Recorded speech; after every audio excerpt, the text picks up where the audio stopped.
Hello, hello, hello, beautiful creatures of the internet. I'm Mango Jones. It's fucking early. I'm tired. I know, that's the best way to start these things out, right? Okay, so, before we get started, as always, down in the description are links to LGBTQIA plus resource hubs and, like, donation thingies, all that stuff, but especially important today because of what I'm going to be talking about. In the description, there are links to reproductive health resources. There's a link to the National Abortion Fund, which if you need services and you need financing for those services, go there. Apply for services. Apply for help. Get the help that you need. If you want to help those that need services, donate to the National Abortion Fund because it's an important service. There are links to low to no cost birth control through the Pill Club. You can also get Plan B delivered to your door through them. There's a link to Plan C pills, which if you go through them, you can get access to abortion pills at home. Good stuff. Oh, good morning, Reaper. Nice to see you. This weekend, on Saturday, Lizard and I are eating the Cobes meal. That's going to be fun. I'm not looking forward to that. Yeah, we're going to die. Morning, Mindy. But yeah, we're gonna die this weekend, and y'all get to watch it happen. It's on Lizard's channel. Yeah. Okay, so speaking of Lizard, he's the one that sent me these screenshots because he knew that I would have issue with it and I would talk about it. So we're gonna talk about it. Because Admiral Sixkiller, once again, is being fucking stupid. Behold his stupidity. I fully expect him to purge his community tab soon. He always does when people start calling him out on his shit. So this is going to be great. So, as you can see, right here, here's an idea. If you have had an abortion, you should be banned from adopting because you already killed the first one. Guys, I don't know if y'all knew this, but that's not how that works. It's not how that works.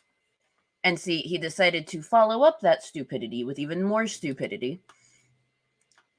Oh, so it wasn't your body when you sided with the fascist mask mandates, but when it comes to abortion, it's my body reigns again.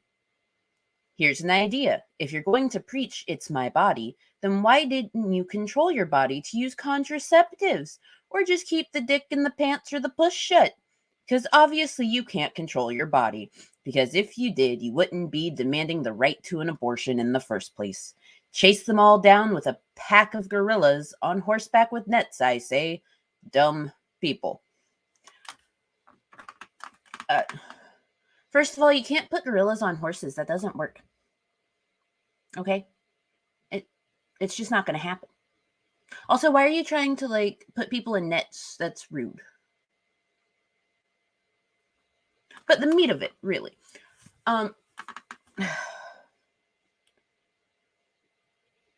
59% of all abortions performed are for women that already have children, that are in long-term relationships, that are living below the poverty line. It is no longer just a woman's issue in that scenario. It is a family planning issue. It is a family issue because I don't know if you get this, Sixkiller, but contraceptives can fail. They are not foolproof.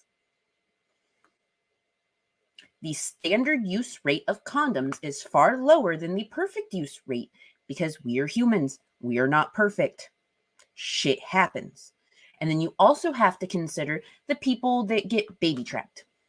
Because did you know that if you take a pack of birth control pills, pop it in the microwave, it kills it? And then whoever's taking that birth control thinks that they're safe and they're actually not. Because, that's how my kid came to be. No, that happens, right? So In fact, the first one wasn't killed. Like your other post said, you know, this one. Most women don't actually kill the first one. Also, when you talk about banning abortion, like banning adoption for women that have had abortions, you're also stopping the women that had to have one for medical reasons, right? Because something happened. The clump of cells is no longer viable. The clump of cells is killing the mother. An ectopic pregnancy happened and is going to literally burst the fucking fallopian tube and kill everyone. So women like that can adopt? That's pretty fucking unfair. Because, see, you're trying to force people to bring children into a world where there's already a whole bunch of fucking kids that need homes. Think about that? Did you think about the fact that states are not prepared to handle the influx of babies? Because we already live in a society with a broken system. Like, the system has been broken for ages. Social workers are overworked and underpaid. There is not enough foster homes to treat the level of children that are already within the system. Children in the system are 21% more likely to come out of it with PTSD. Did you know that? Because they don't have the supplies that they need. They don't have the things that they need because the system is failing them. So you want to add more children to that failing system, right? So since you want to ban adoption for people that have had an abortion, and you want to stop women from having abortions, what are you going to do, Admiral Sixkiller, to support that child? You want them to have it so bad. What the fuck are you going to do to support it? Did you think about that? Because based on your posts, you seem to be pretty against different welfare systems. You seem to be against social services. And you want to add more stuff to the social services, but you don't want to help support the people that need it. Okay, cool. Got it. So you're fucking stupid. Right? That's where we're at. By the way, this was a friendly reminder for me to take my birth control. Because spoiler alert, I have the one kid. Didn't want the one kid. Got baby trapped. Shit happens. You want to know what I did to the second one? Had an abortion. Yeah. I've had one. And? Because once again, 59% of all abortions are women that have already had kids. Sorry. It's just a fact. And it's not a friendly fact. It's also not a friendly fact that abortions done because of medical reasons oftentimes mean that that woman cannot carry again because of medical reasons. Not because an abortion went bad or something like that, but because shit happens. Sometimes you just can't carry a baby. I think those people should be allowed to adopt. Sorry, Sixkiller. Morning, Dr. Nimrod. Oh, I'm mad this morning. I know I probably don't sound mad, but I'm mad this morning. Because, see, people in the U.S. are stupid. The Supreme Court is stupid. Everyone's being stupid today. So we're going to talk about the stupidity. Because, yeah, that's just where we're at. Now, see, if Roe v. Wade gets overturned, because, okay, something that we all have to understand here, something that's very important to understand, is the entire Roe v. Wade thing that's going on right now is a draft option, meaning that they have not voted on anything yet. It's just that enough people within the Supreme Court have voiced an opinion to where they have drafted it. It has not been voted on. It is not something that is officially going to happen, but it may end up happening.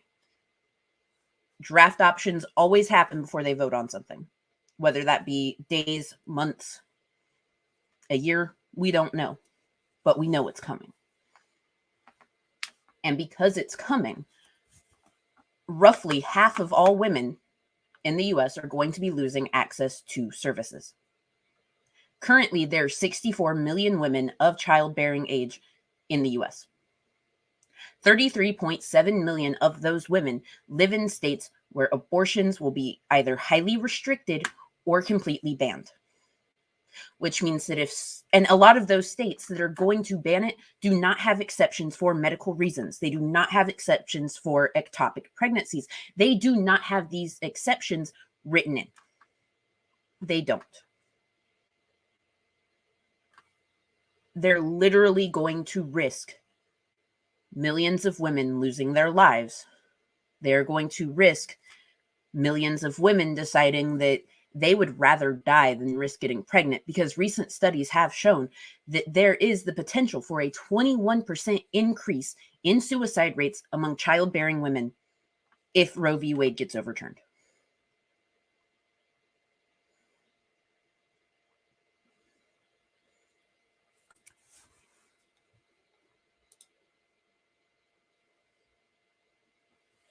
Yeah. Well, okay, abortions are not horrible for women's mental health. In a lot of cases, it's actually really fucking good. Yes, there is a lot of mixed emotions that come with getting an abortion, because I have had one. It happens. And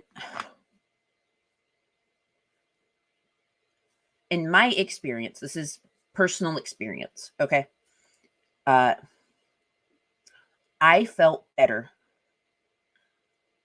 knowing that I was not putting myself further into an abusive situation that I was already in. I felt better knowing that I did not run the risk of my ex doing even more shit to me. Joke's on him. I am a single mom, but I mean, he's dead. So, hey, sorry, that was bad. Moving on. So, for some women, it's a relief, honestly, because they don't have to worry about being trapped. They don't have to worry about all of these other scenarios coming up. How am I going to live? How am I going to survive? How am I going to support this child? If I give birth to this child, will someone adopt it, or will it be stuck in the system for 18 plus years?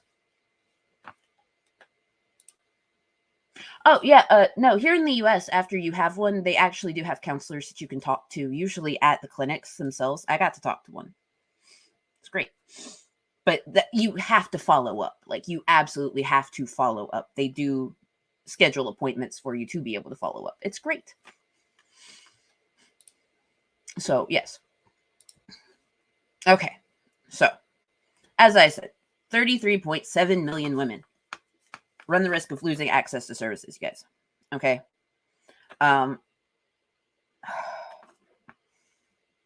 It's kind of fucked up. And actually, Texas is the state with the highest number of women that would lose access to services.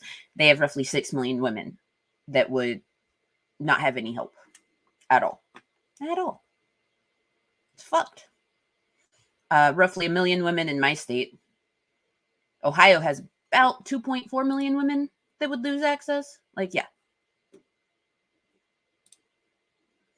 Hugs for everyone who needs it. I don't have anything to add to these conversations except support for choices. Choices for one's own body is incredible. Yes, it is. It absolutely fucking is. And see, I don't care if someone is pro-life as long as they accept the fact that they are pro-forced birth. If they can accept and say that they are pro-forced birth, then fine. At least you're honest.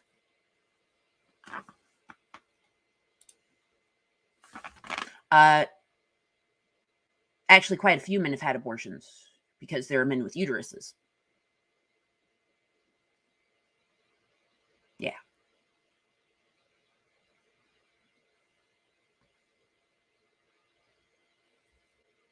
I think you forgot about that. Some men need access to these services as well. Seahorse dads are a thing now. Seahorse dads are fucking awesome. But some men don't want to be seahorse dads, so they need access to services. they're allowed to have a say. Because 59% of women that have abortions, wait, I know what you're saying, but listen to this, okay? 59% of abortions in the US are by women that already have a child and are in long-term relationships with their partner. Ergo, there is going to be a conversation there between the dude and the chick about, oh, hey, can we afford this second child? Should we abort? Like, there is a conversation there. That is a family issue at that point. So there are some men that do get to have a say because it is a family issue. But overall, it is a people with uteruses issue. Get what I mean?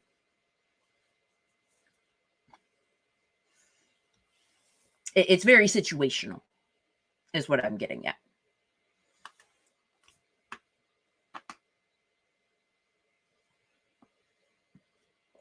But yes, I get your point.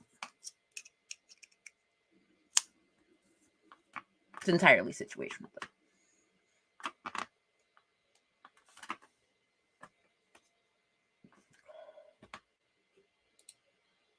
though.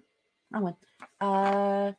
I'm huge on choice as well. Canada does not allow abortion protests, nor would the government take away our rights. I wish there was more I could do for American rights. Oh, Americans wish there were more that we could do for American rights.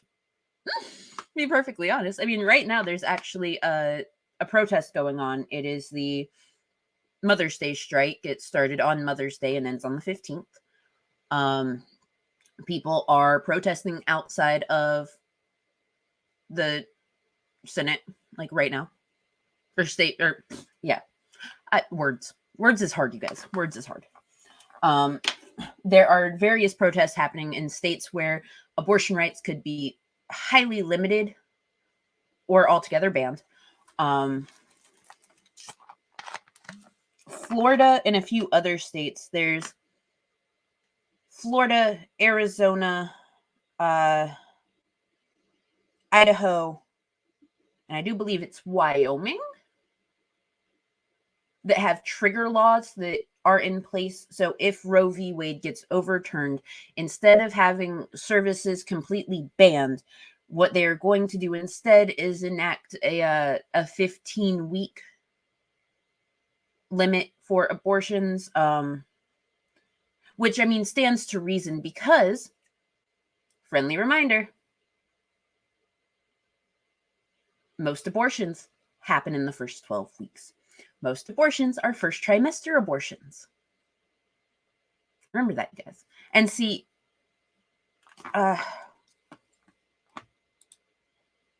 yep, I know I'm playing devil's advocate a bit. Well, I mean, like, this isn't really the time or place to play devil's advocate, to be honest. Like, I'm just stating actual facts.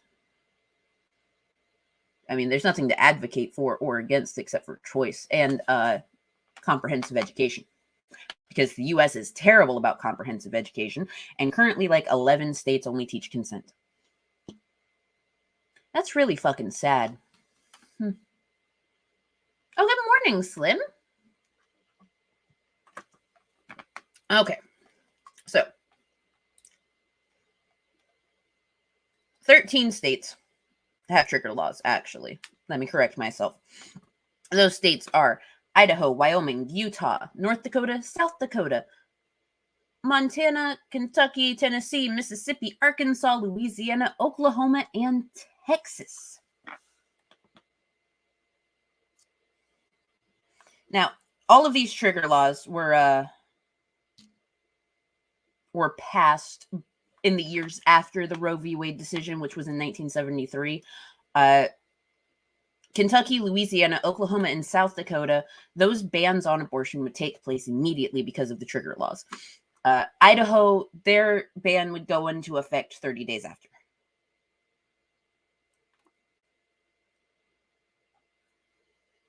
So, yeah. Like, it's a fun time, you guys. This is fun.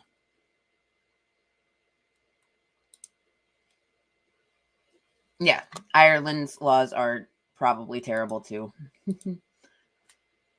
Is this all about the typical conservative standard of my body, my choice when it comes to vaccines, but do as I say, not as I do when it comes to abortion/women's health?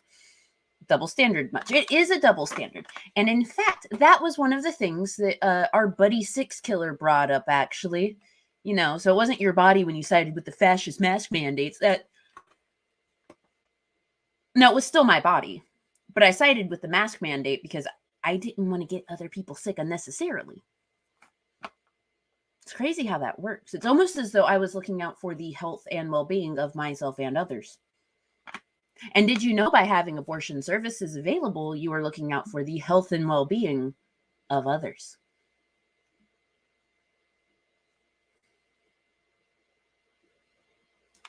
It's crazy, isn't it?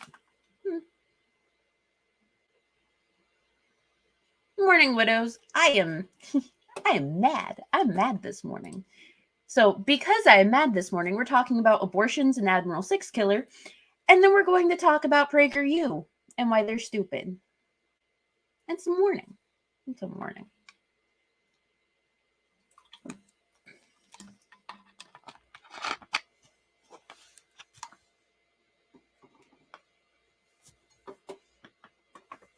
Now, see, okay, so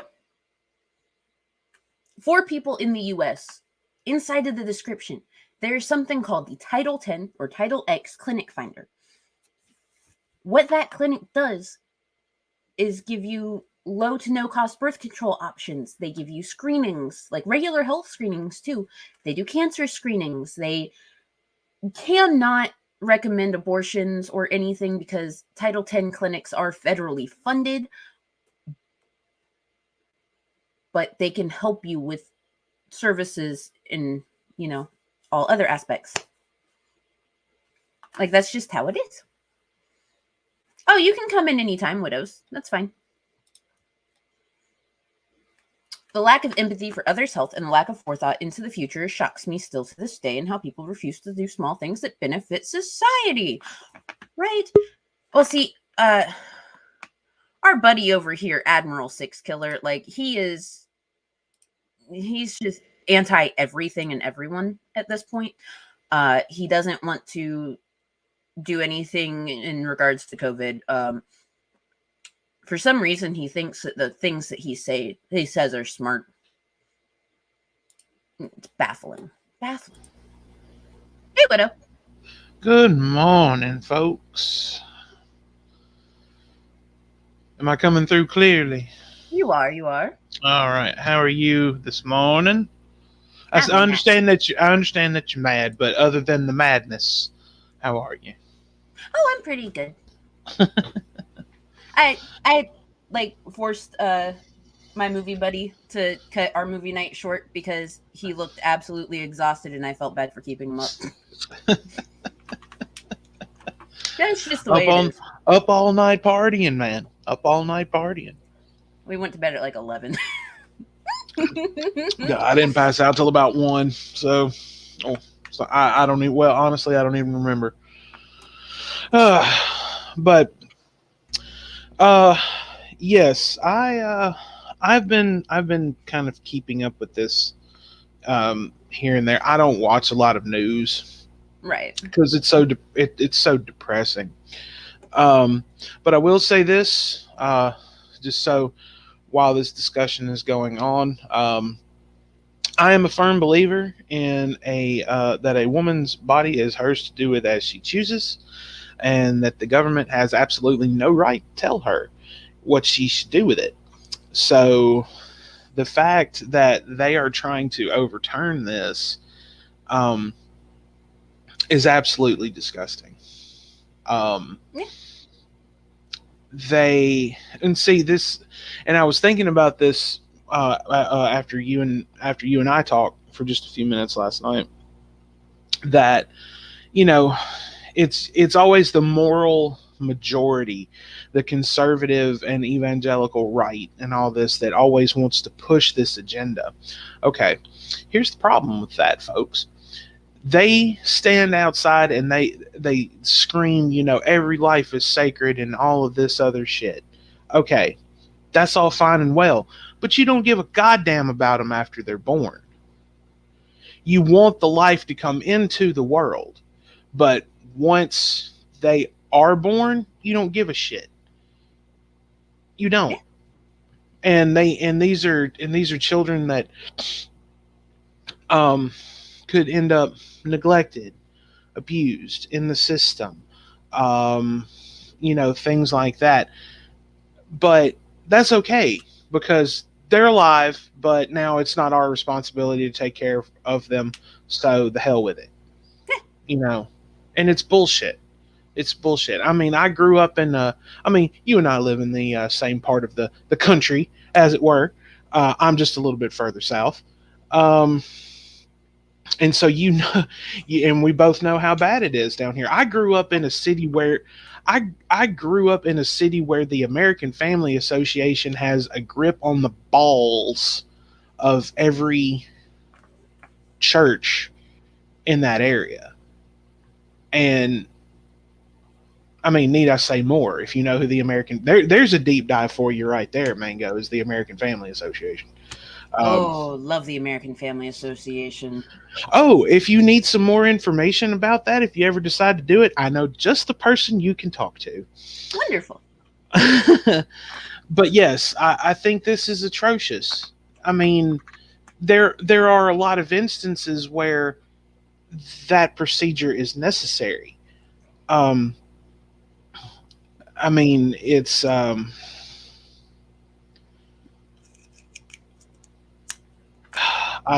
don't know. I'm getting as angry as you, but I like I said, I'm a firm believer in a woman's right to choose. A woman's right is a woman's body is hers to do with as she chooses. The government keep your fucking rules and regulations out of it. Keep your Bible out of it. All of that. Yeah. So, and I told you I'm here. I'm here to also learn a thing, too. So, but yes, that's my stance on it. That's how I look at it. Well, see, August, when women start dying of pregnancies that are not viable, when women start dying of exploded fallopian tubes from pregnancies that they were not allowed to get rid of, when women start dying because they would rather commit suicide than get pregnant, they're not going to give a shit. No. They already don't give a shit. If they Now, gave a shit, this wouldn't be a draft option. What they right. care about, because something that we have to remember is that within the Senate, there are a lot of old white conservative dudes, right?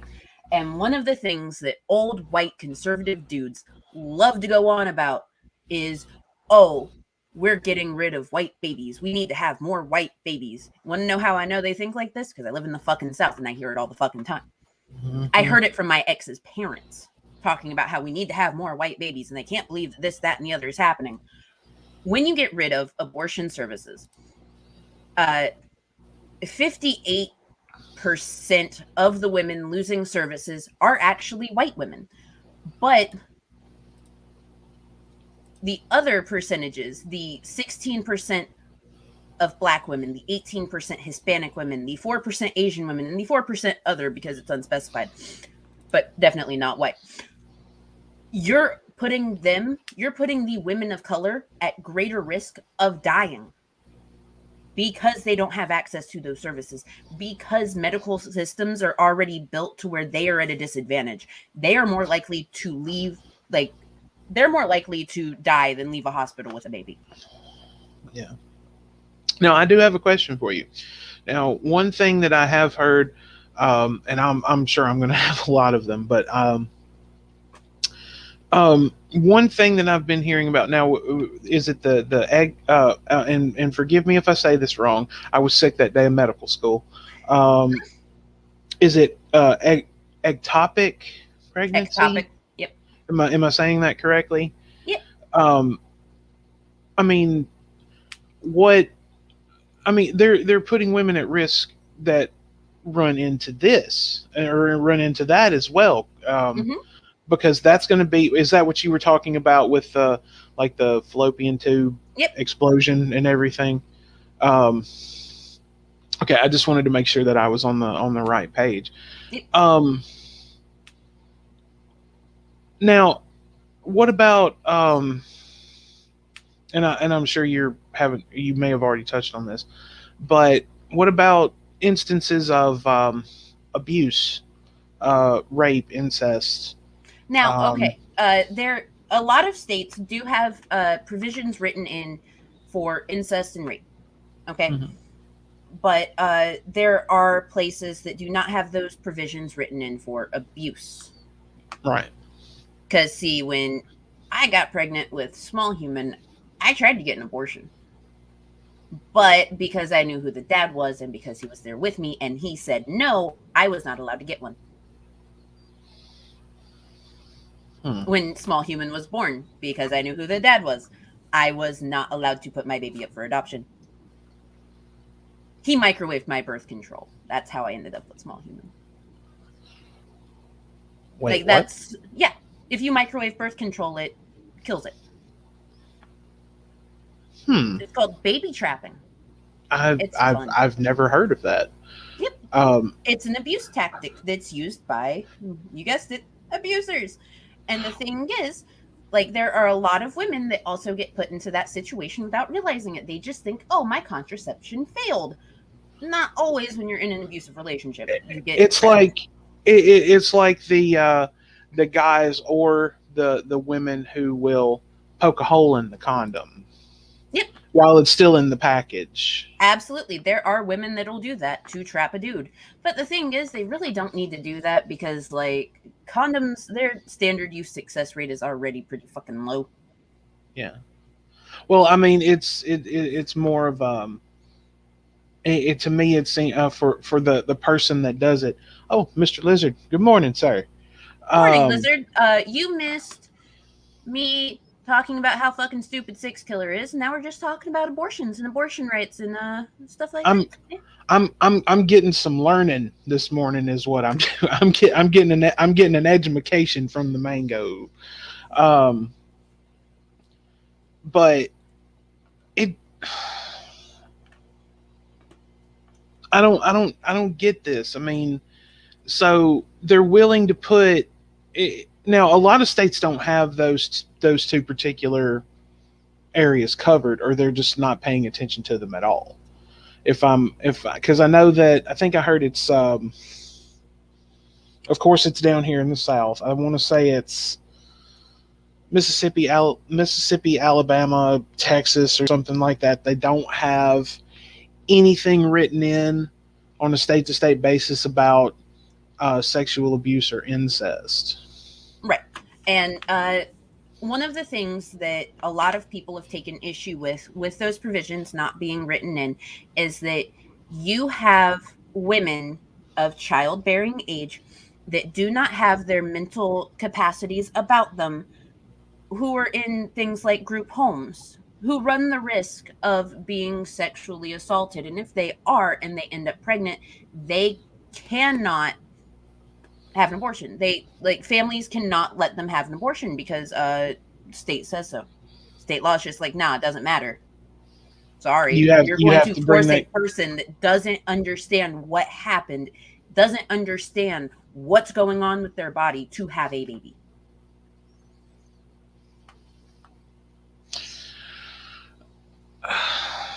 Yep.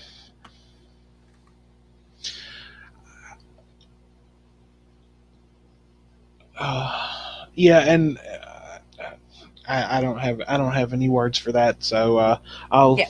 I'll, It's a fucked up situation. it's very foobar. It is very foobar at this point. Like, people Hmm. don't want to talk about the uncomfortable aspects of what happens if Roe v. Wade gets overturned, but that's one of them.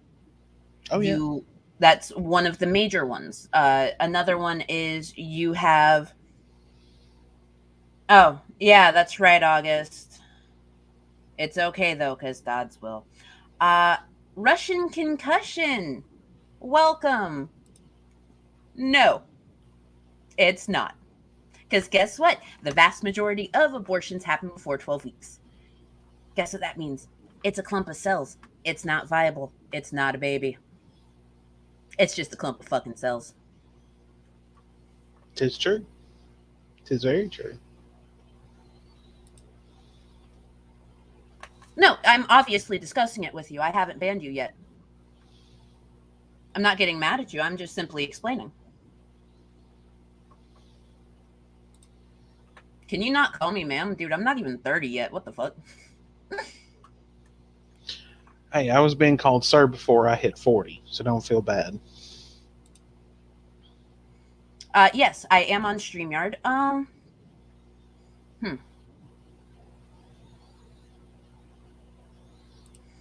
I can tell you this, life does not start at conception.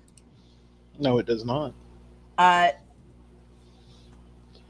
am telling you right now that a fetus is non-viable until 24 weeks. 24 weeks is when brain function starts. That is why the abortion cutoff federally is 23 weeks, 6 days.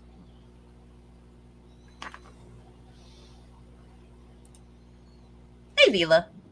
Hiya, love. Oh, Good Vila, morning, can Miss you Vila. DM Slim the link, please? Yeah, of course, sweetheart. Thank you. Now, I have a different theory on the life, on the beginning of life thing. Me personally, and I guess this would be more of just going into how I look at things philosophically. I believe that life begins once you draw your first breath.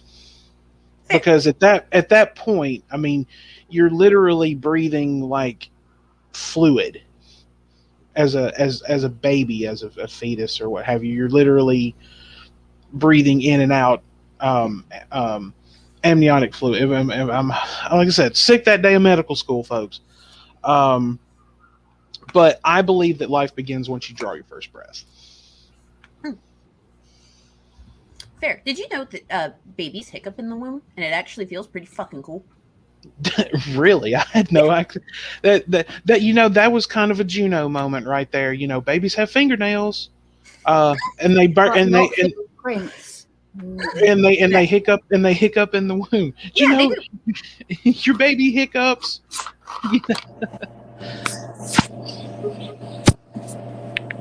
Russian concussion. Welcome. Okay, so you said that the life doesn't start until the baby takes his first breath, right?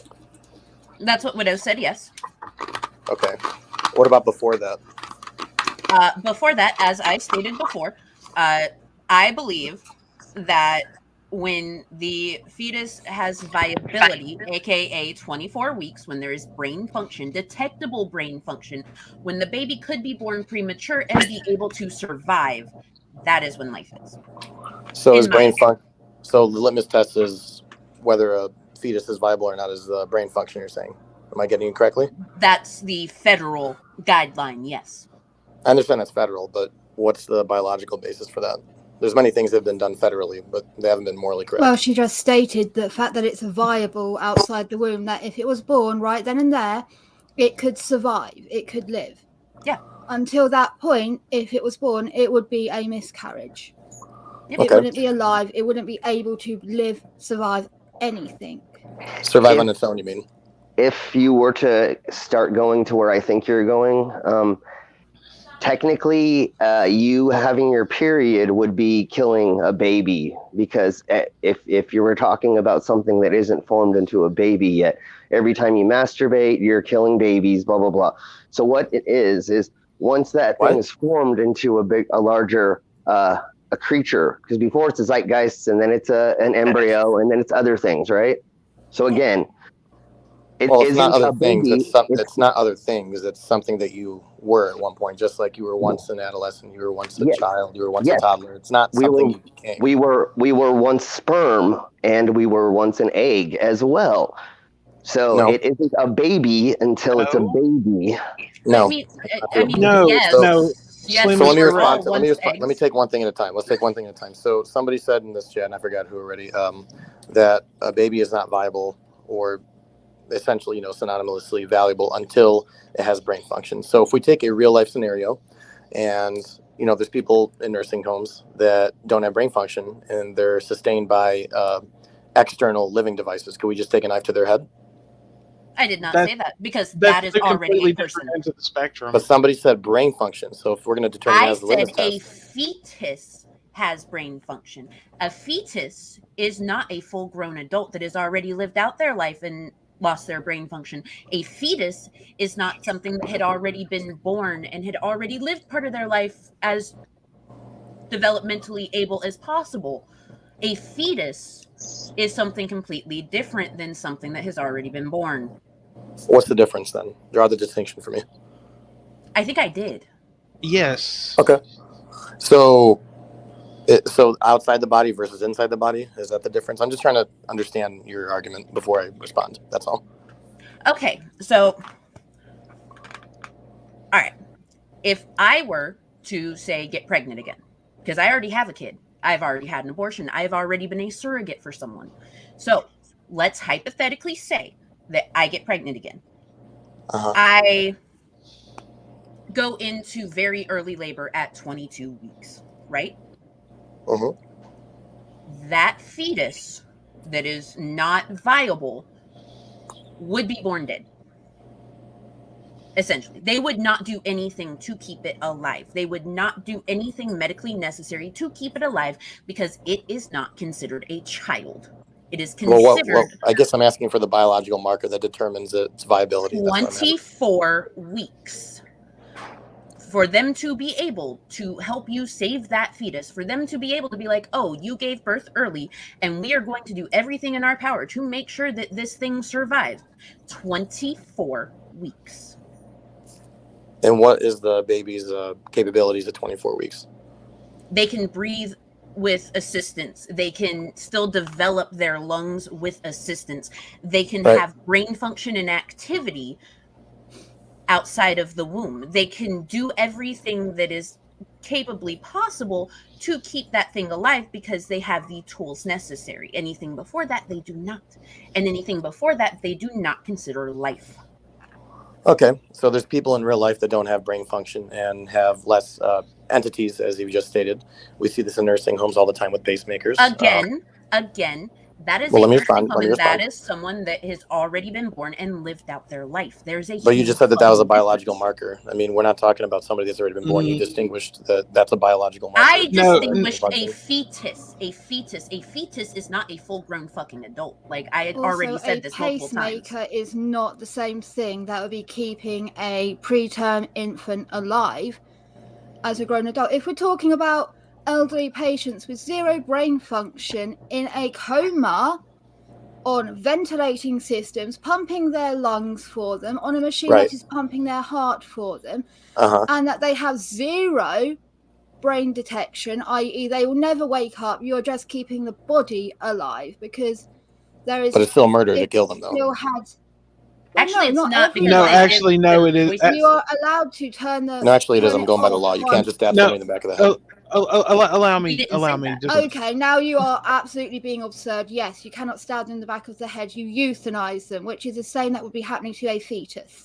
And it's wrong. You can't. It's not. This is why you've not been invited onto panels, because you don't actually want to have an open discussion. I'm just trying to get a clear answer on what your biological markers are, and you're not able to really draw distinctions. No. I did draw distinctions, though.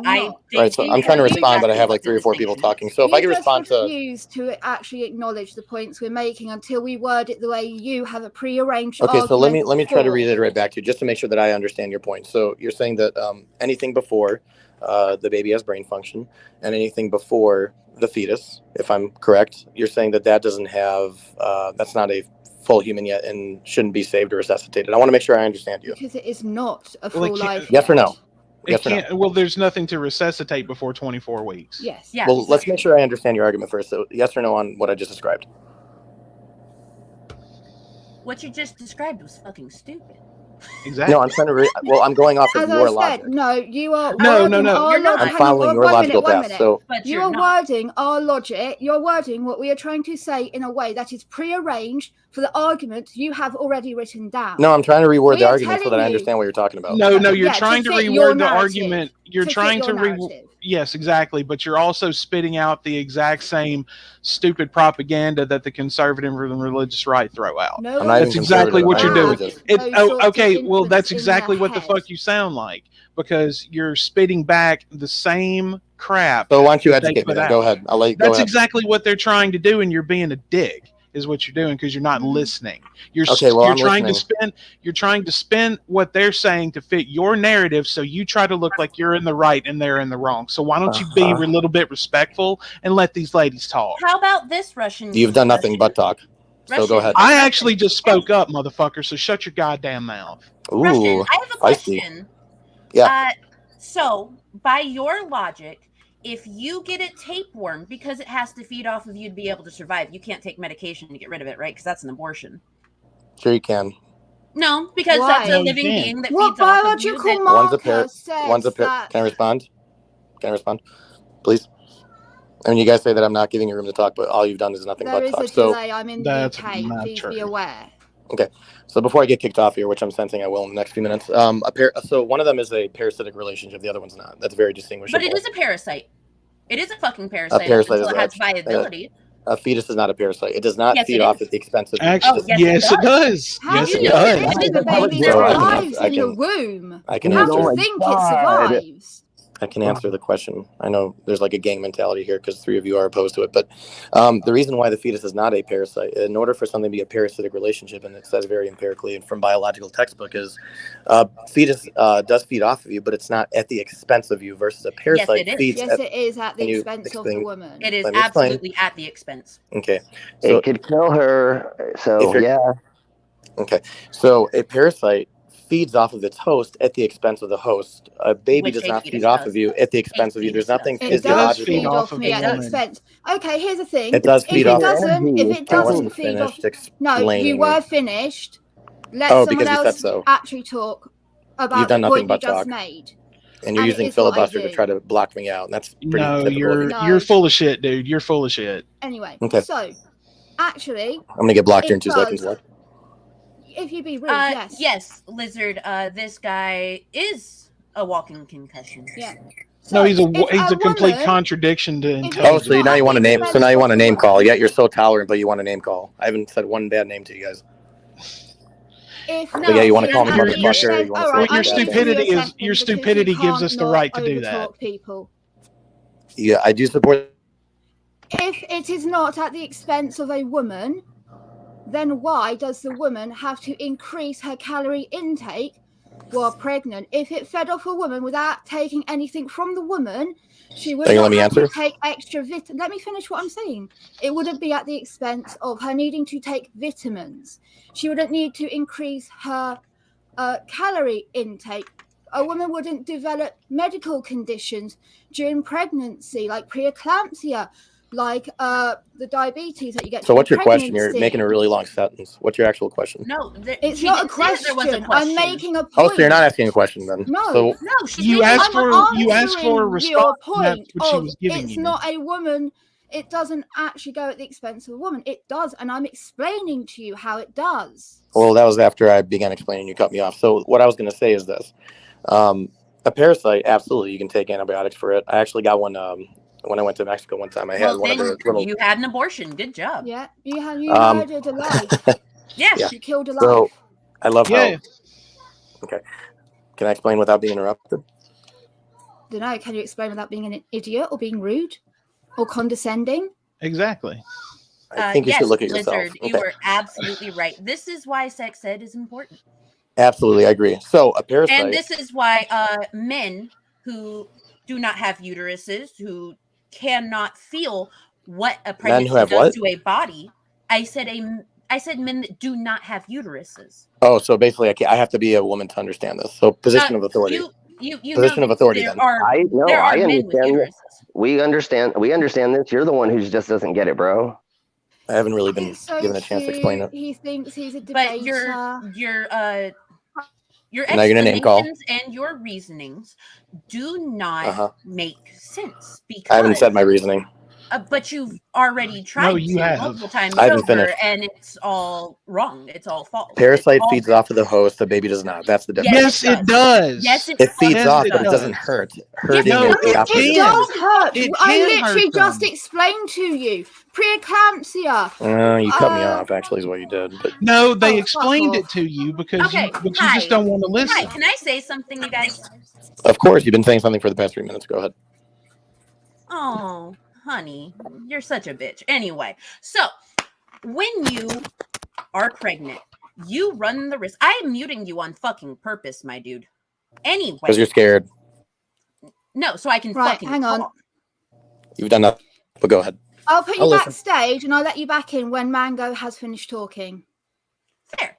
Oh, he just absolutely fucking left. Oh. Oh, that's so Fucking cute. Of coward. course.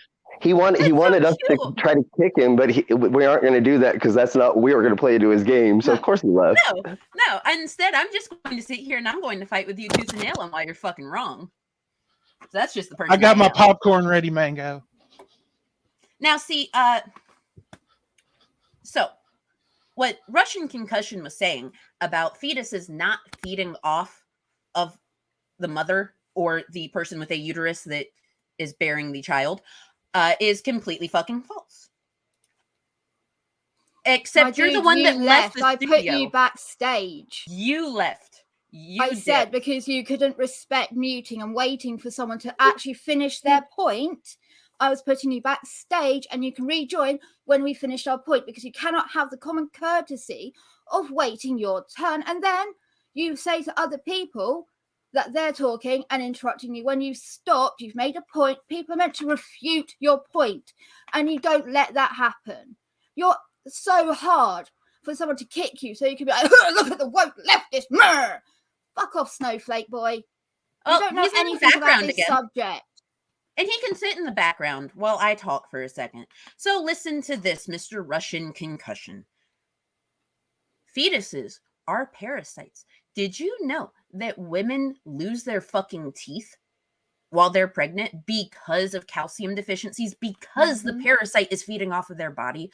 Did you know that women lose their hair? Women lose their fingernails. Women can just shed off skin every single fucking day because of all of these deficiencies that come from the parasite, aka the fetus, feeding off of them. It is a thing that fucking happens. That's why the fact that we also have gestational diabetes, we have preeclampsia, your heart rate and everything. We have ectopic pregnancies, like where it can kill you, like when a parasite can kill you. Not all parasites are lethal. Hemorrhoids, yeah. Oh, Russian Concussion. I'm not your fucking sweetheart. You can quit with that shit. And see, this is why OBGYNs will put pregnant women on vitamin regimens, antibiotics, certain types of certain type. Go ahead, Slick. Sorry. Finish, widows. Oh, my bad, brother. This is why they put them on certain types or insulin for diabetes that can develop during pregnancy. I know several friends of mine who have been pregnant and have had to take insulin on top of already being on a vitamin regimen because they were at risk. They were at very high risk. I've known women who are pregnant who they have been put on immediate bed rest because they're being such a high risk for pregnancy, or high risk pregnancy. Actually hospitalized because her morning sickness was so bad she couldn't keep any food down. She had to be put on a drip. And the morning sickness is another thing. Out. So really quick, aren't there parasitic symbiotic relationships where the parasite actually is kind of working with the other organism to some extent? Yep. So that was a bullshit argument in the first place, bro. Yep. His definition of a parasite is in large incorrect anyway. Yeah. Oh, Russian Concussion. I'm not looking at the private chat. Sorry. You can still sit backstage, though. He's Anyway. making points that apparently we're saying 3 questions when I don't believe we've asked a single question. We're making retorts to statements he has made and showing how they are factually inaccurate. But okay, go ahead and misrepresent what's happening even more. Then you misrepresent what our lived experience is with our uteruses and pregnancy. Me and Mango have both been pregnant. I don't think you have shat a baby out your bell end, but okay. I've passed the Let's go kidney with stone. that. Does that count? Close, Just trying but to not just. quite. Well, Well, I like know. we I'm said- just like- trying to lighten the mood a little bit, folks. Like Just trying we to said lighten the mood. yesterday, that is the equivalent of giving birth for a Yes. male. Yes. Crochet and Crime says she almost died from blighted ovum. Can someone explain what that is, please? Here, I'll find the medical definition for you, so that way we are as accurate as possible. And So like- an One sec. ovum Small is in- human needs something. And then- like the stream from Miss Mango, folks, she's given us some good information today, and also like Miss Vila and Mr. Slim here as well. They're great folks. Okay. Yes. So a No, blighted ovum is an embryonic pregnancy. It occurs when an early embryo never develops or stops developing, is reabsorbed, and leaves an empty gestational sac.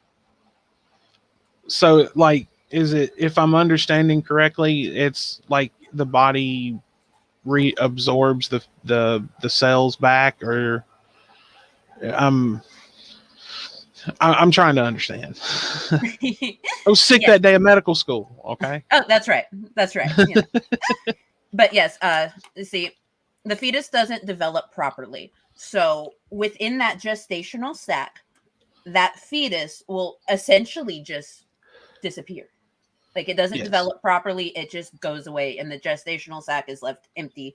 That also is a reason why there's vanishing twin syndrome. That other fetus isn't developing properly and gets reabsorbed into the other baby.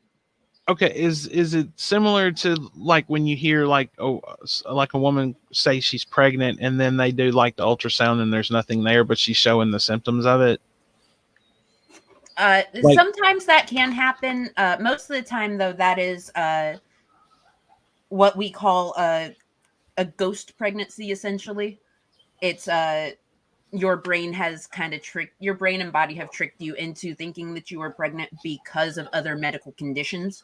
Okay. It's unfortunately something that does happen. I have met women that are absolutely convinced that they were pregnant. They were showing all of the signs of pregnancy and everything. Come to find out, it was actually because they had like football-sized cysts on their ovaries. So their body just registered it as pregnancy. Okay. All right.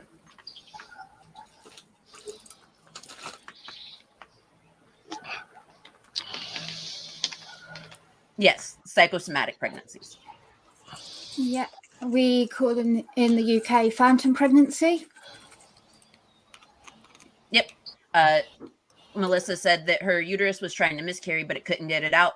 So she was passing baseball-sized clots and had blood transfusion and emergency DNC. It was scary and painful my as hell. gosh. Oh no. Yeah. I'm so sorry, sweetheart. There you go. Do you think Oh, that wow. do you think that her situation was not parasitic? Do you think that it was not destroying her body? Should she have died instead there, Russian concussion, because of where your line is, because of where you draw the line?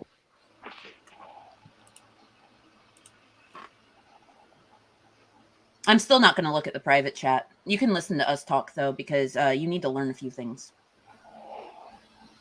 Yeah, I know a handful of my friends and significant others and exes that had their uterus taken out or had problems with either getting pregnant or just with their lady parts and have had to have, stuff messed with that. And so again, it's detrimental to the health of these people. So there's sometimes you have to do that. And I'll probably say this again later because we will be going over on my stream contraceptives. We'll go over abortion a little bit, but we're mainly going to go over contraceptive, how to get it, where to go, We're going to watch funny videos on how to put on condoms and stuff again. But I was with a lady and we tried different contraceptives. We were partying too hard one night, I will admit it. And she ended up pregnant. She had 4 children already.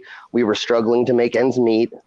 There's no way that we could have gone through with that. So unfortunately, the decision was we went and she had an abortion. And, there's lots of cases like that.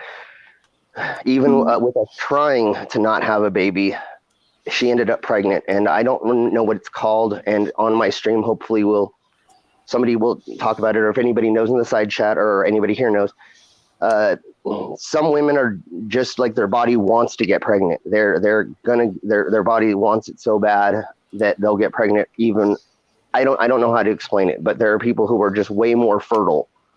Yes, it's hyperfertility. It is something that does happen. You also have women, because they are hyperfertile, what they do is they release multiple eggs every month, which is why some women are more likely to have twins and triplets than other women. It's not just a hereditary thing. It is, twins and triplets, yeah, they can run in a family and stuff, but that's because of hyperfertility.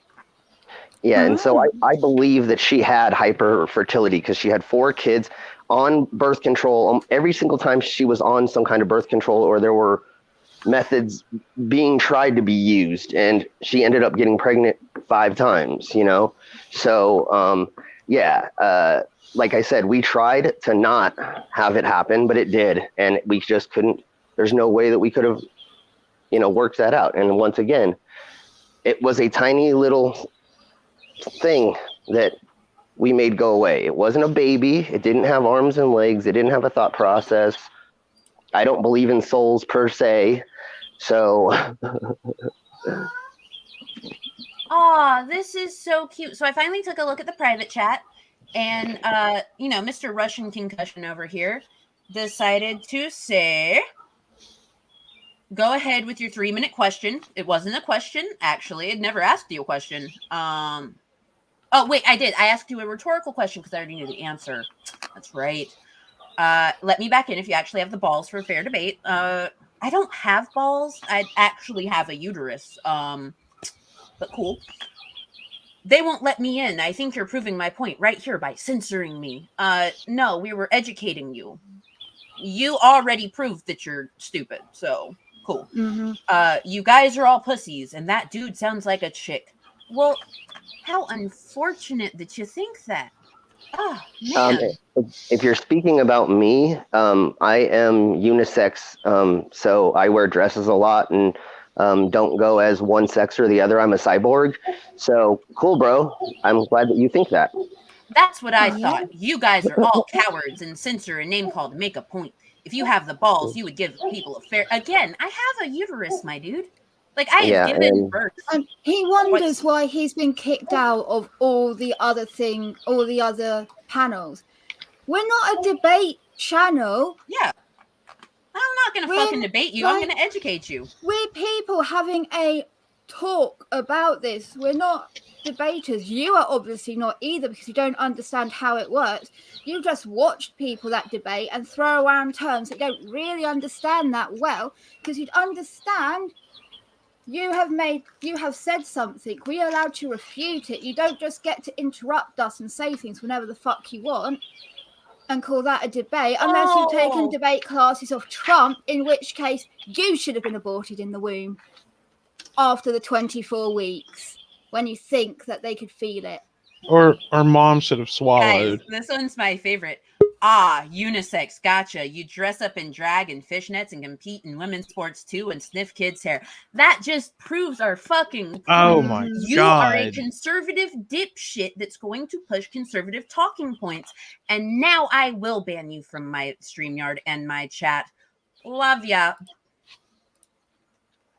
Any hoozle.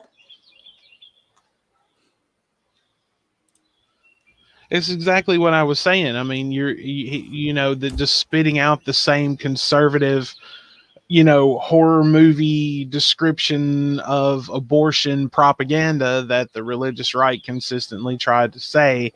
It's just like, life begins at conception. No, it doesn't. Sorry, No. it's like they, Mango was talking about, like the 24 weeks, the brain function, everything like that. Okay, I understand her position on it. Me, once again, I look at it from a more philosophical standpoint. I believe that life begins when you draw your first breath. So, Really quick, I want to say something. Of course, he thinks all life is precious unless you're transgender, and then all of a sudden they want to kill you or they want to hurt you. Mhm. Of course. Life is precious in the womb until it's born, and then if it doesn't want to do what you want it to do, all of a sudden pull out your AK-47 and shoot it. It's on my lawn, kill it. Well, It's see, like, my dude, bro. favorite thing ever was, kind of figured out exactly where he was going. As soon as I said there are men with uteruses, and he said, "Oh, so I have to be a woman." And I was just like, "Nope, men with uteruses exist because they do." Yeah. yes, they do. Yes. Sorry, my So dude. I will say, as far as I was aware, the far right side, not Catholics, but all the other religious wackadoos, tend to, like, before Roe v. Wade, life started at birth. Then I believe it was maybe 9 years, apparently, after Roe v. Wade passed, that suddenly they started talking about life begins at conception, and it was nothing to do with actual abortion rights, because Roe v. Wade had already passed. It was about wanting to get a different person in government.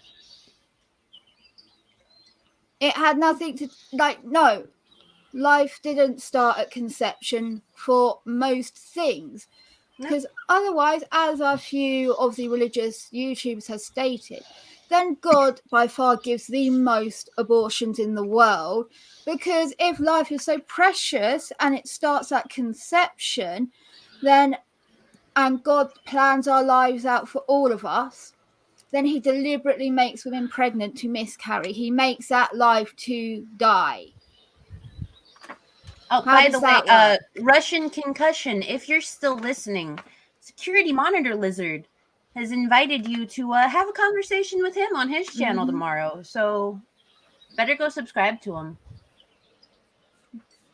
He's a cool dude. I've heard so many dumb talking points lately from the fundamentalist Baptist lots. Like, okay, I know you have a distinct hate. Well, hate's a strong word. Annoyance with Girl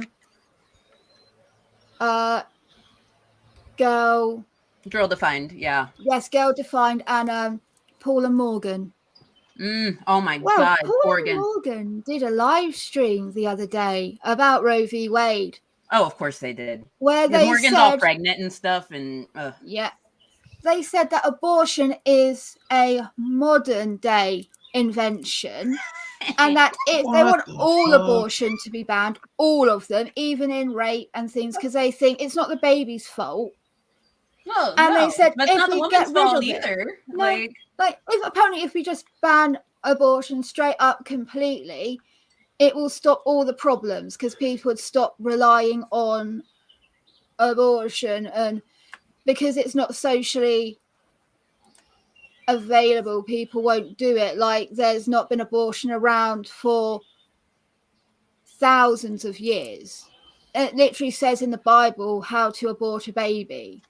I have a book in my cupboard talking about how to old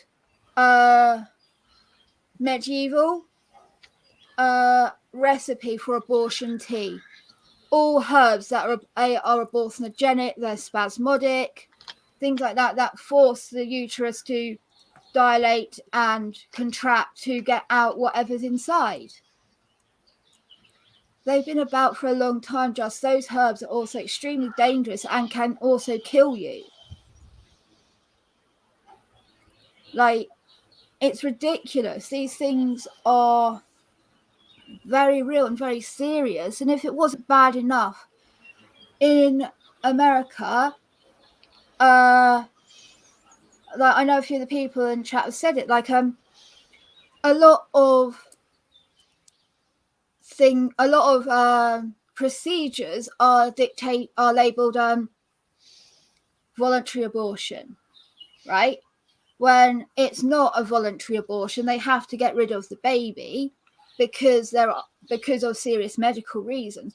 But because the baby inside you you aren't going to die right that second if it's not aborted. You'll die eventually. It will give you an infection, blah, blah, blah. But if you choose to have it done before you are literally going to die immediately, then it's classed as a voluntary abortion, which is ridiculous because it's medically necessary regardless. But they do that, and it's an insurance thing because you don't pay for voluntary abortion. It's ridiculous the way it's done. There are people that if they were to wait a few months, they would die because the baby's already dead. It's infecting them. It's all bad. What's going to happen to those people? Do they have to wait till it's life or death to get it done when they may not survive the procedure at that point? Like, I don't get it. I really don't. Yeah, it's beyond me at this point with how they work.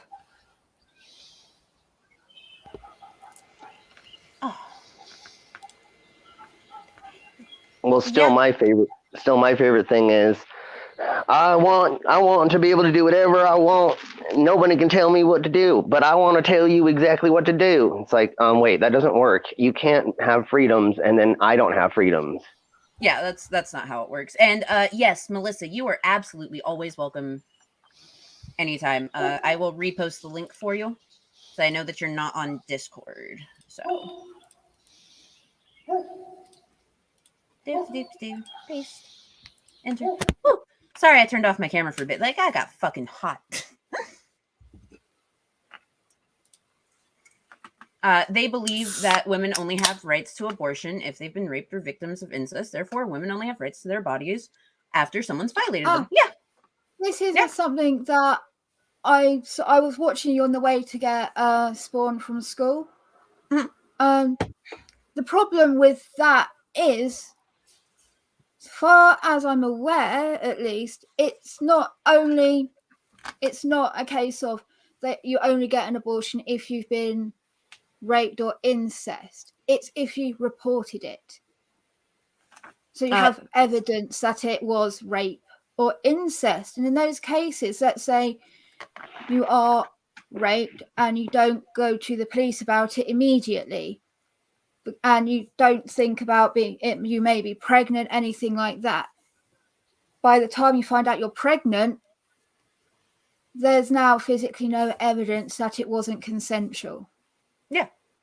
So you can't get fucked. It. Yeah, well, that's also a bit damning for different communities because, like, minorities won't get as much help in it, things like that. So it adds so many more layers to it all. Like incest, you have to prove it's incest. How do you do that? And they have to do a DNA test. Melissa has joined us.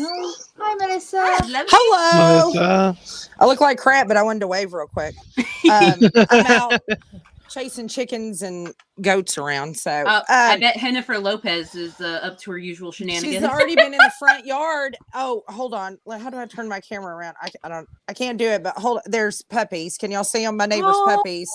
Can y'all see them? Yes, they're adorable. They're my neighbor's puppies. They come to visit, so I've been chasing them too. So, okay. So, what I wanted to say about pro-lifers is what I find, because I grew up in a very small town in Texas, very rural area. We have one stoplight. It's very Christian, all that. And what I find about pro-lifers interesting, and I bring this up and I never get an answer to it. They care about a fetus, but they don't care about what happens to the baby after it's born. So if it's born to a drug addicted parents, they don't care. They don't go adopt that baby. You see what I'm saying? They don't care if it's born into a domestic violence situation where the mother's been forced to be pregnant over and over and over because of, her husband.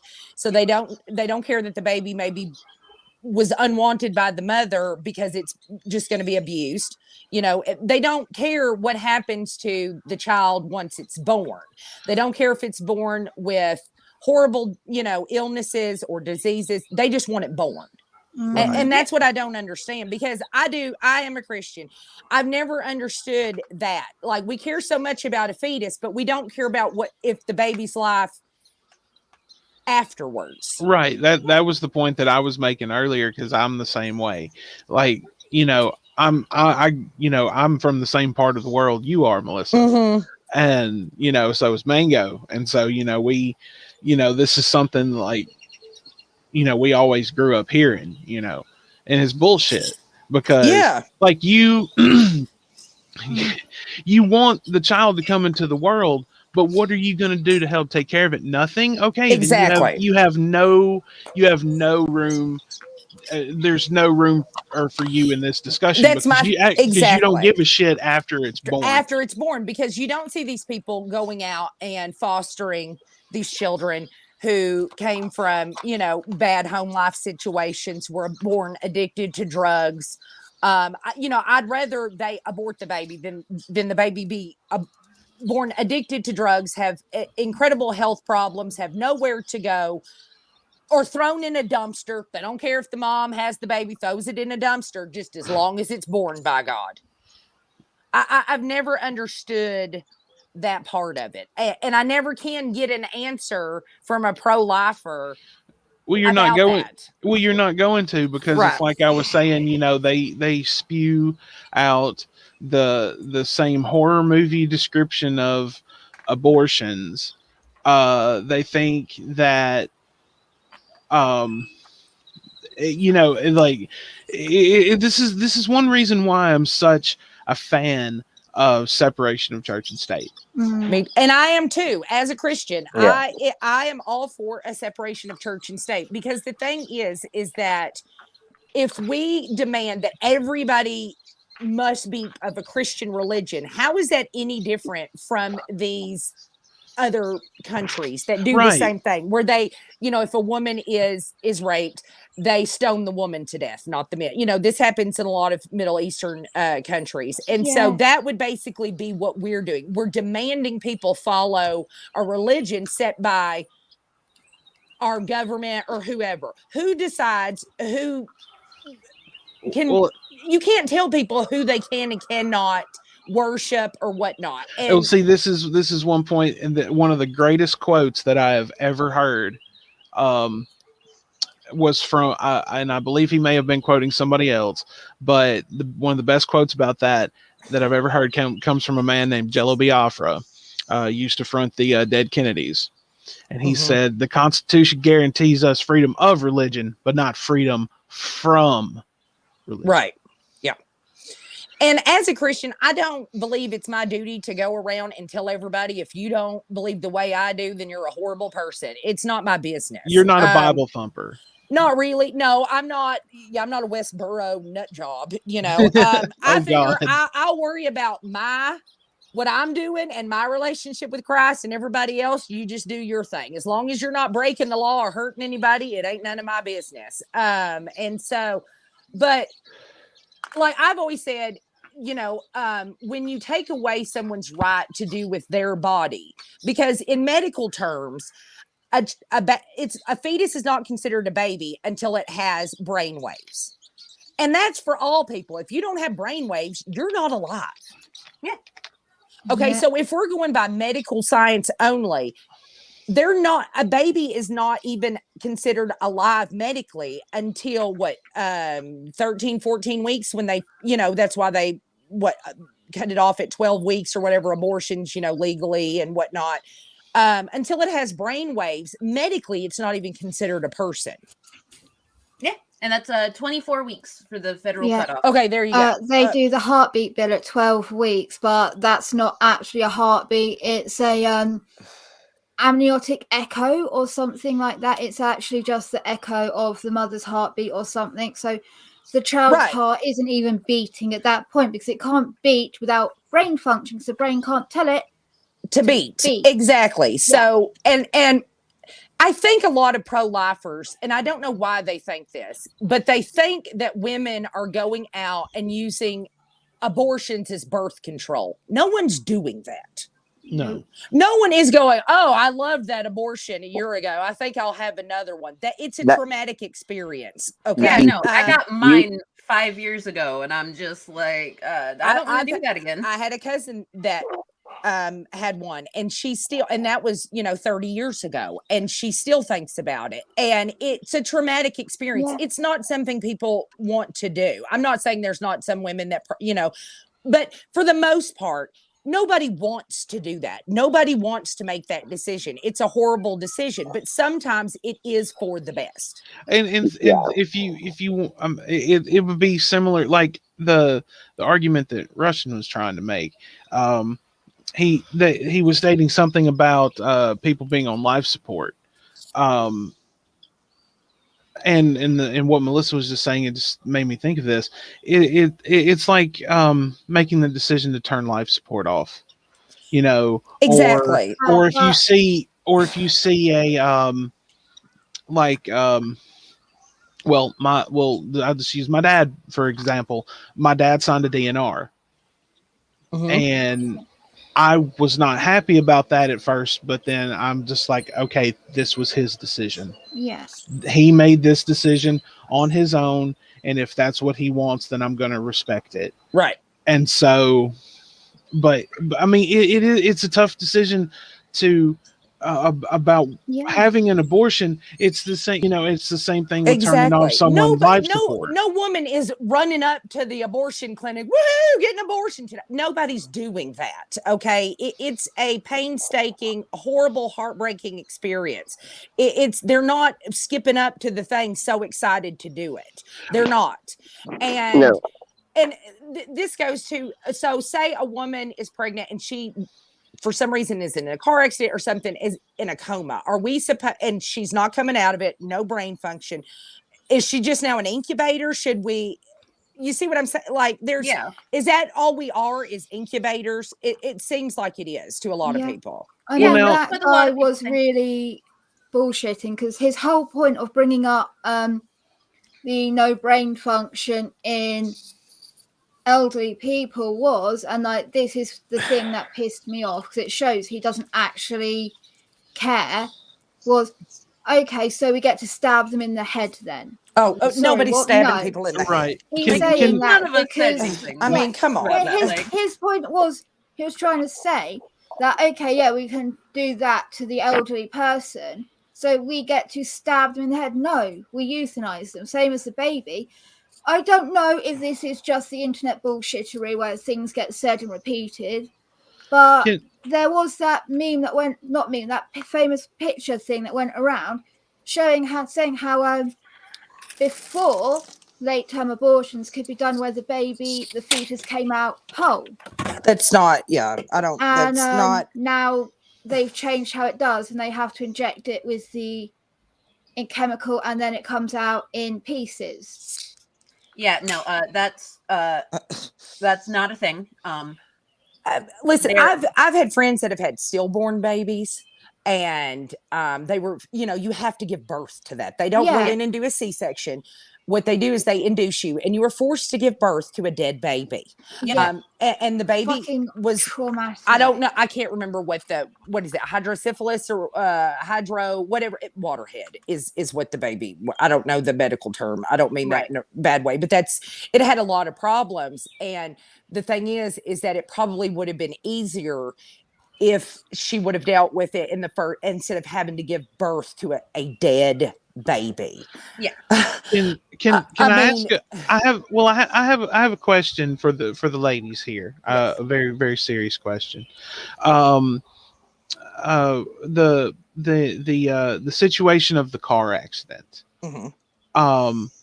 And she is pregnant. She's in a coma, not going to come out of it.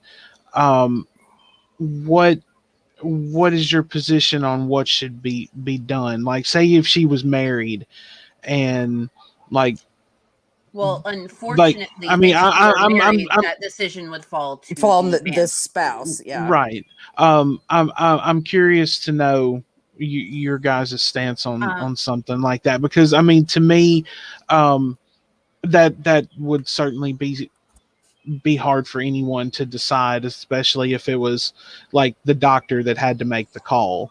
You know, if the doctor has to make the call, one of the things that they are going to do is they're going to look at the gestational age of the child. fetus, Right. and they're going to see what all is there function wise, because if the woman in question is already brain dead and they're just waiting on the call to be able to pull the plug, it's very possible that they will decide in that moment to just leave the fetus as is and pull the plug on the Right. If they're like 7, 8, 9 months pregnant, you know, if It's they're one thing. 3 They could months just- pregnant, yeah. it's, you know, it's a little bit different. right.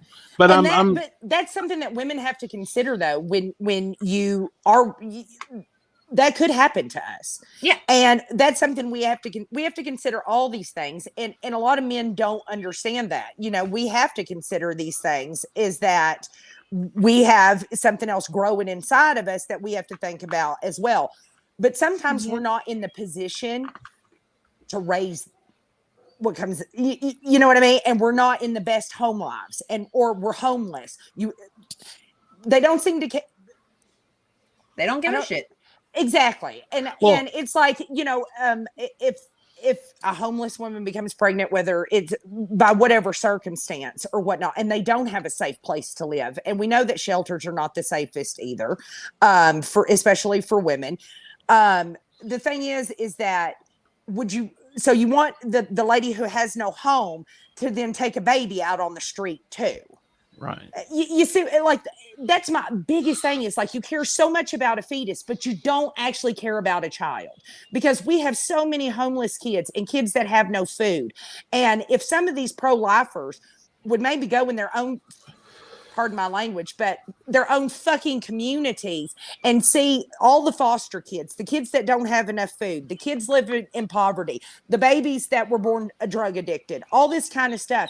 Why don't you go help them and show that you are pro-life and you do give a shit about actual lives, not just a fetus. You're pro-fetus, you're not pro-life. Pro-life means you actually care about people who are living. Pro-life means you care about people who are alive. Pro-fetus is what they are, not pro-life. They are pro-forced birth, and those are the same people that would kick out their kids for being a part of the LGBTQ, exactly, because they don't care about those lives. See, the Mormons actually fucking donated the sheer amount of money that they put towards proposition, I can't remember, to overturn marriages for the LGBT community. Yeah. Because they put that money to fucking helping babies in foster homes, actually helping parents be able to start up a fund for people that could adopt a child, if it weren't for the fact they can't afford the fees. A private adoption will cost you what, 20 grand? The cheapest. Yeah, the cheapest, because I know that Bethany Christian Services, if you are lucky enough to be picked on your first go round with them, then it's going to be $20,000. But you could be paying that $20,000 every year trying to get a newborn white baby, because that's what they see. That's what they want, exactly. And I'm going to say this too about what he was saying about stab people in the head or whatever that moron was talking about, in the chats and all that. Here's my thing. A few years ago, my grandmother passed away from lung cancer, and she was in a retirement home. Okay, so at retirement homes or assisted livings, they don't have nurses there to give them their medications. Like, it has to be a family member, that kind of stuff. And so for 2 weeks, I watched my grandmother die. Basically, she dehydrated to death. It would have been so much better if we could have just ended her suffering. Now, I wasn't going to stab my grandmother in the head, but if they could have, actual euthanasia, like in I can't remember what maybe go out with a little bit of dignity instead of watching someone that you love dehydrate and die. And it took 2 weeks to do that. Like we were literally taking a syringe and putting it in her mouth, and then she lost the ability to swallow. She had no idea what was going on. Me and my sister took care of her. And so for him to say, oh, we just stab people in the head, you fucking idiot. Why don't you go actually volunteer somewhere? Why don't you volunteer at a Planned Parenthood and see what those women go through? Why don't you volunteer at a hospice? Why don't you volunteer at a shelter? Why don't you actually get out there and do something instead of trying to swing your stupid dick around like you know everything? You don't know jack shit, you dumbass. Mm-hmm. Preach. Right? I mean, I am so over people. I'm gonna mail Melissa a soapbox, y'all.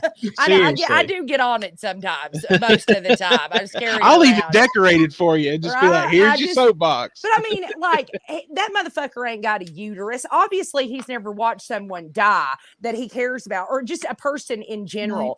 Because if you think that euthanasia or whatever means stabbing old people in the head, give me a fucking break, you idiot. Nobody wants to do that. Okay. And if for you to think of that, but to be able to let someone go with dignity, and that also means an abortion, because more than likely a lot of these children, if they hadn't been aborted, they would have had horrible lives and may have been killed, or if raped or molested or put in foster homes, which we know foster homes are not great because most of these people foster so they can get money. Let's be honest. And you get these children who have been through so many problems in their lives and they don't know how to deal with them. So we should let children come into the world and be molested and beaten and all this as long as they're born. It doesn't matter what happens afterwards. And see, that's, living or growing up where I did in Mississippi.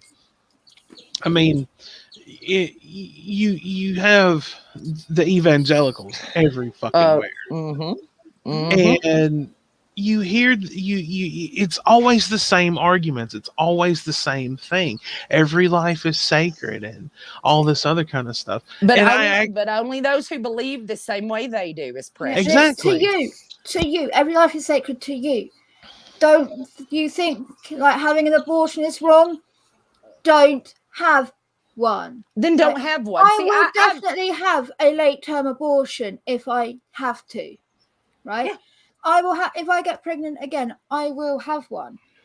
And I'm not shy to say that. I have a genetic condition that that baby might have. I'm really lucky at the moment. It doesn't seem like Spawn inherited it. Right, but my next kid might. In this pregnancy, I've developed a second brain tumor. Oh gosh. I've just got more tumors all over me. They're not cancerous or anything, knock wood. But that is a real possibility for me, that getting pregnant will kill me. Right. And then I leave Spawn behind with no one. Exactly. Because that's the thing. No father about. Right. He decided drugs was more important. What the fuck am I going to leave him to her? Like how?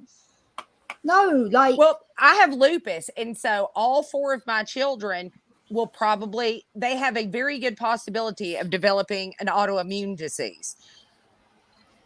I don't want to pass that on to my children. That's horrible to think that they would, because I have something, they have something, right? And they're going to have to live their whole lives with it. And this is what a lot of pro-lifers don't think about, because they don't care about that part of it. They don't care about what happens once it comes out of the uterus.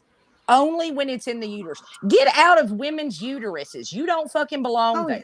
Once your mom pushes you out, you ain't got no business in another woman's uterus. Stay out of it. Yeah. But it seems they all envision these people as cis, white, middle-class women. Like straight, or the extreme, like they're just... and I'm not going to use it in like the sex worker term. I mean, like they're just in like the slut shame. They're just whores that go around, legs open for everyone. They don't walk. They fly with their legs flapping open, waiting for the next man to fall into them. No. They can't imagine that these people are sick or disabled. They envision it people like them, living a life like them, with their capabilities. Right. They can't imagine anyone else outside of their life and their situation. They're like, Exactly. if I was in that situation, I wouldn't get one. I don't have a lot of money. Well, then good. Go get in that situation. then Give go up do all your it, money. but- Give up your home. Go be raped on the street. Be homeless. Be addicted to drugs. Be in a domestic violence situation. Yeah. Go do that. Be in an... Okay, you're going to tell me that if a 13-year-old girl comes up pregnant by incest, rape, whatever it may be, you're going to force that child to have a baby? Give me a freaking break. Right. Yeah. What about And that if you fucking do 9-year-old that got force your pregnant? child to do that, you are sick. Because how can you force someone to carry something that they don't want, that just traumatizes them? And now they have to live with this trauma growing in their body. And then it's like, well, they can put it up for adoption. Okay, so now we're supposed to just give it away and it's somebody else's responsibility. They don't care what happens afterwards. They only care what happens when it's in the uterus. But at any point, this could happen to any woman on the planet. And now you have people saying, well, sorry, too bad. You can't, there's nothing you can do about it. Do they not understand that this is going to cause suicide rates in women to go up? Yep, studies have shown that there is looking at a 21% increase across all women of childbearing age, which by CDC standards is listed as 15 to 44, because but we now know that's a much larger number. Because now they feel they have no option. So the only way to do it is to get rid of themselves and the baby at the same time. Yep. That's terrible. That's a living human being. This woman is on the planet. Shouldn't we care about her? Because she's the one on the planet right now. She's the one breathing, walking around. She's an actual human being. Shouldn't she get just as much care and respect as a fetus? Yeah. Yeah. But they don't care about that. They This is don't. the other And I thing. don't These understand that. That's people- why I'm always like, I'm a Christian, but I'm not crazy, y'all. This is the thing that gets me, I'm not right? one of these like religious nutters. You know what I mean? Like that's not... I don't think God intends women to die for a fetus. I mean, I just don't. We all have to make our own decisions in life, and we're all going to deal with it one way or the other, right? But I just, it's so silly to me. Why don't you go talk to someone who's had an abortion instead of going, oh, you just did it for birth control? Because yes, that's so much easier than a condom. Yeah, Yeah, and so so much much easier than cheaper pills. as well. Oh, Let me yes, get so an much echo cheaper. somewhere. Is it me? I don't hear Neko. Hello? No, yeah, there's a slight Is echo. it me? No, I think it's just StreamYard. It does that from time to time.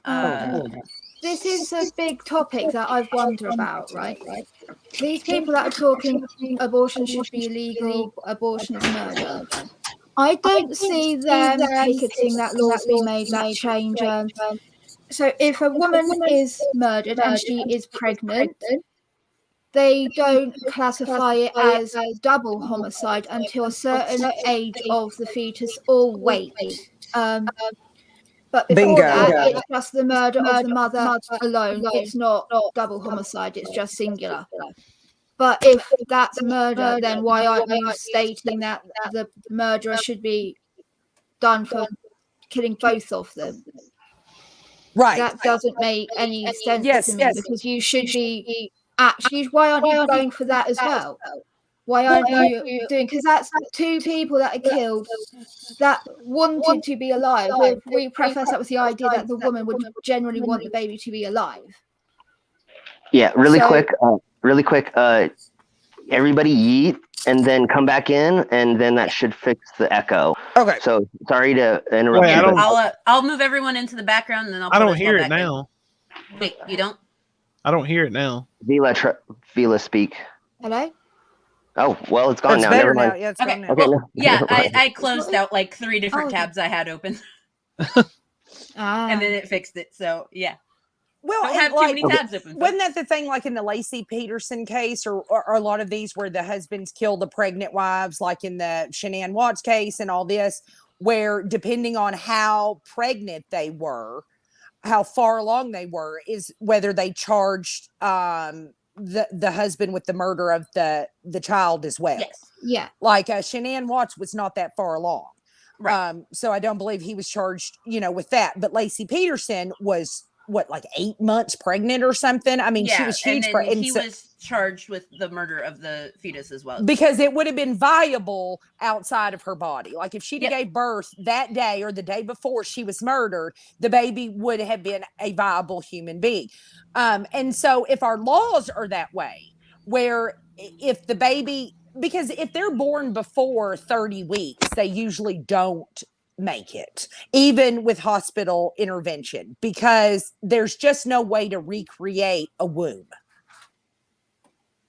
Yeah. And so if medical and our laws say this, that it's not a viable human, I understand religious beliefs and all that. That's fine. You can believe that for yourself. You cannot impose your religious beliefs on an entire nation of freaking people. And especially if you were so anti-mask and you said, my body, my choice. My body, my choice. I don't want to wear a mask. Oh, well, then I see, I went off on that on Facebook and so many people from my area unfollowed me because now they think I'm some kind of liberal heathen, you know. But it's like, well, you know, if it's your choice to not wear a mask, then it's my choice not to have a baby. There's no difference. You can't say, well, it's your choice for some things, but not for others. And you can have your own beliefs, your own religious beliefs, all that. That's all well and good. But you do not have the right to impose that on somebody else. Exactly. That's my biggest thing with religion is you can feel that way for yourself and your family, but you cannot go out into the world and impose that on someone else. That's your belief. These Americans want a theocracy. Oh, the echo's back. Is it? Oh, no. Okay. Yeah. Let me move everyone into the background, and then I will put them back in.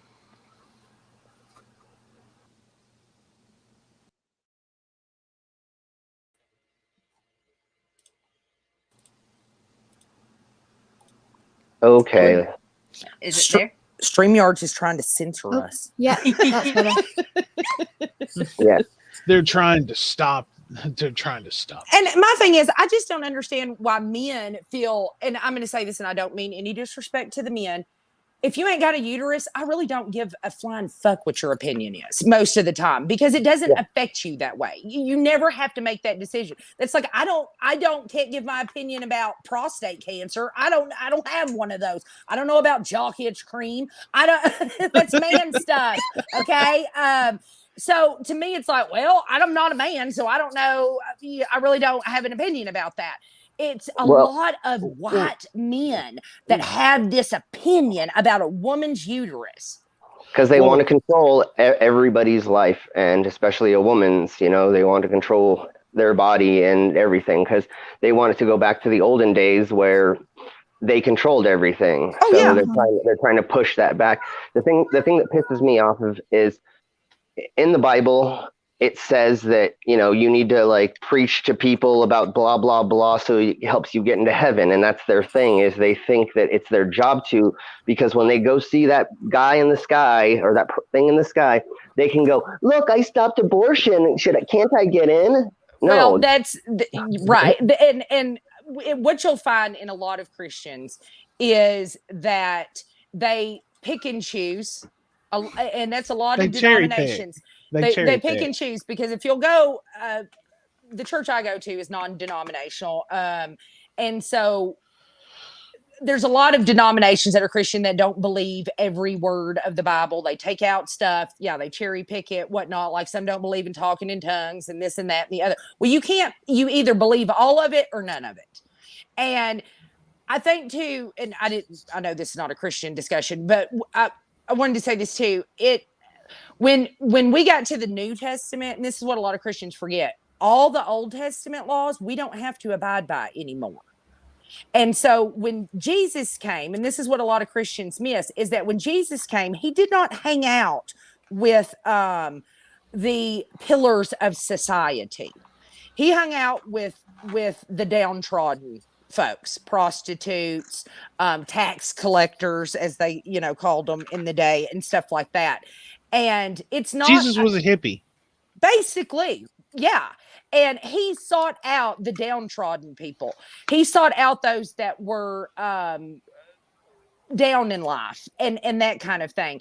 And so what Christians do now is a lot of them look down on, oh, they do this or they do this or this and that, instead of they're supposed to love those people and that's who they should actually be around, instead of someone who, does that make any sense? I know I'm Yes, probably absolutely. rambling.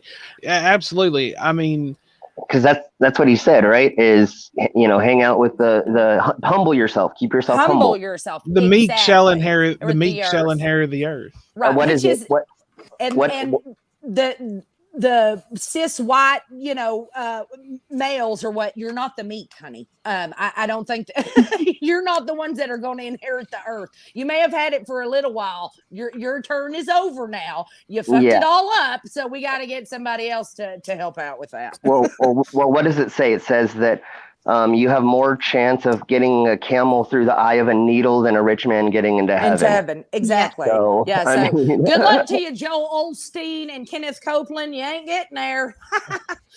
Just saying. You're going to be dancing inside the flame. Pretty much. Yeah. Um, But that's the thing is that if what we're supposed to do as Christians is let everyone, you need to worry about your own sins and let everybody else worry about their own.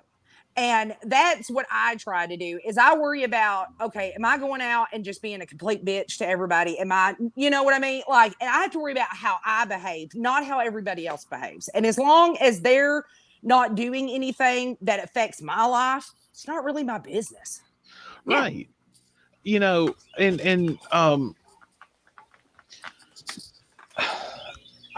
That's always just been my big thing is like pushing,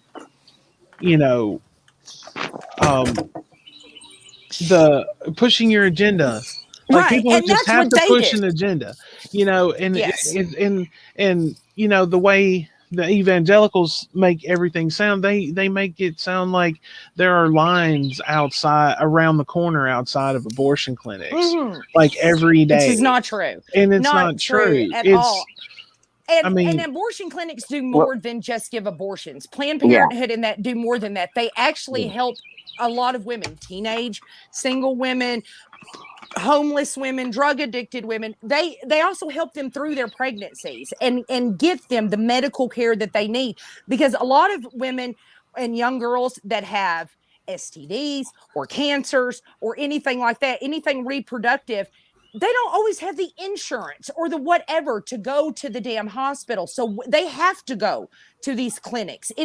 They're not just performing abortions, like hundreds of them, and just throwing dead babies out in the dumpster. That's not what's happening there. Friendly that's reminder part to of it. everyone that when you hear people talking about, defund Planned Parenthood, the vast majority of Planned Parenthood clinics cannot and do not recommend or offer abortion services because they are federally funded. See, and people just, they don't even bother to research anything. Because remember, books are bad. Books are bad. If it's not the Bible or some conspiracy theory bullshit or some book written by some fucking, fucking racist Republican on some kind of bullshit to push an agenda and propaganda, then they're not going to pick it up. It's like trying to get into a theological discussion with a conservative Christian. That it's just going to be, they're just going to repeat themselves over and over. And they again. have no actual facts or thought behind it or intelligence or whatever. They just don't want to hear it. And they don't want, a lot of these, especially the conservative Christians, they feel like, the LGBTQ community is pushing their lifestyle on us. What do you think you're doing when you're pushing your life on other people as well? Not everybody wants to live the same freaking life. And I think a lot of these people don't actually get out and meet people of different races, of different backgrounds, of different, lifestyles. Really, really quick, because this is my favorite thing when they say this.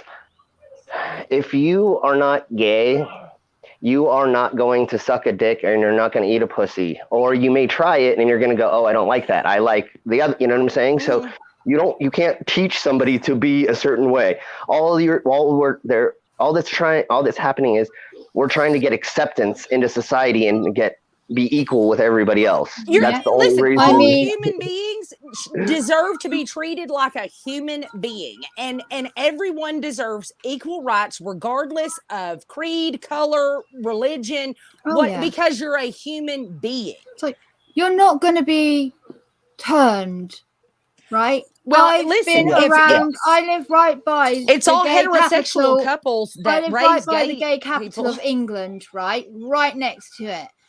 I've been hanging around emos, goths, punks, leftists, and our left is really extreme compared to your left, right?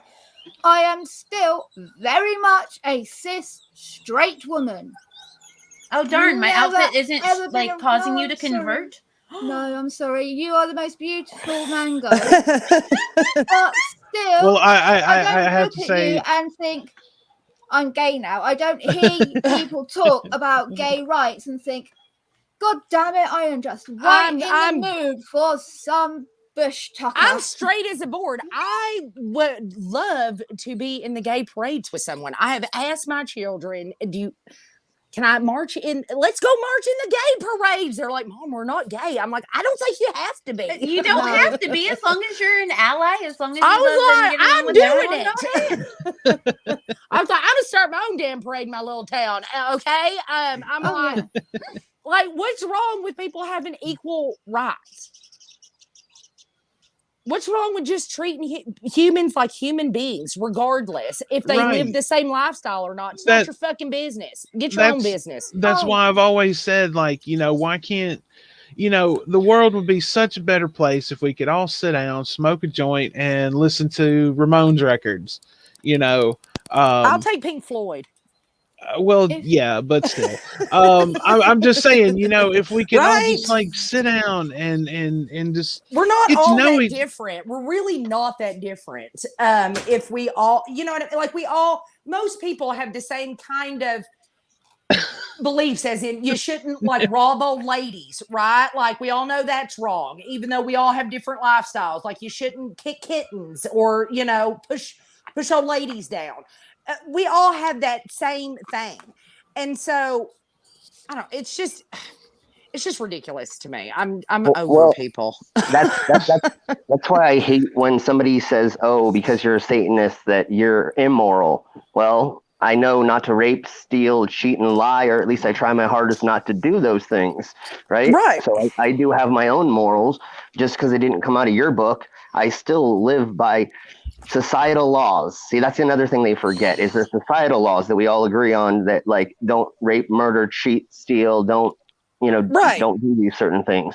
Well, and like obviously, Cyborg, we have two different belief systems, but we can actually sit up here and talk respectively and be respect each other's beliefs, even though we don't believe exactly the same way. Yeah, exactly.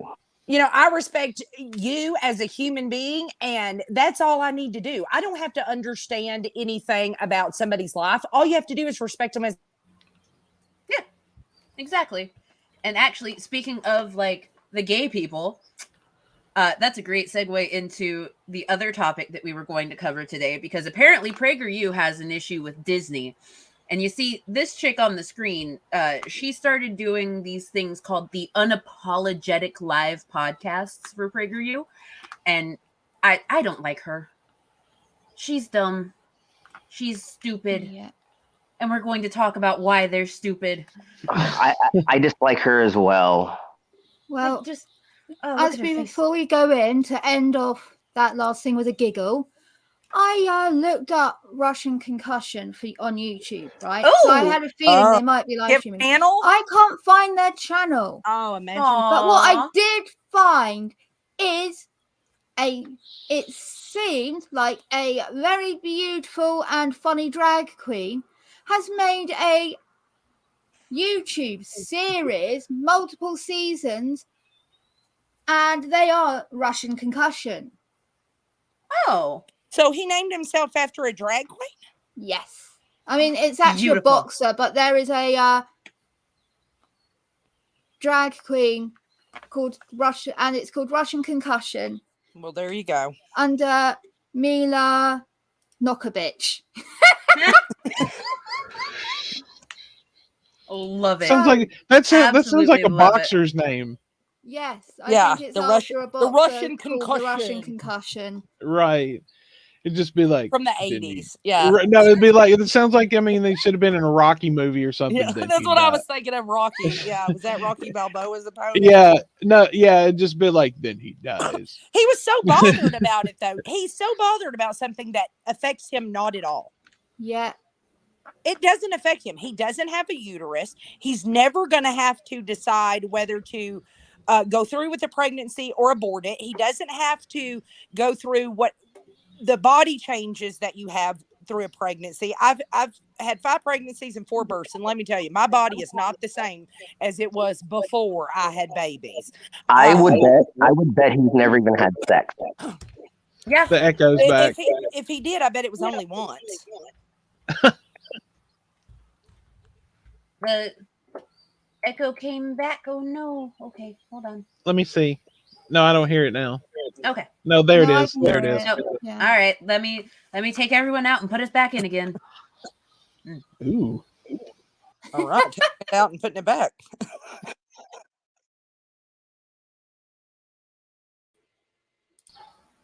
That's it. That's the spot. I love it, Nimrod. Dr. Nimrod, I'm sorry, I can't forget your doctorate. My drag name would be Mira Munchaminge. Oh, I like that. Mine's Disco Lemonade. I already have mine, and I'm going in October to Vegas with my husband, and RuPaul's live drag race show will be there. So while my husband's at meetings, I'm going to be enjoying the drag queens, and I cannot freaking wait. And I've been to drag shows. They're a lot of fun. yeah, and this is RuPaul's with all of the, with a bunch of the drag queens that were on RuPaul's Drag Race. So I'm super excited. Hell yeah. If you like RuPaul, there if you go and do a YouTube search of RuPaul and Henry Rollins, there is a little like RuPaul is literally driving Henry Rollins around and they're just talking. I'm gonna have to watch that because it is interesting and it is very interesting. I mean, RuPaul is like a cool motherfucker, Yeah, it's a TV show that she used to do, where she would drive around celebrities, and one of the episodes is with Henry Rollins. No more shit, Pippygate. I see you. I can finally see the chat now. No more shit, Pippygate. That's our Perry Caramello. No, you like Perry too. When he got all that McDonald's, he got like 9 bags of McDonald's delivered, and he was just screaming, "No more shit!" Oh no! What about the last one when the guy broke through his screen door at the beginning of his stream? I was dying because he hates McDonald's, especially their stupid fish fillet sandwich. He's like, "It's disgusting," and pickles. Well, I mean, they are better. I love it. I love Perry Caramello. Makes my life happy. I'm just so can someone please explain to me who this lady is on the screen here? So I cannot for the life of me remember her name. Not that it matters. She's not smart. She works for PragerU.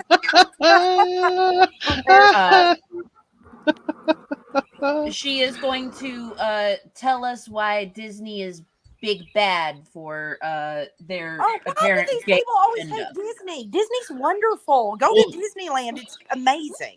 Well, Disney they take issue with something that was said. I discussed this in my stream about Von Helton. Yeah, because I broke my no cow rule just for him for that one thing. But so there was a Reimagining Tomorrow conference that Disney execs and people that work within the company have. And what they are doing with Reimagine Tomorrow is they are trying to have inclusivity across all the boards. Like at their parks, they're having. How dare they be inclusive to include everyone on? Oh my gosh, the nerve of them. Yeah, and someone that works on the Proud Family for the new season that they're going to be doing said that they were very excited because they had initially thought that Disney wouldn't allow things like gay representation. And Right. because they found out that that's not the case, Disney's very inclusive and okay with stuff, they made this statement that they were sneaking gay characters into the background, you know, actual representation, them just living their lives and just being queer, for her not so secret gay agenda. Like, it was a tongue-in-cheek joke, and everyone is losing their shit. If you see a gay character in The Lion King, that's going to make kids gay. Yeah, And Right. That's their thing. They don't realize that it's actual heterosexual couples that create gay people. Every gay And, person I know had heterosexual parents. So if gay Lizard- people come from is her heterosexual, name that's her name. I just looked it up. Okay. Again, her name doesn't really matter because she's No, you stupid. beat me to it. Yeah, that's the thing. I don't get. You don't complain about seeing straight couples in the media for these children, right? right? But they complain the second it's LGBT, and it's like, well, hang on, I say, don't even know. straight people don't make even gay notice. people. Or at I least, don't like, notice a gay yeah. character or a straight character. I just like the show or the movie. Like, I mean, well, that's the thing. You don't notice they're gay because, like, most of the time they're not there. They're well, never outright stated that they are LGBT. It's assumed it's queer baiting, and if they ever are said this is a gay person, then often that's their sole identity. It's much like in media there's a scale for women, the feminist scale, where it's like, does it meet these requirements? If not, then it isn't a movie that's female affirming. Yeah. It's something else. So that's a thing. Whoever just tapped into the background, you can fuck all the way they're trying to off. porn bomb you. They're already Yeah. got their dick out before I you can- put them on. What an idiot. how do you Yeah. how do you see who's in the back room? On my Oh. end of the studio, Oh, I can gotcha. see people that Yeah. like pop up and try and gotcha. jump in, I and do it's this so a lot, cute you when can they tell. try. But it's like, people don't understand that I'm not just going to pop whoever into my We're not panel. newbies over here, okay? And we don't want to No. see your little peen. We don't want to see a big peen either. We don't want to see any peens, okay? Just knock it off. Yeah, right. Yeah, like it doesn't make sense. You get upset if a teacher just mentions that they're gay because now they're gonna have to mention about gay sex. But when your when your kid's nursery teacher's pregnant, Right. you don't think, oh great, how dare you get pregnant? Now I'm going to have to explain where babies come from to my Well, I mean, child. That's my thing too. Like, I don't care if my kids have a gay teacher. Like, that's not. They're there to teach school. They're not there to discuss their private lives. So what do I care, right? I mean, and I think a lot of it too is some people are trying so hard to keep their kids censored, and then these kids go out into the world, for college or after high school, and have no idea that all these other people exist and don't know how to deal with it. Let your kids see gay characters. Let your kids read books about, gay couples. It's okay. You don't turn gay by watching a gay person. You don't turn gay anyway. You're born that way. Exactly. All right, let's get started with listen to this. stupid. Yeah. Okay. I have to warn y'all. She's gonna start out with singing. Like, Oh no. yeah. Just forewarning. sorry, she's going to sing. Sorry, Dr. Nimrod. I was being very British and having tea and biscuits. Gray Man, is that you in my background? No, have you given him the link?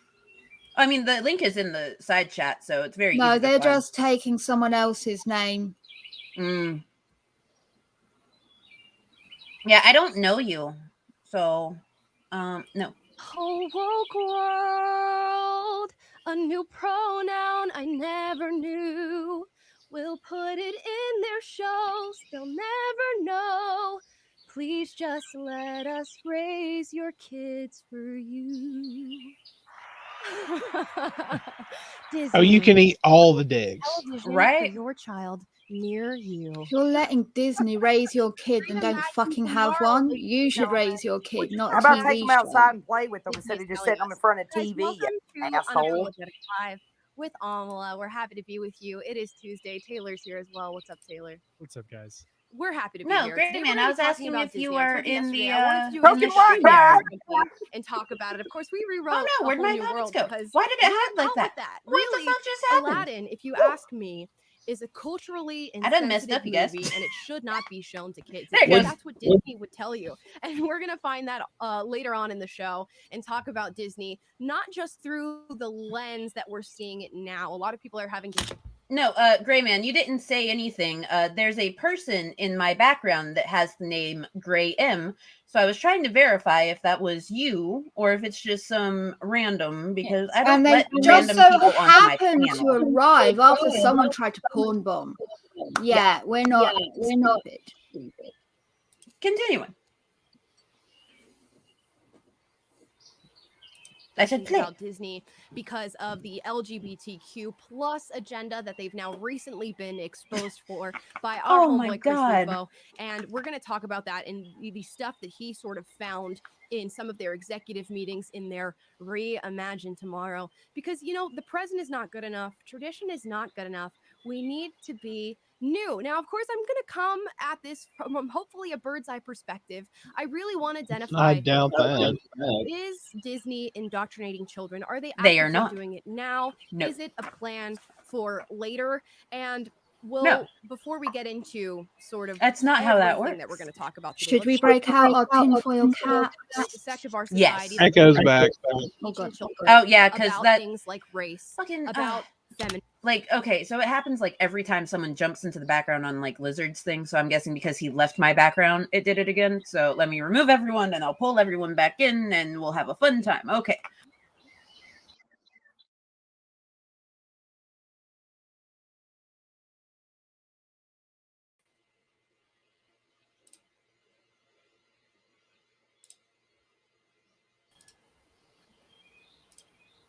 All right. So Am I going to feel more or less gay after listening to her? I'm just wondering.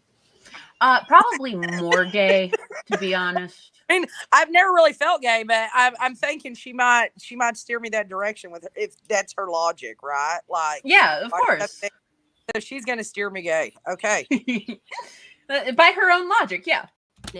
About sexuality and gender, and that we should do it from a young age so that we don't raise children that are going to be discriminatory or who are ill-educated on these matters, because they're going to see it in the real world. That's the argument that we hear. They're going That to is see the this argument. in the real That's world. the good Why argument. not educate them about these issues as young as we possibly can? Okay. I see that from a gender perspective. I can see how maybe one would. Okay, well, you don't do it as young as you possibly can. What you do is you explain things to children in language they can understand for their age. So you say, oh, Bobby has two mommies. They're gay. That's okay. And you go on with it. Kids really don't need your great big explanations. You can just say, hey, they have two moms. Isn't that cool? They normally get bored before you've even started to explain. They don't care. Right. Oh, Exactly. they're gay? just Cool. say, how come they don't have a dad? Well, because they have two mommies. They're mommies like mommies. Oh, okay. And usually that's all the kid needs. And they run off and play. And they never think about it again. Yeah, it's that simple. And I mean, people how hard assume is that that? people assume that like the don't say gay bill is only going to affect children, like young children, and explaining things in, you know, appropriate language. But the lettering and wording of everything, it affects Kids everyone. are really not. I think they think the kids are like little cult members. Like you just tell them anything and they're going to believe. Kids aren't completely stupid. Like if you give them an explanation for their age that they can understand in words they understand. Most of the time they just are wondering about it. So they just ask, like, kids will say, why is that person so fat? And you just say, well, because they are, and it doesn't matter. Right. I was And about to say, how often have you heard kids go, why? They're curious. They want to learn, and they're not dumb. Spawn said, she was like, why does the moon follow us? If you don't make a big deal about it, they don't make a big deal about it. And all they wanted was a little bit of an explanation. Yeah. And then their attention span goes off to something shiny or whatever. Like, it ain't that big of a deal. Don't Say Gay Bill was kind of broad, because it didn't just cover gay. Like saying that they're gay or trans or something. I swear in the wording, lots of teachers were getting worried because it meant that they couldn't do anything with checking in that children were okay or certain things. And they were worried that, like, well, what about when we see a child that's seriously depressed? Like, I'm not going to be able to help them or talk with them. I'm not going to be able, like, I watch a few YouTubers that are like teacher YouTubers. So they talk about problems in schools and things like that. And it was around the time the Don't Say Gay bill went around, and they were saying how dangerous this is because now they're not going to be able to help children anymore. Yeah. And it's like there's bigger issues in the world that these people could be focused on than if you're gay or not. Who cares? Well, see, PragerU cares. Go hump a toaster if you want to. I don't care. As long as if you're consenting adult, what do I care? That doesn't affect my life at all. Who cares? There's worse things than having a gay kid. You can have a serial killer, which, let's be honest, for most white kids, that's probably going to happen. They're either school shooters or serial killers at this point. It's like you can have way worse. Your kid turn out a lot worse than being gay. Oh, wow. Cares? Slim, show us again. Oh, wow. Nice. That's awesome. So that's what I was working on today. It's our Navy sculpture that gets turned into a trophy. So that's what I was been working on. A stick figure. That's amazing. It's really cool. Yeah. All right. I don't know. Let's see what all That face right there, man. Yeah. It's a screenshot of the face. She watches every Disney movie. Like, guess what? You're grown, lady. Don't watch them if you don't like them. You ain't like, we teach sex ed here young. I swear. I think Spawn said that she started to learn a bit about it, and she's 6. Well, do these people realize don't that touch private areas? That's your special place. Things like that. She's asked about where babies come from, and I've explained to her, like, you have sex and things like that, obviously child appropriately. She's seen me on my period because, like, kids walking when you're on the toilet because they have no idea about boundaries. I'm gonna tell you, my youngest. So she was curious. My youngest, I have 3 girls and a boy. And so my youngest is my son, and he's 10. So he has 3 sisters, 19, 16, and 14. And so he knows all about, lady stuff and whatnot. Yeah. And he always screams, put a tampon in your butt and be quiet. Like, it's not exactly correct, but, he's like, oh, they all are on tampons. That's what he says. That's so funny. But I'm like, listen, my kids learned about the birds and the bees by watching farm animals that we have. Okay. Like, well, that's how you do it. Pretty much. There you go. Like, that's how stuff is born. There's anything wrong with educating them young. Like, we learn about sex by year 6, so 11, 12. And then we got taught more in depth as we got older. But yeah, like, we learn about what's wrong the with physical mechanics, periods, things like that. The main thing is how they're going to know. You can't say that how are children meant to know what is happening to them if they are being sexually abused is abuse and sexual abuse, and not normal if they don't get told these sorts of things, because every child generally thinks that they're experience that they have at home is what every other person experiences, right? And only when you say to the contrary can they know that that's not it. So they need to know certain things to understand that this is not normal. You can't go, oh yeah, don't let anyone touch you down there. But then it's like, oh well, okay, your parents might need to touch you down there sometimes for certain things, like pseudocrim, or if they're younger, wiping their butt, things like that. You know, like not often, but still occasional, it would be necessary. And if you don't explain what the sort of not touching there is meant to be, then they're not going to know that that's an inappropriate kind of. Does that make sense? Yeah. Like, yeah. So like it should be taught so children understand that that's not safe, that's not okay, this is a worry. You know, and I do think you can do it and do it age appropriately, and it will be better for children because they will not only understand if something's not right or abuse or something like that, but they will also know what to do in situations like using the right kind of protection or things like that. We know education causes a drop in teenage pregnancy. Oh no, the Abstinence abstinence talk stop it. doesn't do that. That's the what talk we had in school. Yeah, just abstinence. Okay, you're talking to most of the people in that room already had kids and were in high school, and that was my question. I was a senior in high school. I had 4 or 5 classmates that already had a kid or two. I'm like, I don't think that's gonna work. I think you should have done this a few years ago, considering they already have kids. How about we teach you how to take care of your body and protect it and that kind of stuff instead of just don't do it. Just don't do it. Disney gay agenda, obviously. The gay agenda. It's all Disney's fault. Because there is no choice about showing your kid a movie or not. Like maybe it's not mandatory to show your kid Disney. Show them something else. Don't they got Christian VeggieTales or something? Show that. Like, if you don't like Disney, don't watch it. Actually, VeggieTales is no longer Christian. Is it not?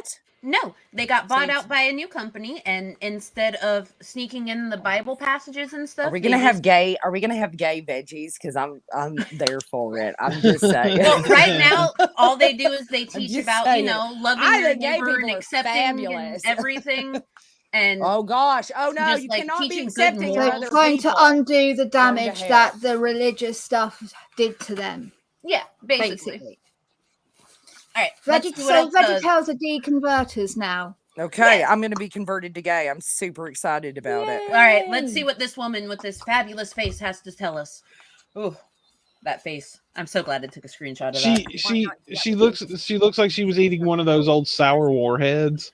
Lives, and why not teach young girls about feminism and being anti-patriarchal and all these fun we still have them here. Folk narrative. So that's what one side typically believes. We then have the centrists who say, I don't mind if we have a character that represents being a part of the LGBTQ community, or we talk about how men and women can do the same things and achieve the same things, and maybe we talk about how people can be racist, but that's not, that's not the norm in this country, and we can discuss that in films and in children's programming because children are going to see it and they're going to want to talk about it. So why not do that?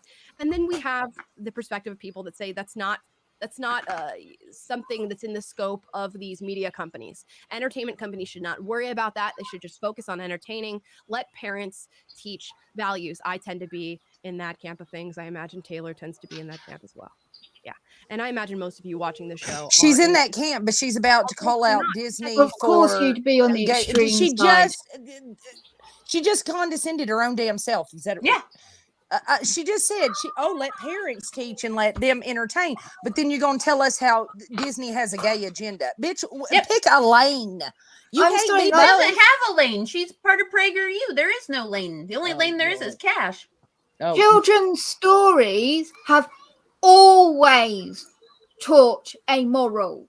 Every single children's story has a moral. Actually, they were if you think about our lullabies and stories from back in the day, most everything died in them. Like, if you think about it, they were all kind of creepy. Yeah. Well, fairy Like, tales are rockabye actually baby. horror Why is a stories. baby in a tree? Yeah, And why does like- the baby come falling out of the tree? Like, shit ain't right. Okay. The Like, originals it was are not- way more They're dark. They were but dark. there's always a moral. So Grimm went around the world and took folklore tales and turned them into stories. So they would find regions, and normally they share a lot of the same parts, but there would be differing points depending on what village. And they would take the most common parts of it all and put it into these stories. That's where, like Rapunzel, Sleeping Beauty, etc.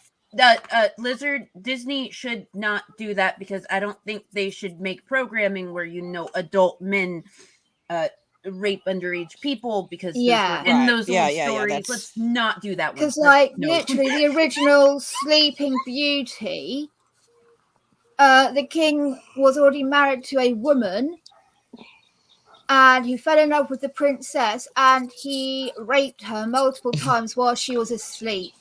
Lovely. Lovely. And Let's when she not got It's a great pregnant, story. the queen Yeah. found out and got so pissed that she murdered the woman. No, so she murdered the woman's children, fed it to her and the king. The woman went insane, and the king burnt her at the stake. Things like that. There are a lot of dark tales to it. There are heavy Christian undertones to them, mostly because of the era they were written in. But like also, there are generally morals to the story, or it's telling you something, or it's helping you process something. Ring of Roses, we know that's about the bubonic plague, so that's like helping them. The children came up with that to help them cope with death. Oh God, God damn it, Lizard. censorship! How dare you censor me? Shut up, Blizzard. Go to work. Go be a soy boy and shoot something in the woods and make the whites. Oh, just- he's Go I think manhandle he's a on tree. lunch break right now. So while we have his attention, everyone should know that Lizard's woman, Pistachio, aka Peanut, was stolen by BGTV, and he's never getting that bowling alley Wait, what are deposit you back for talking- his wedding. What are you talking about? I'm right here. I'm right here for the lizard. the weird. Listen, we don't kink shame, but the Sam Kinison voice kink is weird. Lizard. Lizard, I've been Weird. looking for you, honey. We're still supposed to get married. Weird kink, I gotta say. I mean, that's do you? No, go right ahead. You were late for work this morning. Remember, you didn't want to go anywhere. Ooh. What's Slim got in his hand? Let's see. Oh, Chrissy. Oh, I like that, brother. Oh wow, that's cool. Can you see the 3 X's I put in the forehead? yeah. Is that are you making a straight edge skull? Yeah, totally. No, 3 X's is extra hard alcohol. So it's a drunk skull. Your apron is apparently straight edge too. All right, let's get back to let's Gem. be on me. I stopped Spawn watching certain shows because I felt her behavior declined after watching them. So I stopped her watching it. If you don't let the show that your kid is watching dictate their morals, that should be you. And if your child is only getting their morals from a TV show, then you are not doing your job as a parent. Yeah, You are not teaching them anything then. Right. I The like best time to talk to a kid is what is it they say? There's like the first 3 minutes that they wake up in the morning, when they get home from school, at dinner time, before they go to bed, are like the most pivotal times to talk to a kid, right? That's when they're willing to sit around the dinner table and talk about current events. It doesn't matter if they're 5 or 15. You can speak to them in a way that they'll understand. oh, absolutely. Like that's Unless you're how raised, idiots. right. I mean, that's how my dad was. I'd sit and ask my dad questions about anything, and he would sit there and he would talk to me. And it didn't matter. I mean, I was like 7 or 8 years old. Yeah, that's us. No conversation is off limits. No. Mhm. And you can feel free, and that also means questioning our parenting sometimes. We allow our children to be individual human beings, and they're allowed to question things sometimes and ask questions. Does this woman have kids? No. Oh my gosh. Okay. Let's continue. Companies like Disney and other children content creators should be talking about these things because children are going to see it and eventually have questions. Or is that the parent's job? So my blinders on this subject matter are obviously that, or my biases on this subject matter are obviously that I view myself as being indoctrinated from a young age, and I would never want to see that happen to another child. I do believe it is within the parental scope of practice that parents teach kids values and what they believe. And of course, arm your child with the ability to think critically and to come to their own conclusion. I, for one, am not going to be the person who teaches my child, you have to be this, you have to be that. I will just simply give them what I know, what I think, and make them. And then you will kick them out of the house when they disagree and don't follow your laws. You'll disown them, even though you created them. They do something different than your lifestyle. Discussion that we will have, and I will be more than happy to have that. But what I think is particularly interesting with Disney and what this whole controversy has pointed out is how much of a stronghold Disney has on the American childhood. And maybe it was just something that I never noticed or focused on, but I think we as Americans, and maybe people in other countries who are watching this show and who view this content can speak to this as well.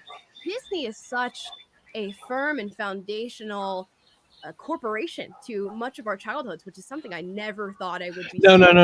Hang on. She's missing another very important point here. Disney is also one of the biggest censorship groups in the country, because they want to stick their fingers into every little bit of media. As a matter of fact, just a little interesting tidbit here. Disney has been trying for years to buy Comcast or Xfinity. Disney has been chomping at the bit to buy that company. But Disney is not allowed to because they currently own too much. If they buy any more than what they already have, they would be considered a monopoly, and that has been blocked by the federal government. That's true. But see, also you also have to realize that Disney doesn't mind selling off a lot of things as well if they can make money and they can further an agenda. But Comcast has also refused to sell to them every single time. Comcast has its own thing going for them. Comcast actually has a lot of really good distribution deals hooked up with things like HBO Max and Hulu and stuff. Disney will be able to buy out Comcast from their 24% share of Hulu in 2025, but that's because that's when the pre-existing contract ends, and that's when the Hulu Live TV option will begin to phase out, because that's when those pre-existing contracts end. Hi, I'm Mango. I know too much. And there you go. You should start up like a Walter Cronkite newscast of some kind, and that's the way it was. All right, let's see what else this bitch has to say. I'm just gonna call her a bitch. Like, I don't care what her name is, honey. I don't. With you people who haven't heard of Disney, or maybe whose parents didn't allow them to watch the show, you didn't have a childhood. I can't even think of how many times I've heard that in regard to things like Disney and specific parts of the quote American childhood that people don't get to experience. You didn't have a childhood. So I wanted to check in with you guys and see what part Disney plays in your lifestyle. When I was a kid, Disney was a massive part of growing up for me. It didn't I was watching a lot of TV. I watched all the Disney Robin movies. Hood and Snow White, and then I went outside and played with my friends. Like, it wasn't. What? Disney indoctrinated me to fall in love with a fox that was dressed as Robin Hood. Right. Robin Hood's my favorite Disney movie. It was a great one. But like, I am a little perturbed that they made me think that you could sing and wildlife would come clean your house. Yeah, right. That pissed me when I learned that doesn't happen. Other than Yeah, I hate the deers that don't mop my floor. You right, know, and I the mean, birds that pick up the stuff and put it away. I'm a well, little I can't let the about birds in because I have cats. there. See, Yeah, see, all Disney taught me was to normalize abusive men and that men save you from everything. it's. I mean, most people don't. They just it's entertainment. It's something to do to Yeah. get your mind off of other. It's within Disney taught me nothing. nothing. I don't. I mean, yeah, I like Disney Wait, movies. That's it. It's not my whole life. wait, hold on. You're telling me I can't be a magical blue genie that rides a carpet and sings songs? No, I mean, I unfortunately. guess not. I guess not. Damn it! That was my whole life. I've been striving ever since I saw Aladdin. I've been striving to be the blue genie, and now my life is ruined. Yes. I wanted to be Ursula the Sea Witch, and I kind of am. I just can't swim. So other than that, Oh my god! All right, let's see what And- else Disney is indoctrinating us What- with. Just one more little thing. There have been gay characters in Disney movies since they began doing them. Have they always been portrayed in the right light? Not always, but there's usually a gay single character that's helping the princess get the man or whatever. You know what I'm saying? So, Yeah. honey, it's been in this the whole time. You just didn't know. Maybe we should teach her about the movie Song of the South. Why do I keep getting like the best pause screens? Like, look at her face; it's gorgeous. I wanted to be Mulan when I grew up. After watching that movie, I thought she's so fantastic. She is fantastic. That came out in 1998. I wasn't born until 2 years later. But when I saw Mulan, I thought this is the greatest thing since sliced bread. I want to be her. And I remember Disney she's Channel 22 years old. of my upbringing, High School Musical, Raven Simone. I would wait for the Disney Channel original movies and say, I can't eat dinner at 6:30. A Disney Channel original movie is coming out. And it was Nobody did that. Nobody said that. Not one person has ever said that. I can't eat dinner because Disney's coming on. You know what my I'm sure mom she did. whenever we like had Disney Channel original movies that we wanted to see, because they usually came out on Fridays. So my mom would specifically make that a night where we were allowed to eat in our room, so that we could sit down and we could watch the Disney Channel movie we wanted, as long as we remembered to bring out our plates. And you sit around and you turn it on and everybody sits around the coffee table or on the couch eating pizza and watching the movie. Like, yeah. I mean, fuck, did she grow up? In a very conservative household, probably, where you had to sit at the table and request to be able to get up and do stuff. May I please be excused? No, just get up and fucking leave, dude. Eat everything off your plate. You can't leave until you eat everything off your plate. And that's how you make kids with bad relationships with food. That's when you get kids with eating issues. Yep. Yeah, exactly. Mm-hmm. Who I was.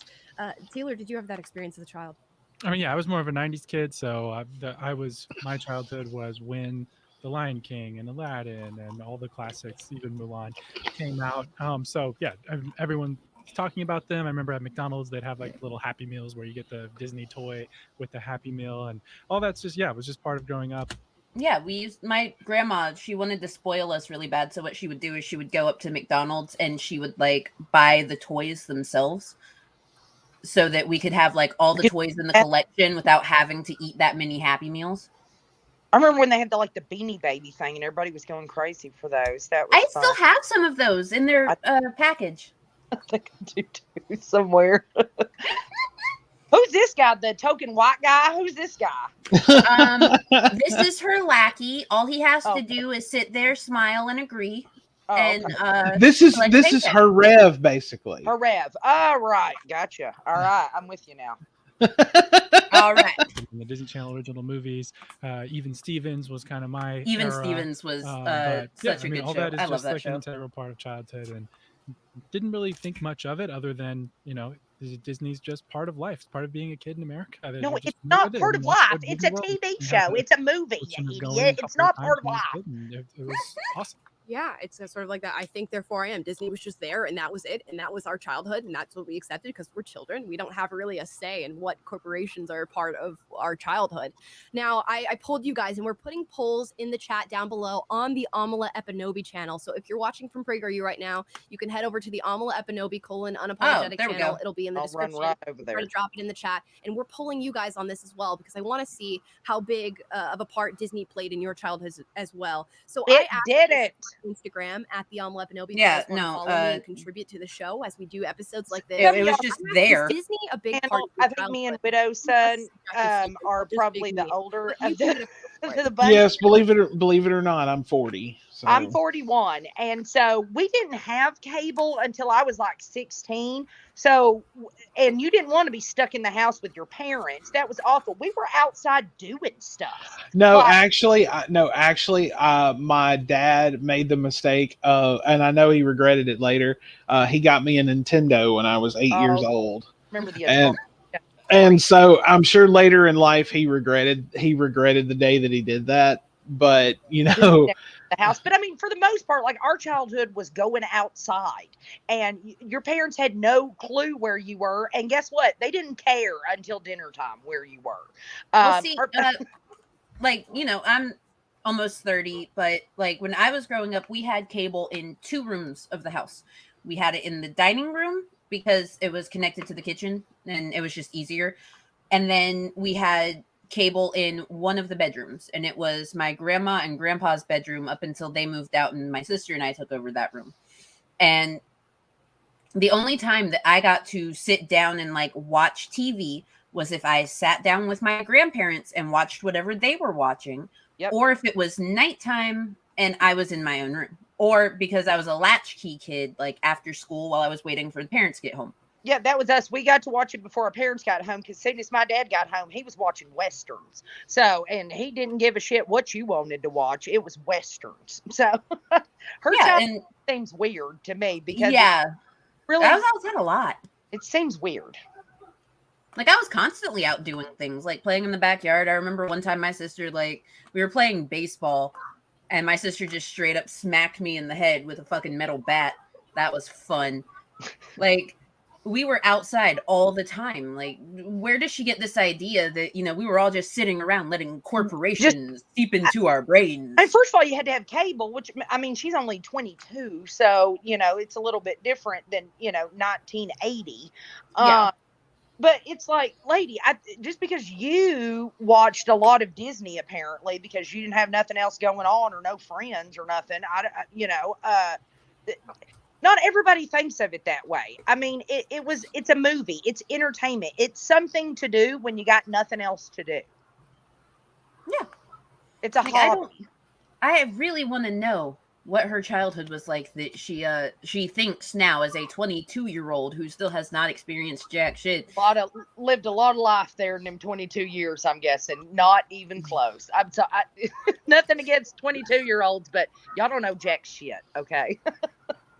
They're baby adults. Meaning that when you look back at childhood, the brain's not fully developed. It doesn't develop till you're 25. Your childhood that you remember more so than others.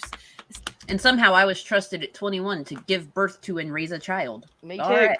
Like what? 77% of people said yes, and we had about 2,000 to 2,500 people respond to this.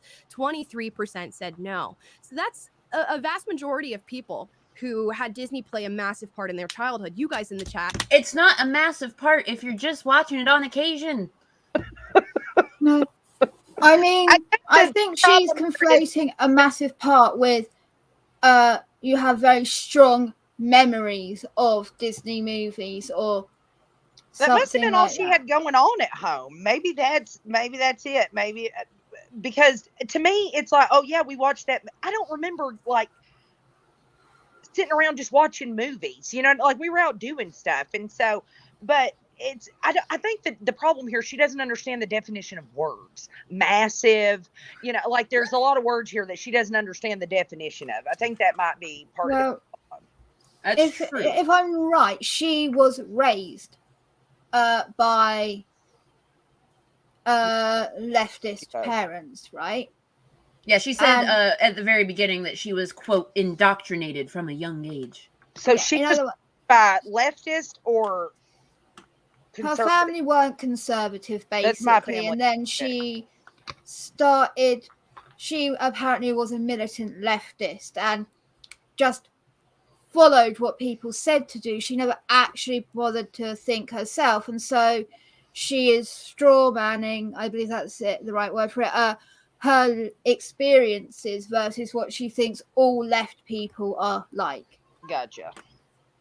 which is very, very much far from the truth, because even then it seems like she was a shit leftist. Like, same as she has no clue about the right, she has no clue about the left and just regurgitates a fact of a fact of a fact of a fact. I mean, we all do it, like, but at least admit that's what you're doing.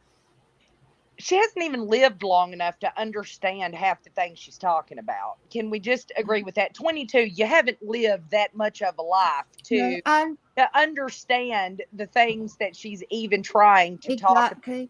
Yeah.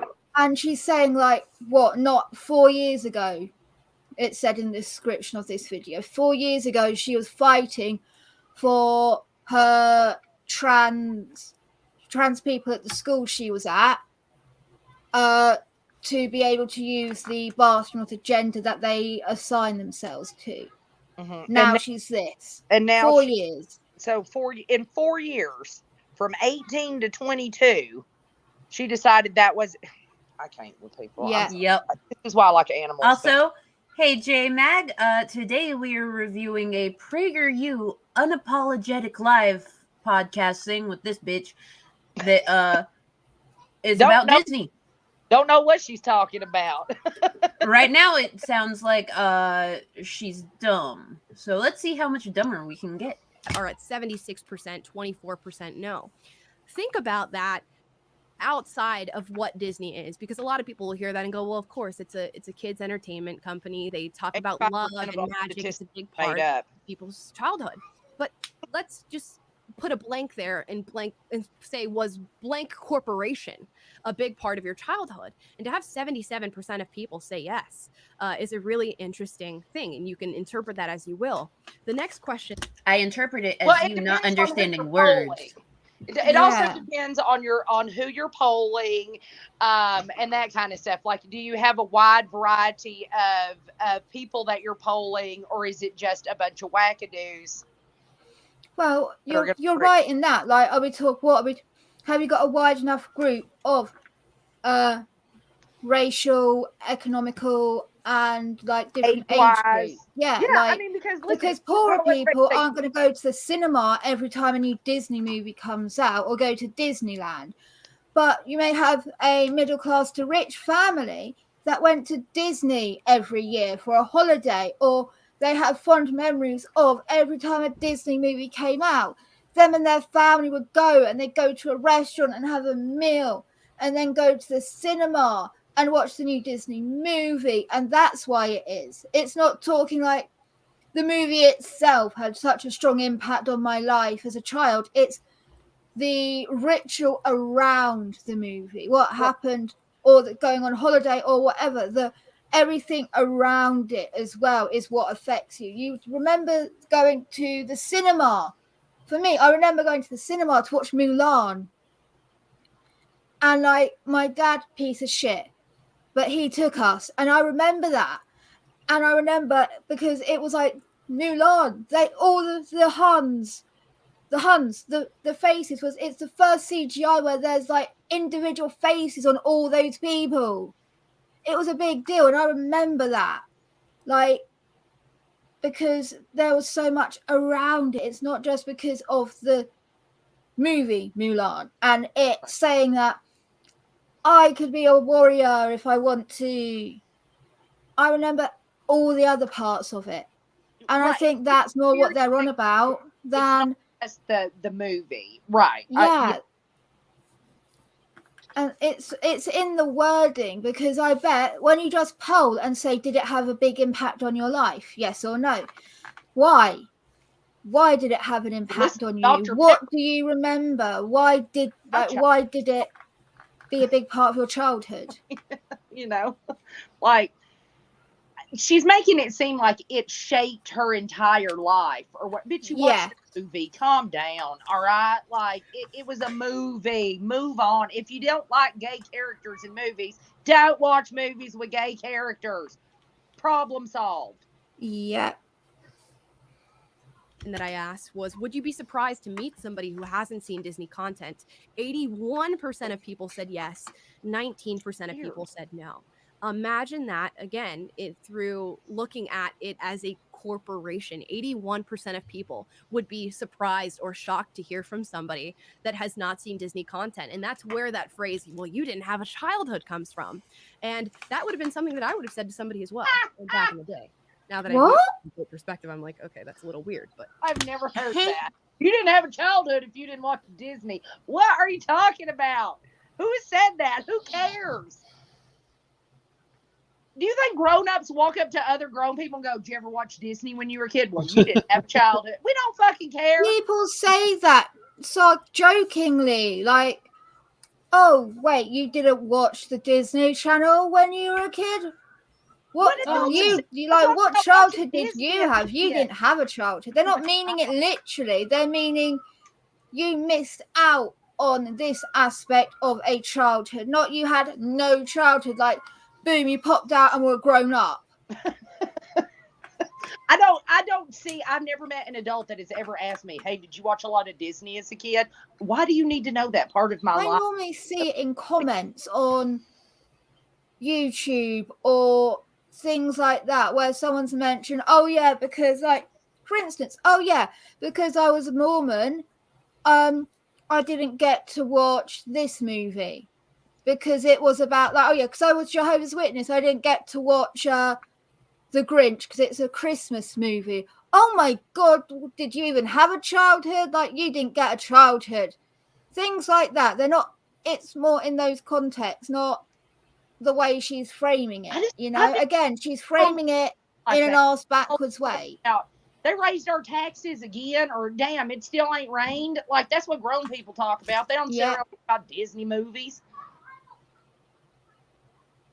Well, we are. we are now, yes. But, in her sense, she acts like people are walking up to her. You didn't watch Disney? Oh, okay. Let's reconnect that so you guys can see this polling data for us. Okay. Are we up? Yes. Okay, next. Did you want to be a Disney character as a child? As I said before, I wanted to be Mulan. I saw that movie and I was like, this is the best thing ever. Switch, and I'd take your voice immediately. 44% of people said no. Again, that's a majority, and we'll look and see if you guys said that in the chat as well. To the surprised by meeting somebody who hasn't seen Disney, 87% of you said you'd be surprised, and 13% of you said you would not be. Again, well, yeah, because like stronghold pretty much has on everything is a Disney movie. Next, it's not even childhood, like and whatnot. Not a lot of people necessarily. That's not like a huge deal. Like, I get in America and whatnot, Disney's a huge deal, but it's not a huge deal all over the world. Like, there are other places that people don't watch this crap. The kids starving in Ethiopia don't give a fuck about Mulan. Like, I would be, surprised if someone here in the U.S. were like, oh, I've never seen a Disney movie. Like, oh, well, shit. How'd you manage to escape and, like, not see any of them? Because everything is owned by fucking Disney. They do understand that there are other countries where people are not concerned about watching Disney movies. They got other shit going on over there. Mm-hmm. Well, no, see, it's PragerU. All that matters is the U.S. because the U.S. is right. Oh, okay. Yeah. Other people I have my own opinion of that.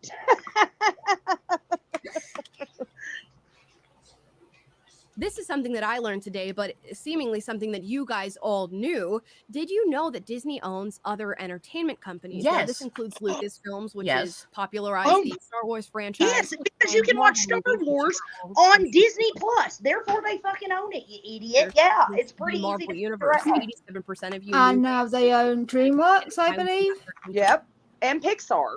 Didn't they buy Pixar as well? Yeah, They've Pixar was the owned one I was Pixar thinking for- of. Yeah, they've owned Pixar for years. Yeah, for a while. Listen, I'm behind with my knowledge of things. Oh, but you're fine. yeah, duh, they own other things. Go to Disney Plus, pay your $6.99. You can see they own Star Wars and all kinds of crap. Yeah, it's woo. Breaking news, I guess. I don't know. DreamWorks is owned by Comcast. Like, Oh, there you go. That's probably why like- they want it bad. there's a lot of companies that are owned by other companies. Like that's why it's called Viacom CBS, because Viacom owns CBS. There's NBC Universal. NBC owns Universal. Johnson & Johnson owns every damn thing at the grocery store. Yeah. Camp. I did not realize that Disney had its hand in so many other hats. Now, stepping outside of just other entertainment companies, did you know that Disney owns other networks? Yes. ESPN. Yes, dipshit. ABC, including their news network. That's why the movies were on Another, ABC. cable company that gives entertainment. 81% of you knew that. Again, I was in the camp of the 19% others who did not know that.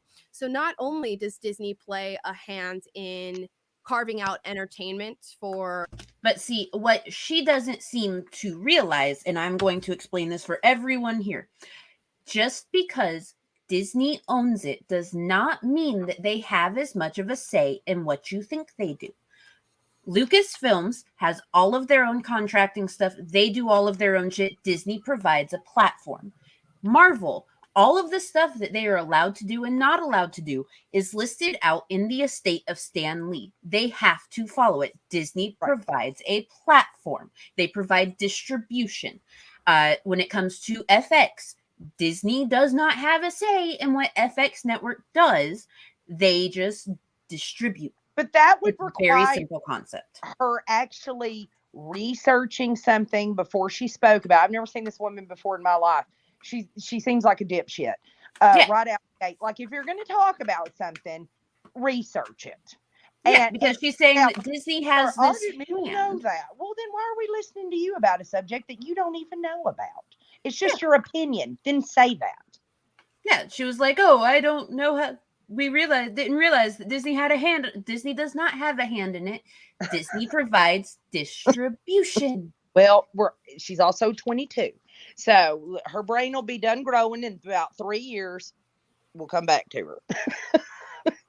Oh, Nimrod, I'm really easy to find. My username is Eeny Weeny Peeny on Discord. Eeny Weeny Peeny. not only children, but young adults and adults in their different franchises and companies, but they also play a massive part in catering what you hear in your news, what you see on ESPN, which we all Here we know go. to be a massively woke Here we company. go. That's not how that works. You did Fake shit. news. Fake news. I was waiting for it. For There Darcy we go. Gabriel and for their LGBTQ plus allies and advocates and members, and their Black Lives Matter protests that they did in the wake of George Floyd when all of that was happening. So Disney also owns that corporation. Now we asked three Wait, more is she questions. trying to say that BLM is a corporation? Yes. Oh yeah, she's very anti-BLM and early 2000s. what a lot of people would deem a race traitor. So like with and racism isn't a thing and all this sort of stuff. I don't know whether that. Well, I don't know to talk on that much. Like, but Yeah. there's a lot of hate towards her for. Ooh, that looks so cool. Oh, I wait, like there's that, my mouse. Slim. Haha, found it. That's amazing. Let's pull that up. There we go. In the eyes. Super cool. Love it. I also That's like so cool. that I keep forgetting that my mouse is not on the right screen sometimes. Percent of you said no. I'd be curious to see why that 20% said no. And I asked, would you let your child watch new Disney content? 23% of you said yes. 77% of you said no. And I the have a theory, and this 77% poll is very much said tuned no into because people like you keep perpetuating a lie that is not reality. And that's okay that you're And that that- fucking stupid. That also tells you that their poll group is tainted. Yep. It's not inclusive. Their poll group. No, it's all PragerU audience people. Exactly. So that right there. So all your percentages are shit. All your poll is shit. It means nothing. Yep. The news cycle around Disney right now, which we are going to get into. And lastly, with all of this in mind, do you support Disney financially? How do you know you don't support them financially? You don't. You don't. You don't. I mean, if you have no idea most of the time. Exactly. Oh, there's an echo again? Okay, hold on, everyone. We're gonna do the thing. Remove.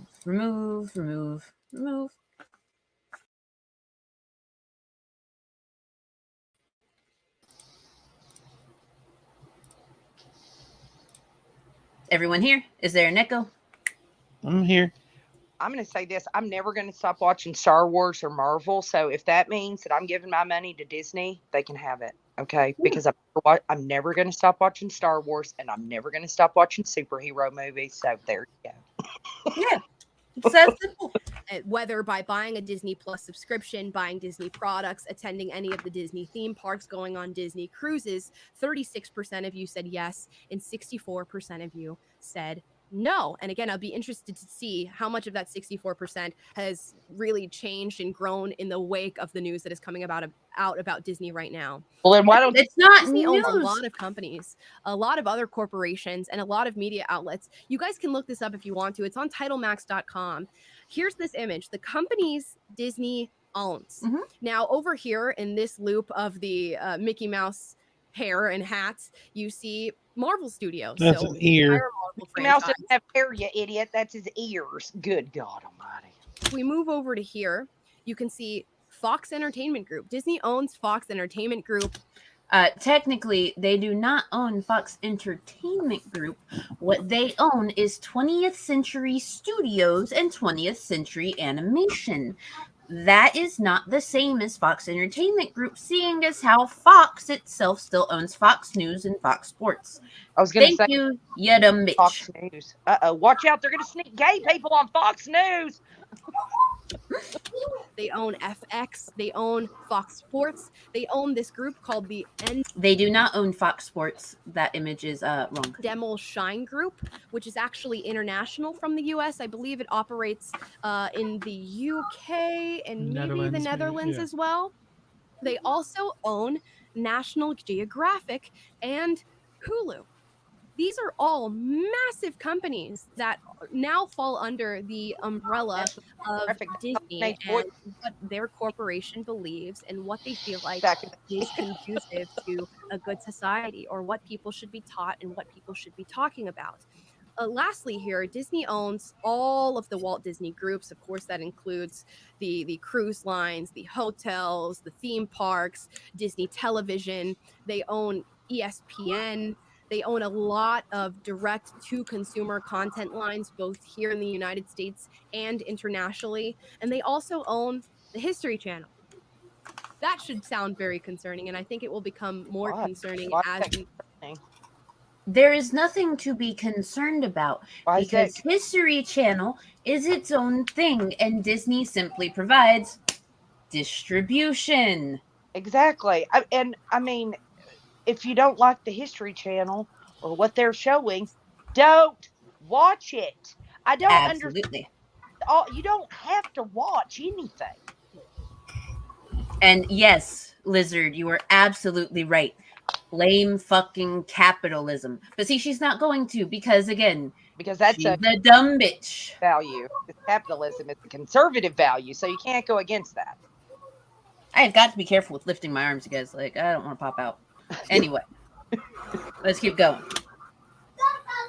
Or I can not do it right and I have to go back over here and click again. Got it. Go through the agenda here with Disney. They own the History Channel. I'm personally a big fan of the History Channel. My grandfather's a massive fan of the History Channel. I wonder how the History Channel is nothing like it used to be.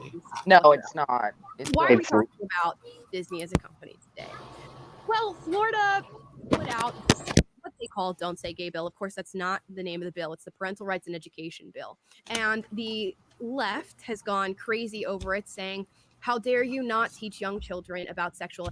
Actually, what everyone is upset about, the reason why there were walkouts across high schools and middle schools and colleges is because the Parent in Education Act will prevent people in middle school and people in high school from learning about and having their pronouns accepted and their gender identity affirmed. They stop all of that. They are not going to talk about it. They won't talk about what happens in heterosexual and homosexual relationships when it comes to things like abuse. They won't talk about how it's okay to feel weird in your own body because it's not gender affirming. Yeah. Like, they aren't going to It was discuss so these things. broad though. Like, it basically, if a parent just felt like their parental rights had been encroached because a teacher said something that they would have wanted to talk about or not be told, the teacher can get in a lot of trouble, and the teacher cannot seek fundraising help to pay for legal fees as well, which was a weird little thing they just slipped in. And it covered a lot. So a far right Christian, a Mormon, or a Jehovah's Witness, right?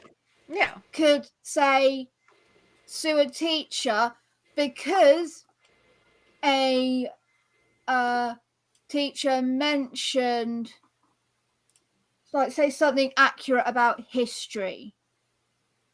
Like, you know, there are loads of people that say we shouldn't teach children how bad us white people were historically. Oh no, they should.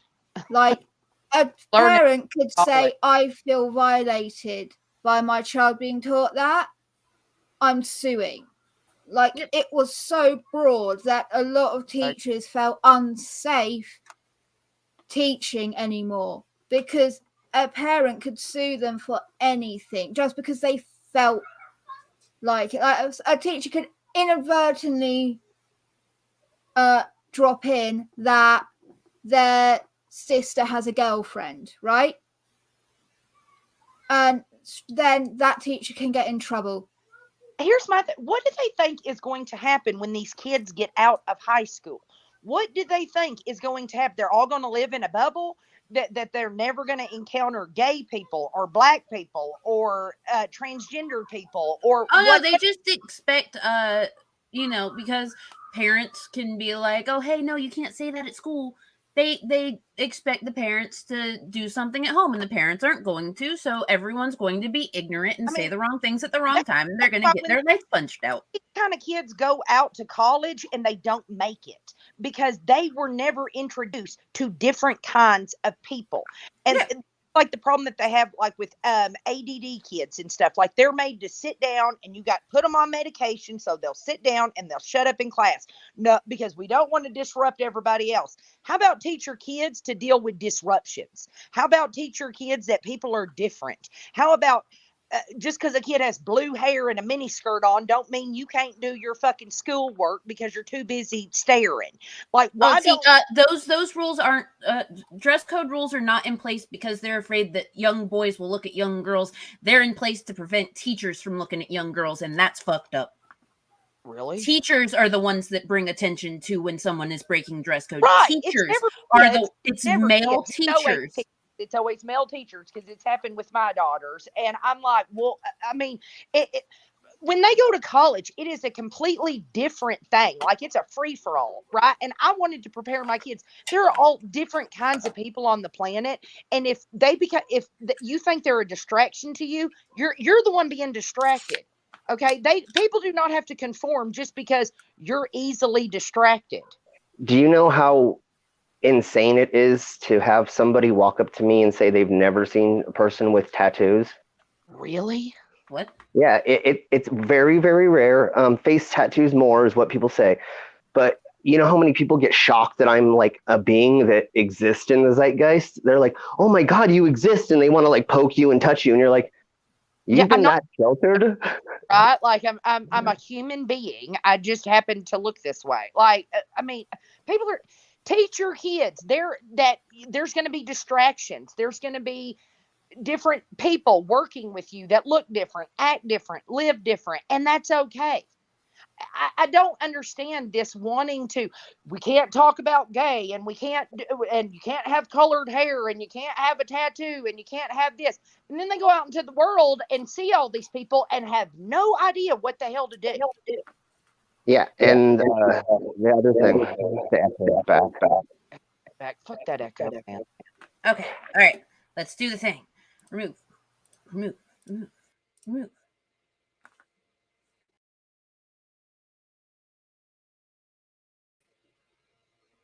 Oh, hi. All right. Now, So- Slim, I want to ask you something. Oh, is he back in yet? Yeah. Yeah. Everyone's in. Okay. Slim, I wanted to ask you something, because you said that people, come up to you or whatnot. Would you rather them come up and ask questions, or just, because people stare, and I've always been like, don't stare at people. That's rude. Don't point, don't stare. It's a person. Walk on. Would you rather people come up and ask questions or not? Yes, and that is part of the reason why I modified myself so publicly, or in places that you could see, because I want people to ask questions, or to see somebody they've never seen, or to feel comfortable seeing something new and different. So I try to talk to everybody, be as nice as possible, answer their silly questions. With kids, same thing. If they come up and start asking me things, I love to answer it. I love to make people feel comfortable with somebody who doesn't look normal. Should be walking up and asking, why'd you do that? Like, mind your own fucking business. But kids, kids should be comfortable to say, hey, what you do? And because I remember my kids would say, how come you don't have any legs? And I'm like, oh gosh, we don't ask that. And people would say, no, it's okay. I'd rather them just ask than just point and stare, like a weirdo. Yeah, exactly. Oh, where's my... Oh, there it is. I hope this, if she ever has kids, I feel bad for them, because they're going to get out into the real world and they're going to be traumatized, because they're not going to understand anything. They're not going to know how to interact with people that aren't like them. And as the world's going now, there's less and less people that are like this girl. Exactly. Education, which is essentially what it says. We just don't want to teach young kids about sexual education. It's not a conversation they need to be having. And if it is, that should be something that parents... The CDC guidelines for comprehensive sex education start as early as kindergarten, with things like understanding your own body and understanding boundaries and consent. Thank you, stupid bitch. Decide, not your educators. Disney was not happy about this. A lot of their employees came out and said, we need to take a stance on this. There were strikes and protests planned at the Disney headquarters, where employees walked out during the workday and said Disney needs to take a stance on these issues. Now, let's get into the stance that Disney has taken. Disney had a meeting called Reimagine Tomorrow.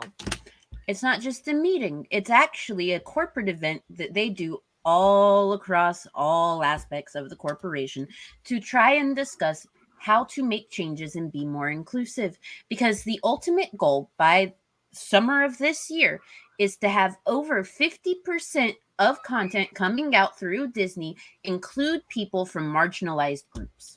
And it was basically a corporate... Has this bitch ever had a job? Because at a job you have staff meetings. That's what it sounds like. They have a staff meeting of all their staff. They get together. They do a little... they, it could be a corporate event or whatnot. You have staff meetings. You go over how to make your business better, how to be better to customers and more inclusive. Like, bitch, has she ever had a job?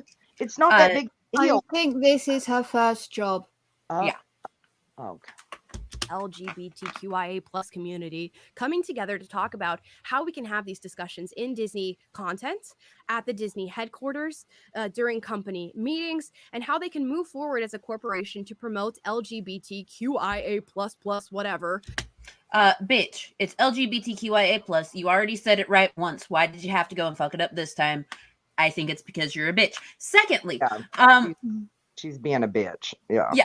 Secondly, as I stated, it covers all marginalized group. That includes people of color, indigenous people, the LGBTQIA plus community, or as I like to call them, the alphabet mafia. It's about accurate representation across the board for everyone, because up until now, Disney has been highly fucking whitewashed. Oh, definitely. And you think so? If you're not a white kid, there was no representation for you in Disney and on TV and in media in general. There was not much representation. And so, God forbid that kids nowadays, no matter what color, creed, religion, gender, whatever, that, oh my gosh, they have someone to represent them in entertainment. Well, how horrible is that? Oh my gosh. By making a kid feel accepted. Horrible. The nerve. Friends was a sitcom that took place in New York City and featured 4 All- black actors across the entire series. I was Like, gonna say, I don't remember a black person on Friends. Ross and Joey dated the same black chick at the same time. Yeah, Alicia Tyler. Wasn't that who that was? Oh, so even Yes. then they didn't paint the woman of like the black person in the best light of she's dating 2 men at once that happen to be in the same friendship group, so she a hoe. She a hoe. Oh, wait, Right. there was a different lady that they did that too, because Aisha Tyler, she ended up breaking up with Joey for Ross. Yeah. But I mean, I don't understand people who think it's so bad that people feel accepted. Why is that so bad that a kid see a gay character on TV or in a movie or a singer or whatnot, and they feel like, wow, okay, they're out there and people love them, and so people will love me for who I am too. What a horrible thing to do to a kid. Yeah, I know. Feel accepted and loved. How horrible we are. Oh my, I can't believe it. Denominations and people who identify that way. Now, here is Disney's corporate president, Carrie Burke, during that meeting and what she had to say. This has all been exposed by Chris Rufo, by the way. Shout out to Chris Rufo. I'm here as a mother of 2 queer children, actually. We're not seeing it on the screen. We're just hearing her. Transgender. We made it 24 hours without Thank technical you, token white guy who probably is gay. Let's see if we got it. Let's see if we can get her up so you can actually see this woman say There the we go. things that she's saying. Here we go. Child, and one pansexual child, and also as a leader. And that was the thing that really got me, because I have heard so much from so many of my colleagues over the course of the last couple of weeks, in open forums and through emails and phone conversations.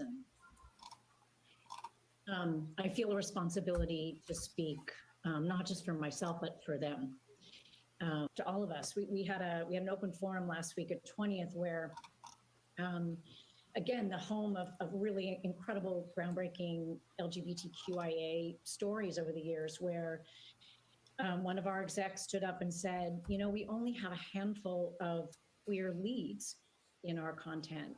And I went, what? That can't be true. And I realized, oh, it actually is true. We have many, many, many LGBTQIA characters in our stories, and yet we don't have enough leads and narratives in which gay characters just get to be characters.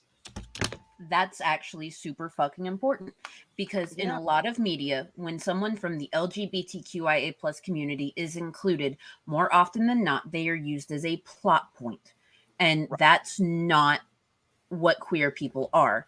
Queer people are just people. We exist as we are within our communities, and it needs to be accurately represented. That's all. Like, it's very simple. And not have to be about gay stories. And so that's been very eye-opening for me. And I can tell you, it's something that I feel. Sorry, one sec, Mango. Not happen. I just it's the Bechdel test that I was thinking of for the feminist movement, that's whether one. it's women, and there's now a LGBT one that Russo test. I do believe it is the Russo test. Yeah, GLAD introduces a Bechdel test for LGBT characters, and it's saying the Russo test. 1, does the film contain a character that is identifiably LGBT? That character must not be solely or predominantly defined by their sexual orientation or gender identity. The character is made up of the same sort of unique character traits commonly used to differentiate straight characters from one another.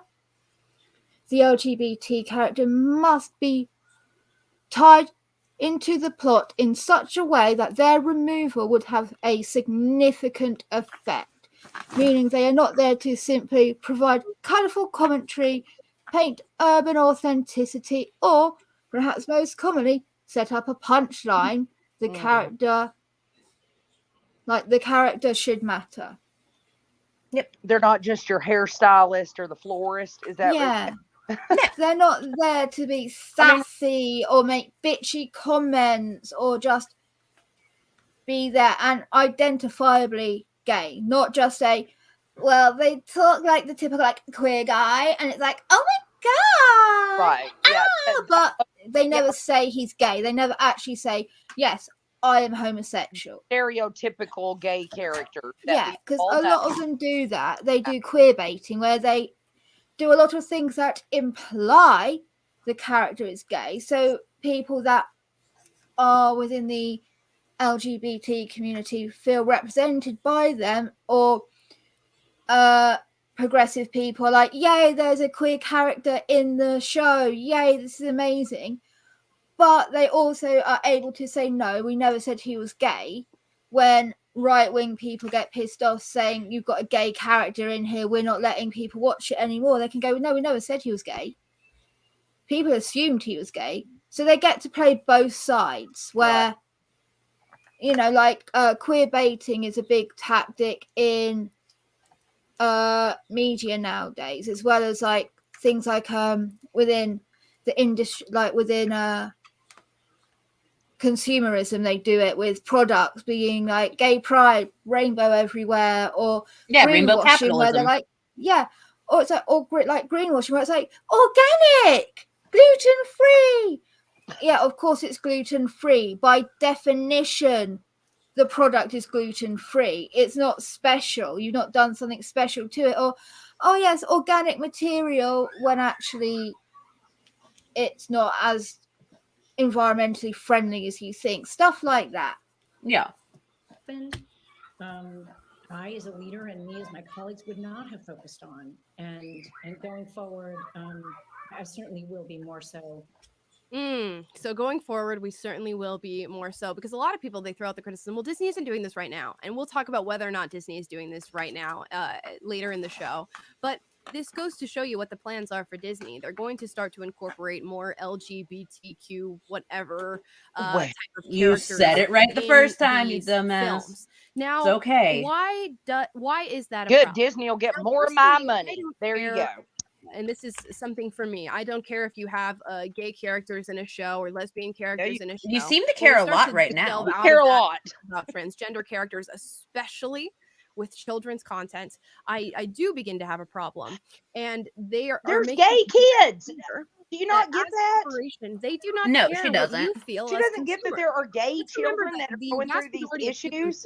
Disney and their shows and their subscriptions are parents, and parents who are not. Hey, Chris Durham. Yes, we are covering the vomit of society. Yeah. And this time, it's in the form of this bitch.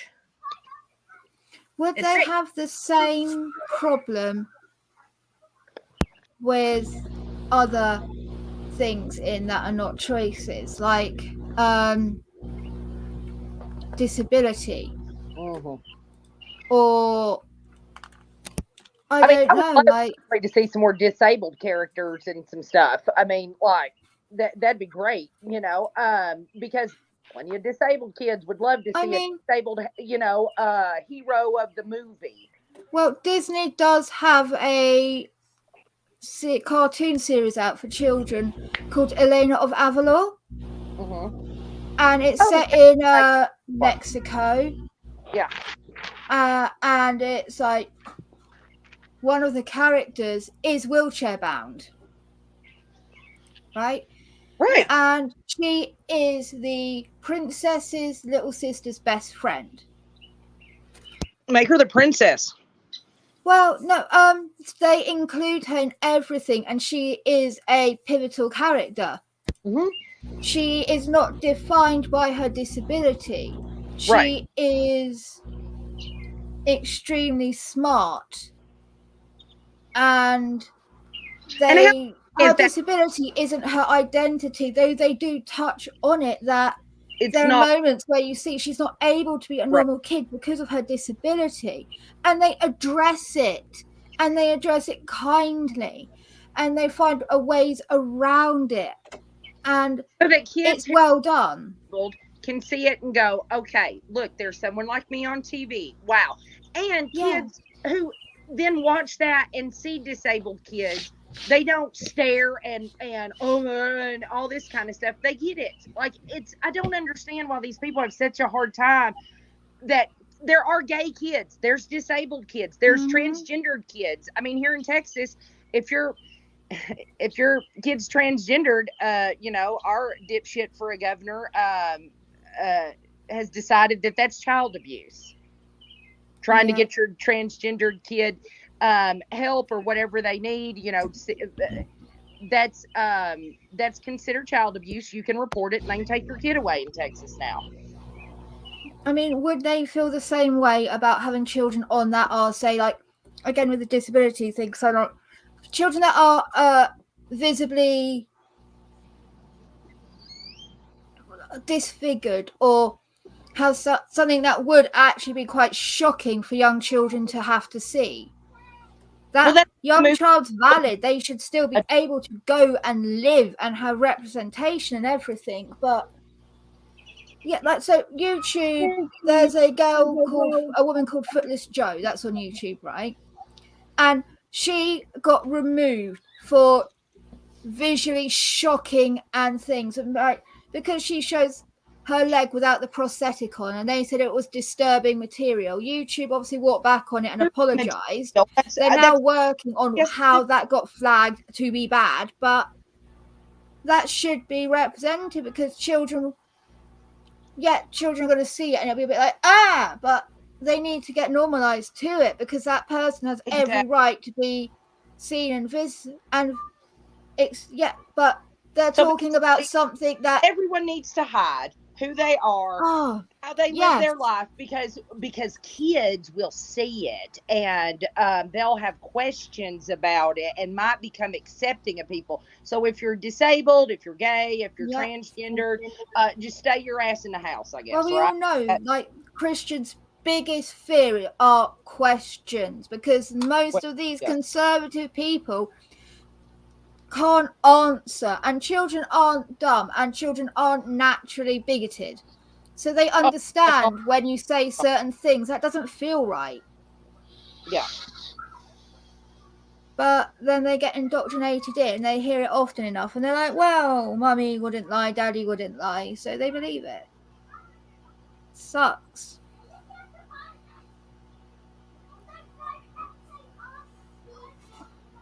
We skipped ahead a little bit in this video because there's a couple points that she has that I really want to go over.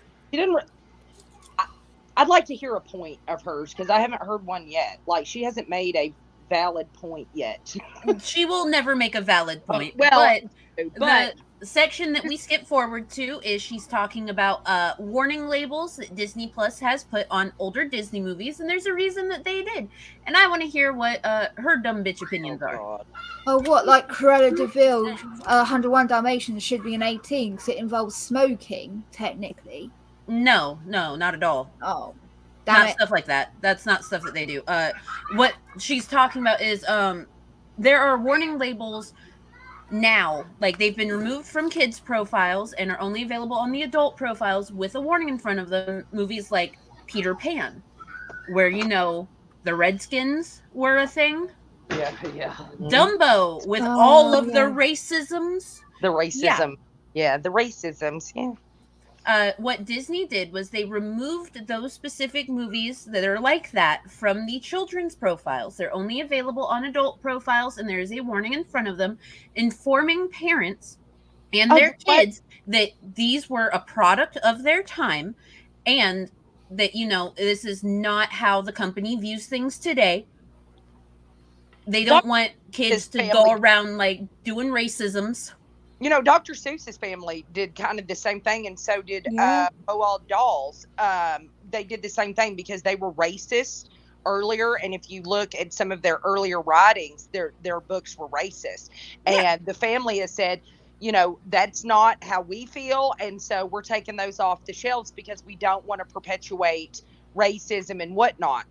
And see, Disney decided, instead of just, you know, completely removing them, they have a warning. They invite the conversation between parents and their kids on why you shouldn't do that type of shit. Like, it's all there for a reason, and she takes issue with it, and I want to know why. Right. Okay. Young adults, which was high school to college age, polled on this, identified as not knowing directly what their gender is or having confusion around their gender. Cool. So why is this all coming to the forefront now, and what is the agenda around here? Why do we want people to be confused about their gender? Why are we pushing this on children, the most vulnerable and impressionable members of our society? Children about their gender. That in the comments. Yeah, I knew that I would get mad at her about this. No one makes a kid confused about their gender. That's something that is the current controversy around Disney. We saw the Don't Say Gay bill come out. We saw the Disney employees protest. Disney panders and apologizes and parades out their LGBTQ employees and says, we're going to fix this, and then puts out these movies. But this is not all that Disney has done. And a lot of people are seeing it now and saying, I can't believe the corporation has gone woke. Guys, Disney has a history of this. This is not new. So we're going to step outside of the LGBT stuff. Set that aside for a little bit. I think I've given you enough evidence to show what's happening there, and you can come to your own conclusion on that. But Disney has also come to the forefront with racial issues, this whole diversity, equity, and inclusion program that all these different institutions are putting forth now, supporting critical race theory and looking back at their old movies to decide whether or not they represent racist stereotypes and discrimination. So if you have a Disney Plus subscription right now, which I imagine a lot of you have canceled in the wake. Spoiler alert, they are full of racist ideals. Why do you think Song of the South is not available anywhere? Because it was a giant, hot, steaming pile of racist garbage. Right. You stupid bitch. Of all of this news. And you go to watch a movie like Mulan or Peter Pan. Mulan does not have a warning label on it for any sort of racisms because they worked with people to make sure that they were as accurate as they could be, while also appreciating and not appropriating. Or Aladdin, or The Aristocrats. Actually, I don't know if The Aristocrats. The Aristocrats. Yeah, the Aristocats was really racist. The Siamese cat. Yes, they were. They're yeah. Yes, Lizard. The character Jim Crow. That was a thing. Yeah, also, the cat that's got the teeth and wearing the chopsticks on the piano with chopsticks. Echoes back. It is. Okay, hold on. Remove.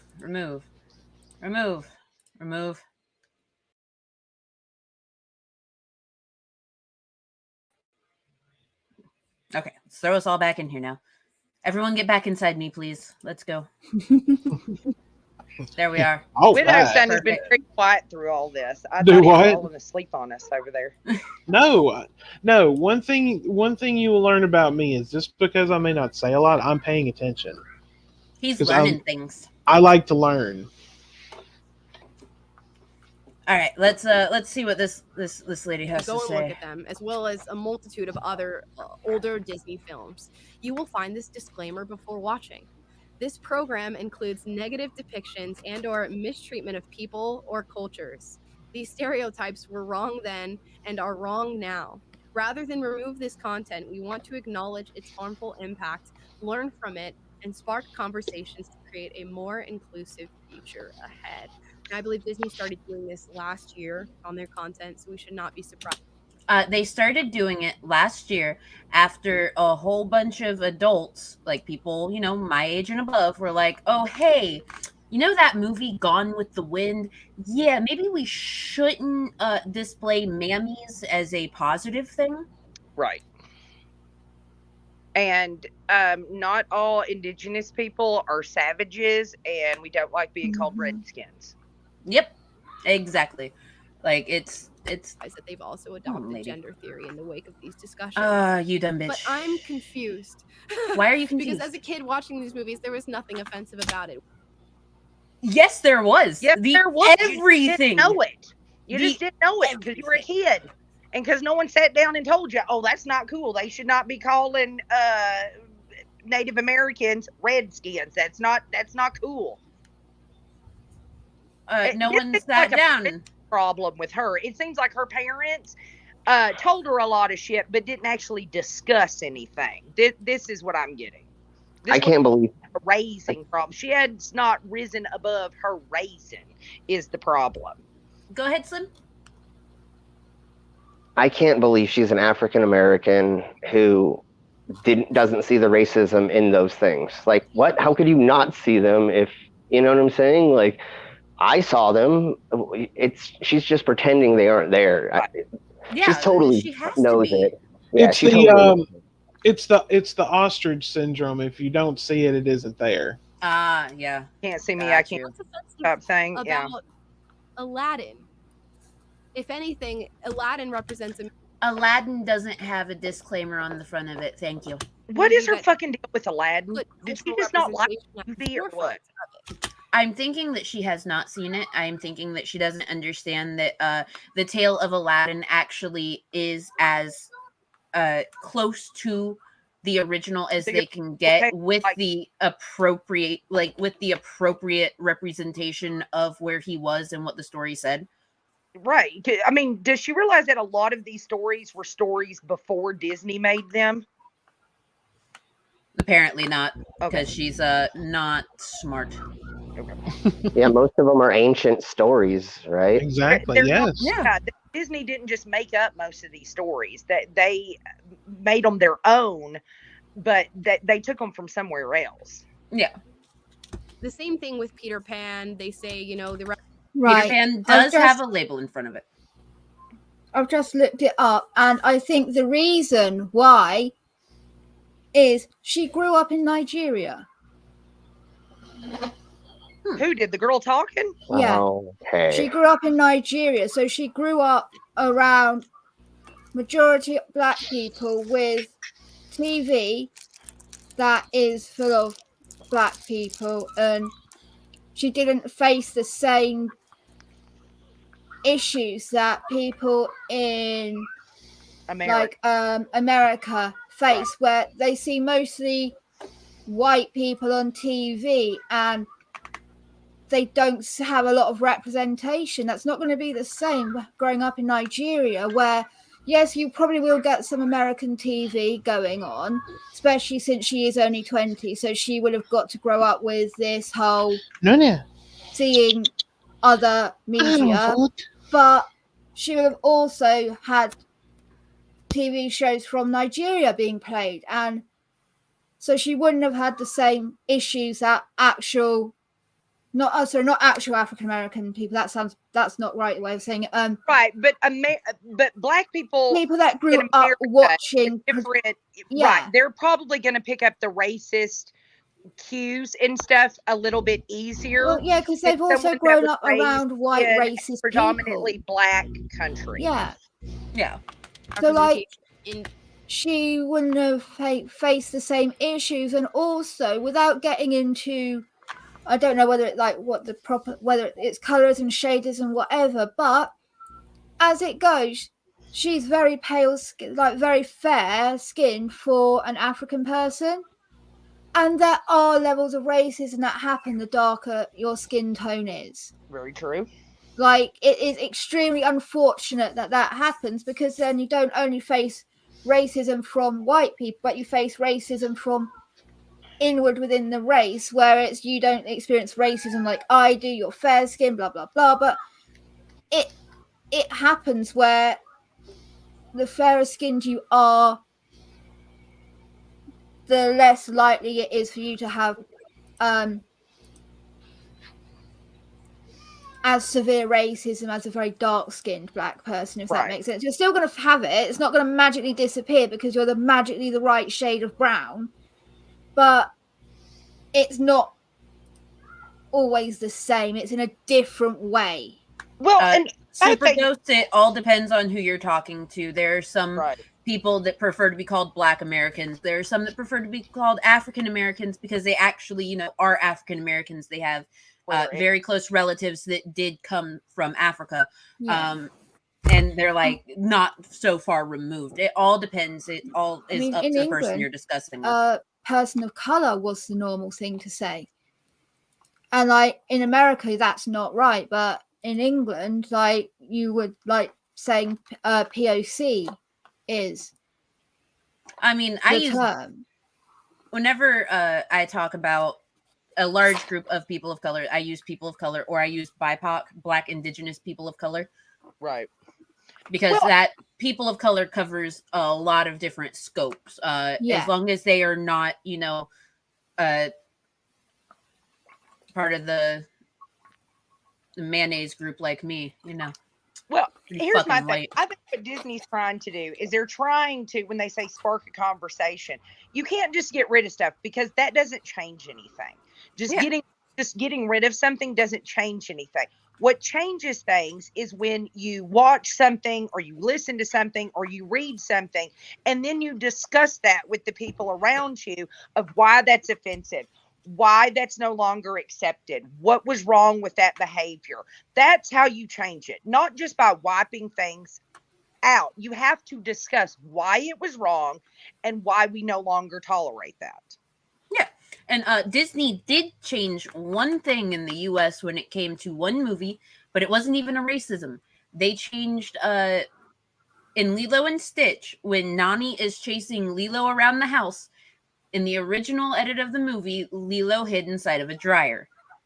But because Disney's just like, wait, little kids are going to think that this is okay. Right. They changed it from a dryer to a table that, like a little coffee table that she hides on and pulls a pizza box in front of her. Right. That's it. Listen, probably would climb in the dryer. Kids do that anyway. Kids do weird stuff. They're kids, right? Yeah, but depending on the age of the kid and also the developmental abilities of that kid, it's best to not have the dryer scene. Exactly. And I can understand stuff like that, that's like putting safety locks on the Tide Pods, although it's mostly, adults that apparently lick Tide Pods, not kids. But, I understand that. Like, you do certain things where little kids won't do that and end up hurting themselves. But as far as having a gay character in there or a whatever, that's not going to harm a child. Yeah, climbing in a dryer would harm a child. Having a gay character in a Disney movie doesn't harm a kid at all. Yeah. They probably don't even think about it, honestly. I mean, sometimes kids can get deep. Most of the time they don't. There's oh, okay. And they go on with it. Like, that was a good movie. Yeah. They're not like, oh, I liked it until the gay person came along. No, kids aren't doing that. That's grown-ups. Is offensive in Peter Pan, and the aristocrats, they had these Siamese cats, I believe, that were represented as evil, and that's a view to make Asians look evil in children cartoons. I can't imagine that children watch that, and they watch the aristocrats, and they go, well, I hate Asians now. That's not what they're saying. Well, that's not what they're saying. What they're saying because you no, I can't. One of the characters in this way. It's mind-blowing to me that this is what we focus on. And to me, Disney used to embody family values, values of freedom, values of being true to yourself. Family values defined by what family? The white 2.5 kids with the white picket fence and the golden retriever. The white middle class straight cis family. In this briefcase, and mom is all dressed up in a dress and her apron on and cleaning the house. And when the husband gets home, she serves him a bourbon. And, oh, honey, how was your day? And is that the American family? Because that's not families. No. That's not a family ever. That never fucking happened except on TV. Or in ultra conservative I don't think it even fundamentalist happened Christian then. groups.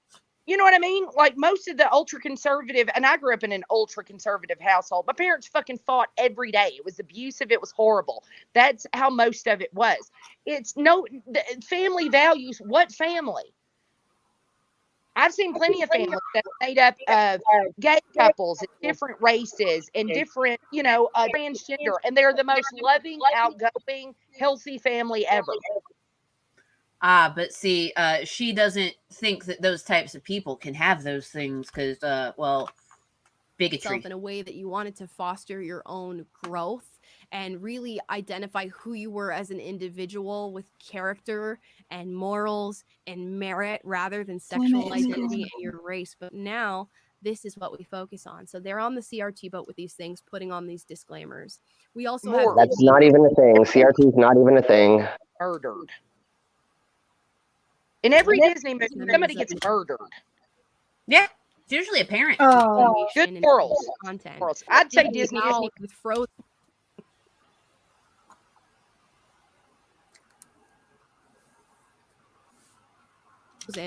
When that movie came out, that they were going to hire more female employees and more female animators. Never mind hiring good ones or people who are skilled or simply looking at resumes and not looking at race or gender. Okay, that's not what they were saying. They wanted to find highly qualified female animators to add to their employees. They were saying it was only women. That's just anyone that can draw a stick figure. Yeah. No.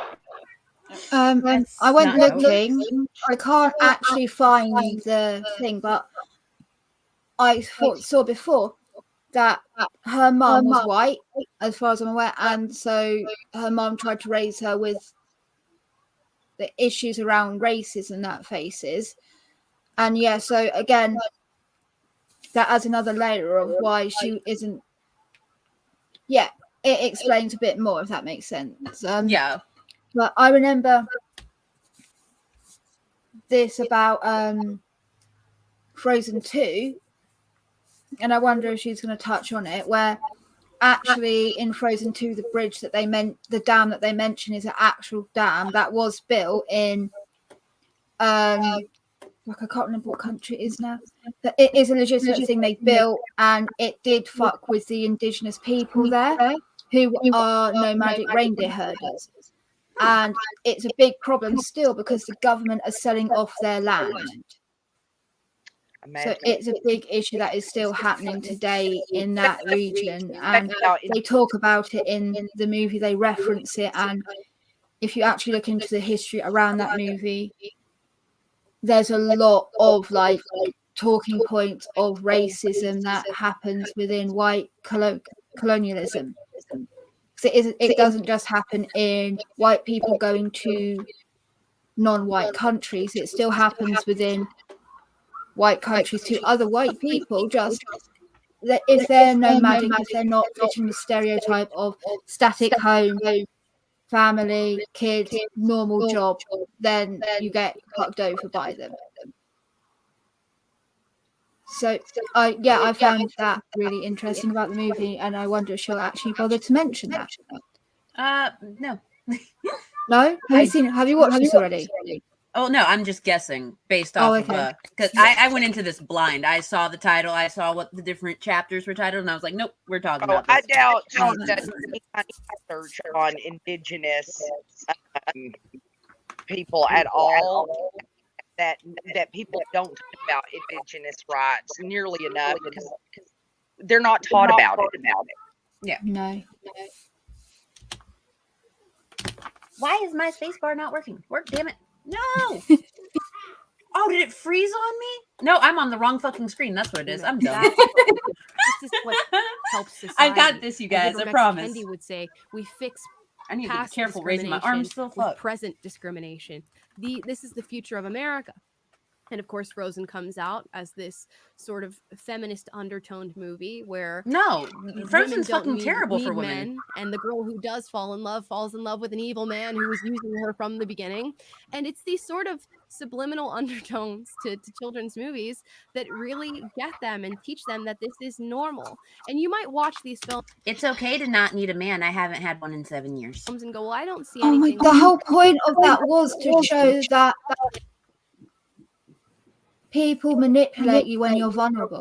How about it's okay to watch a movie and not think that much into it and just go, wow, that was a good movie. Yeah. It was don't trust strangers. Don't think that someone's going to whisk you off your feet and make your life better for you. You need to work on yourself and make your own life better. It's don't marry the first man that you come across. They wanted to actively break the stereotype that they've been perpetuating for fucking decades. They weren't saying all men are evil because she meets Christoph the same day, but they build a relationship.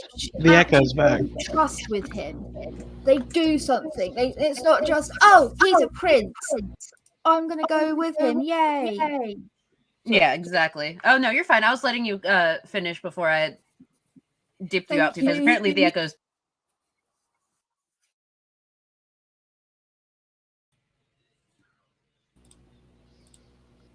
Don't worry, I wasn't gonna let you not finish. You were having. No, that's all right. I must be a simpleton. I'm gonna, because I don't think that deeply about a Disney movie. I just watch a movie and I'll either be like, that was a good movie, or that was crap. Why do I do? I don't think that deep into it. It's just entertainment. It's, you know what I mean? Like, I feel really like, I do go into them really deeply though, and I wish I didn't, but where I studied media in college, so I got so used to watching something and dissecting it for doing a paper on it, and now I can't turn it off. Right.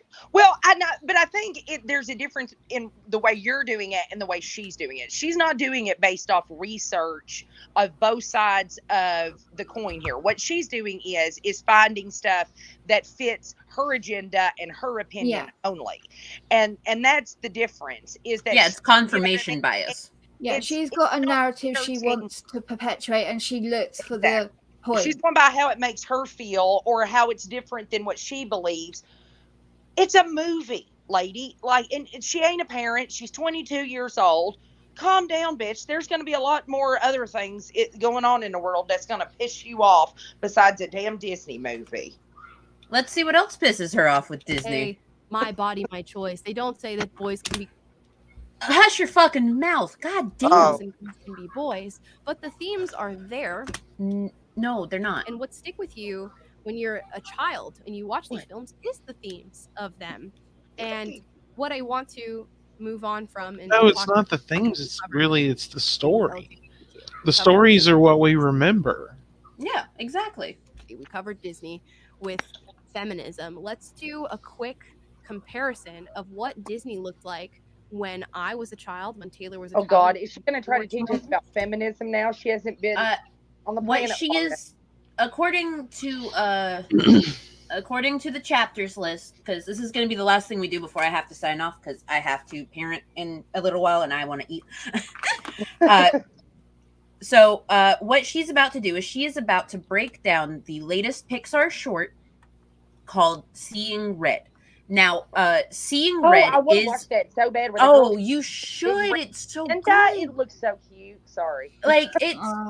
It's all about being a girl entering into puberty and having your first period and dealing with the crushes and emotions of finding your first childhood crush, and it's I've heard it also talks a lot about same with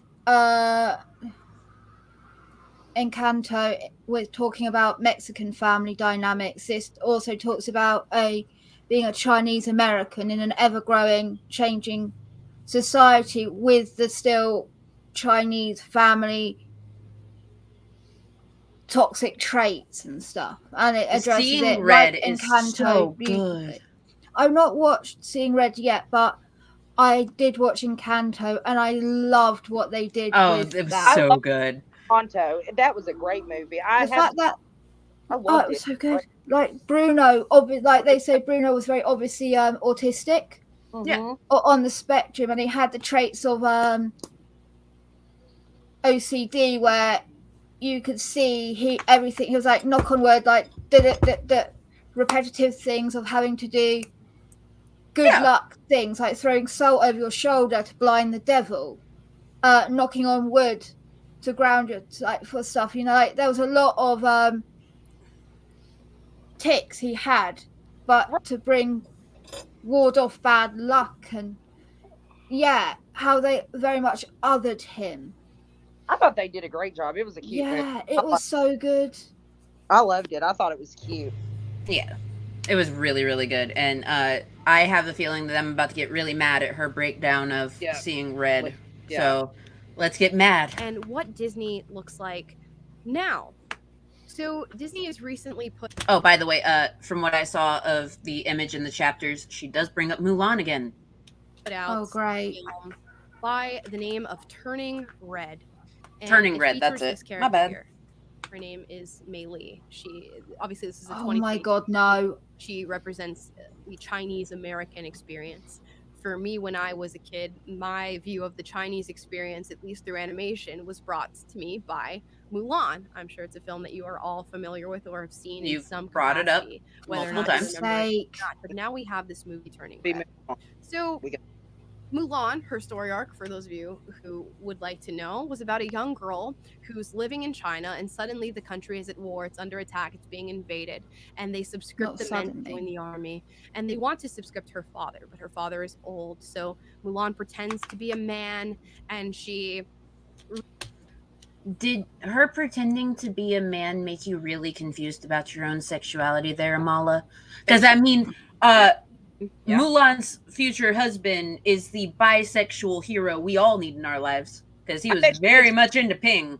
He's the man. Remember that stupid ass movie where the girl pretended it was a soccer or something and she was a boy? I bet she gets triggered as shit when she watches that. Really defies her parents who say, you know, you shouldn't do this, stay home, this is not for you, you are a woman, stick to these traditional routes, let your father go. And she leaves and she joins the army to fight for her country.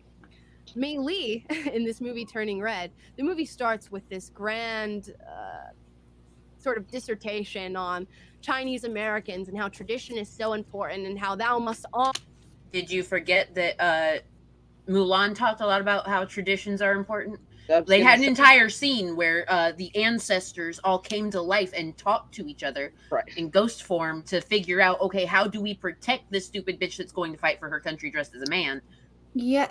Also, we're talking about historic China at around the era of... So they've incorporated in the Disney animated movie quite a few points of history, but it's probably around like the Mongolian invasion is the easiest, but then there's a lot of differences to it. So they've kind of just thrown stuff at the wall and seen what sticks. They've made it very racist, but in one of those weird ways where they're not being derogatory, but they're being overly stereotyping of what classic China looks like to a Western person. Well, they did get together with a lot of different people that did live, like that did research on historic China, for the so that new they one, could be. but not the original. Well, no, for Mulan, they actually did discuss with a lot of people. Now, some things were slightly racist, but they are considered not racist because, like, the ancestors coming to life and talking to each other. Yeah, like that could be considered a racism, but it's not exactly a racism.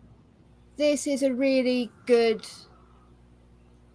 review of it. I'll drop it in private chat for you. Sweet, thank you. But it's this amazing Chinese girl going over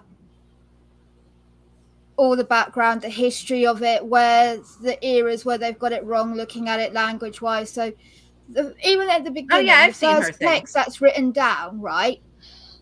Yeah. Isn't even actually accurate in language. They've just written something that looks Chinesey. Yeah. But So, it's like, also like going to be very hard when you're animating that by hand to like get it right too. oh, 'Cause it's not even Mulan, close. yeah, It's Mulan from a was also Chinese like, takeout menu. yeah, because So, it's like, easy to get a there's hold of a one of lot. those and like paint and like recreate those Oh letters. yeah, but we're literally Unfortunately, talking about like the first scene where it's huge writing. It's not even like they just didn't do the effort. There's a lot in there. And we're talking about historic China versus modern day China in Seeing Red. Like, they're not going to be the same. The experiences that they talk about having aren't going to be the same. And she's got it wrong from the very beginning. Oh, Listen, this they girl don't watched talk and say, Mulan. this isn't for you. You can't do this. Don't do this. She runs away without them knowing. Well, That's she not even a watched discussion Mulan. they have. All about Chinese traditions and culture because she watched Mulan, so she knows more than everybody. Yeah. Honor their mother and father, and their parents are the beacons of truth that which the child follows throughout their young adulthood and leads them to a fruitful life. And it sort of record scratches, and Mei Li goes, "Not me. I'm 13. I do what I want. I wear what I want. I am whatever I want." And she proceeds to twerk for the camera. So this movie represents this 13-year-old girl. Of course, it's not being watched by 13-year-old girls. I think we can all identify with that prior, young teenage person in ourselves who was very rebellious, who didn't want to do what mom and dad said, who wanted to dance and was just getting into liking boys.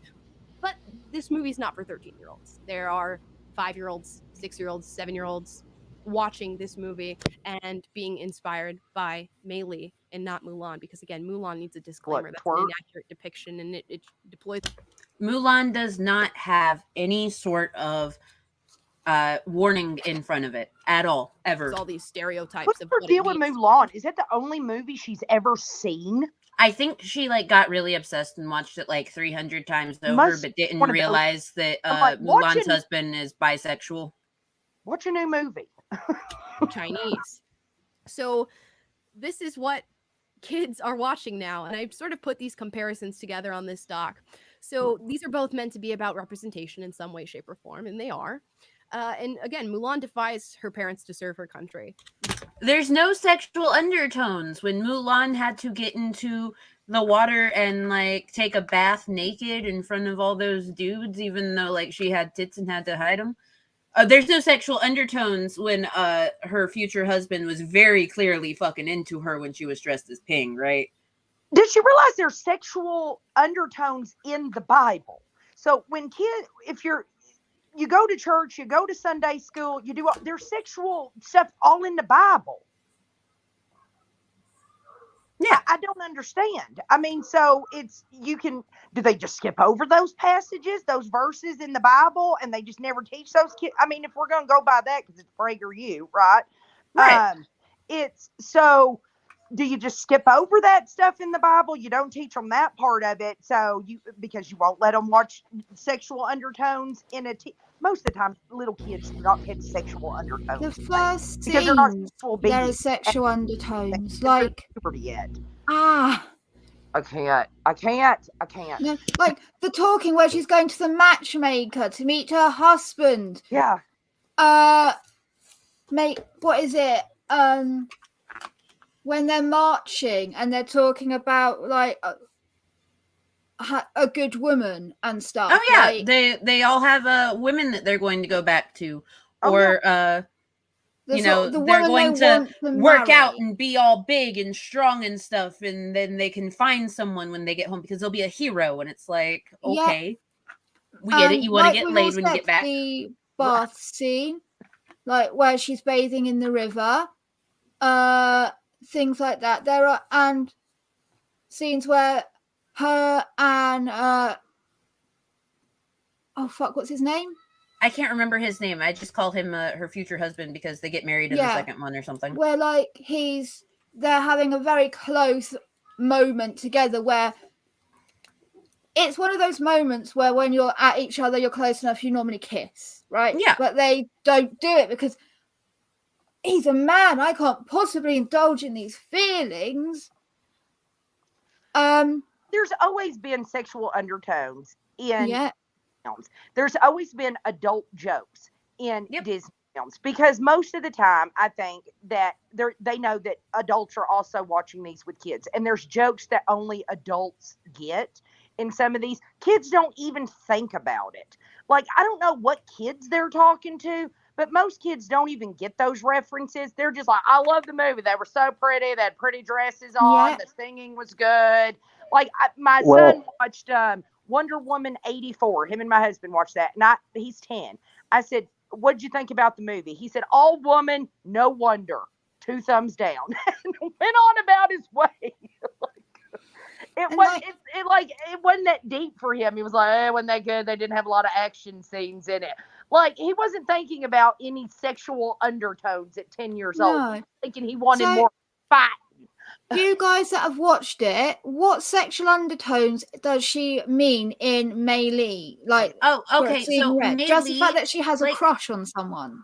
Well, no, you know how, like, when you get that first crush and you get, like, really fucking overwhelmed with feelings, like the fluttery butterfly feelings and stuff?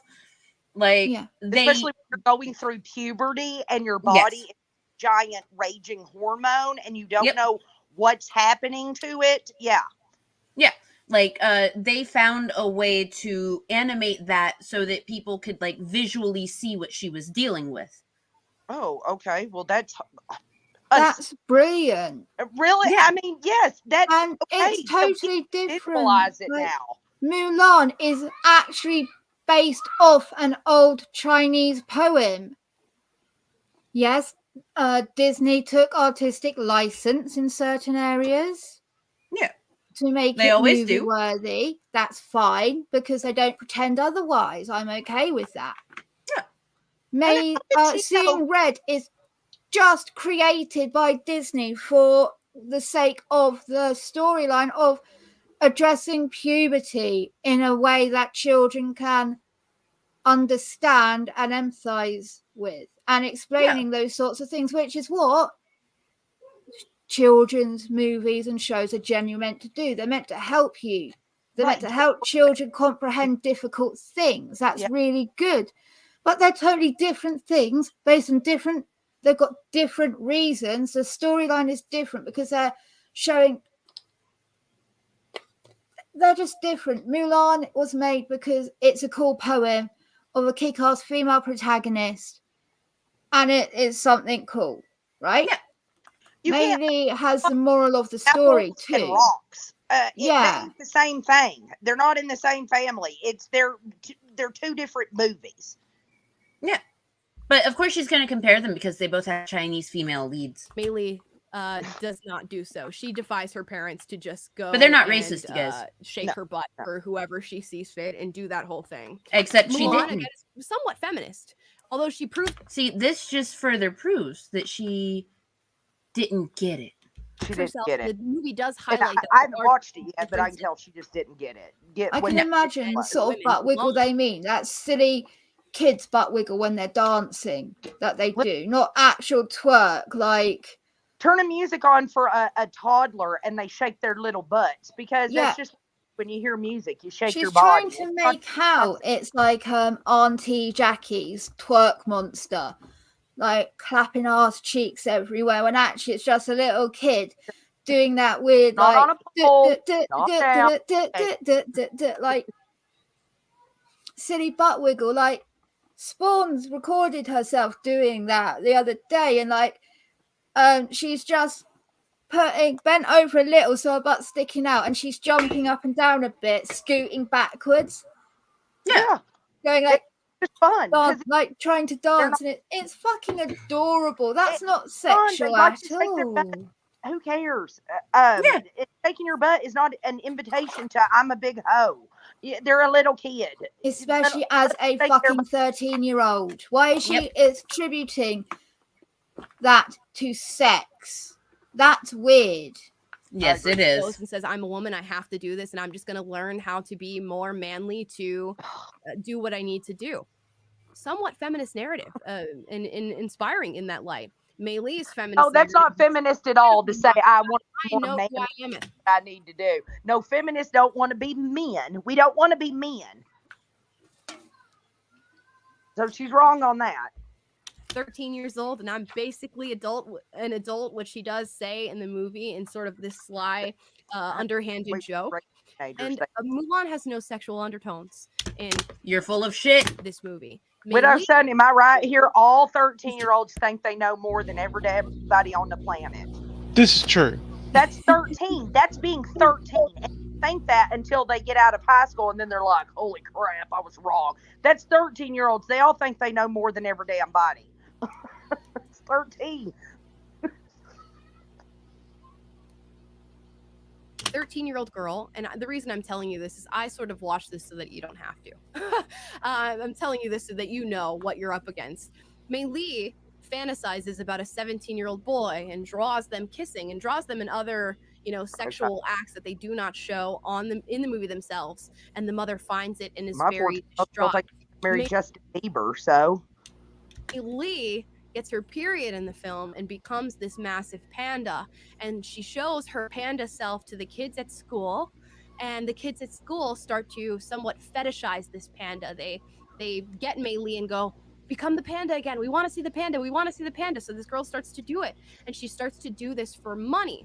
In the movie, the panda is meant to represent sort of the emotions that come along with becoming a young woman and navigating hormones and all of these things. And the kids look at her and pay her to become this panda, and they start making merch for it. And the merch that the mother finds in this movie says fur baby on it.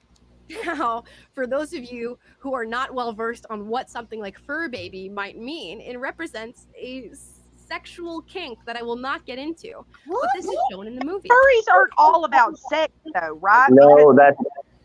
I don't know a lot about them, but I know there's a lot of teenage kids that like wear tails and stuff, and it's not about sex. They just feel like wearing it. I think it's just rebellion. Like, look, I'm wearing a tail.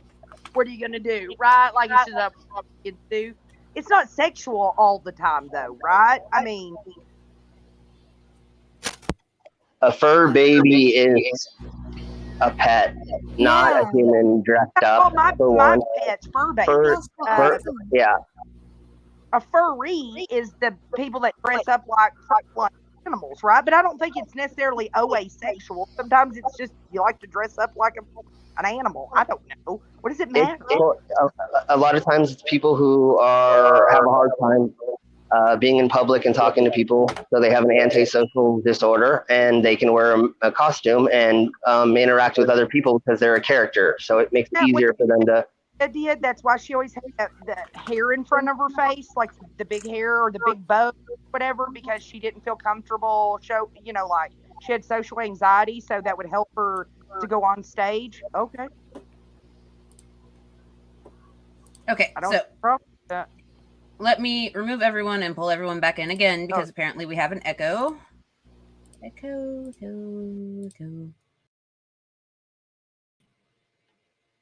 Oh, hi.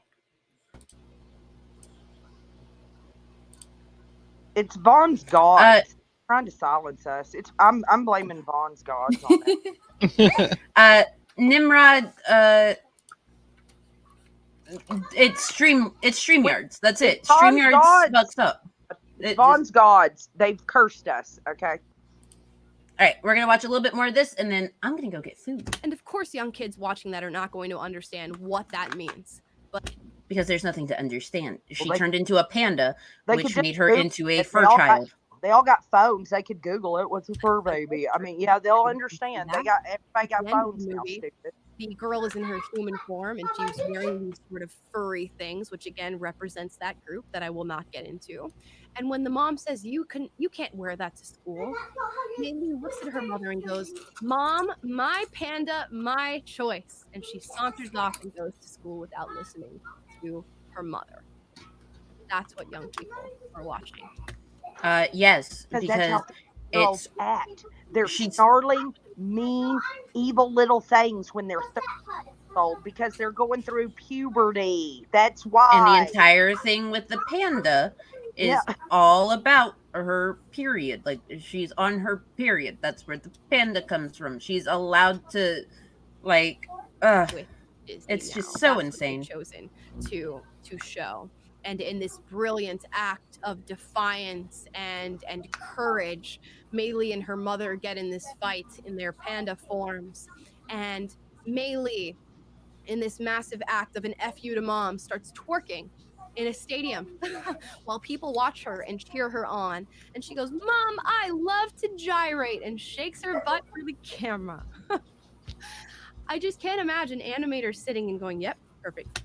Because you can't imagine having a group of females decide, oh, hey, we want to try and find a way to express what we dealt with when we were going through this, Right. how our emotions were, how we wanted to express ourselves freely. And yeah, it's just beyond her to think that Perfect people for would that want that. 6 to 9 year And old God demographic. forbid a 13-year-old want to twerk. I mean, ain't that the thing now? That's the dance now. When I was growing up, it was dirty dancing. Everybody wanted Yeah. the dirty dancing thing. We didn't think about it sexual. It's because that was the cool thing to do. Yep, and because Mei Lee was probably the first of her peers by the way that the movie goes to get her period. It was something special. She was important. She was special. Right. She was a woman. Everyone else wasn't yet. So wholesome. They're getting so much valuable information from this. I can't wait to see the generations. Not everything has to be wholesome. Not everything has to be leave it to Beaver. That's not the real fucking world. No family was ever like that. It's not Disney's job to make sure that you it's not, this is only wholesome stuff and this is how people behave. They're trying to represent everybody, a moron. Exactly.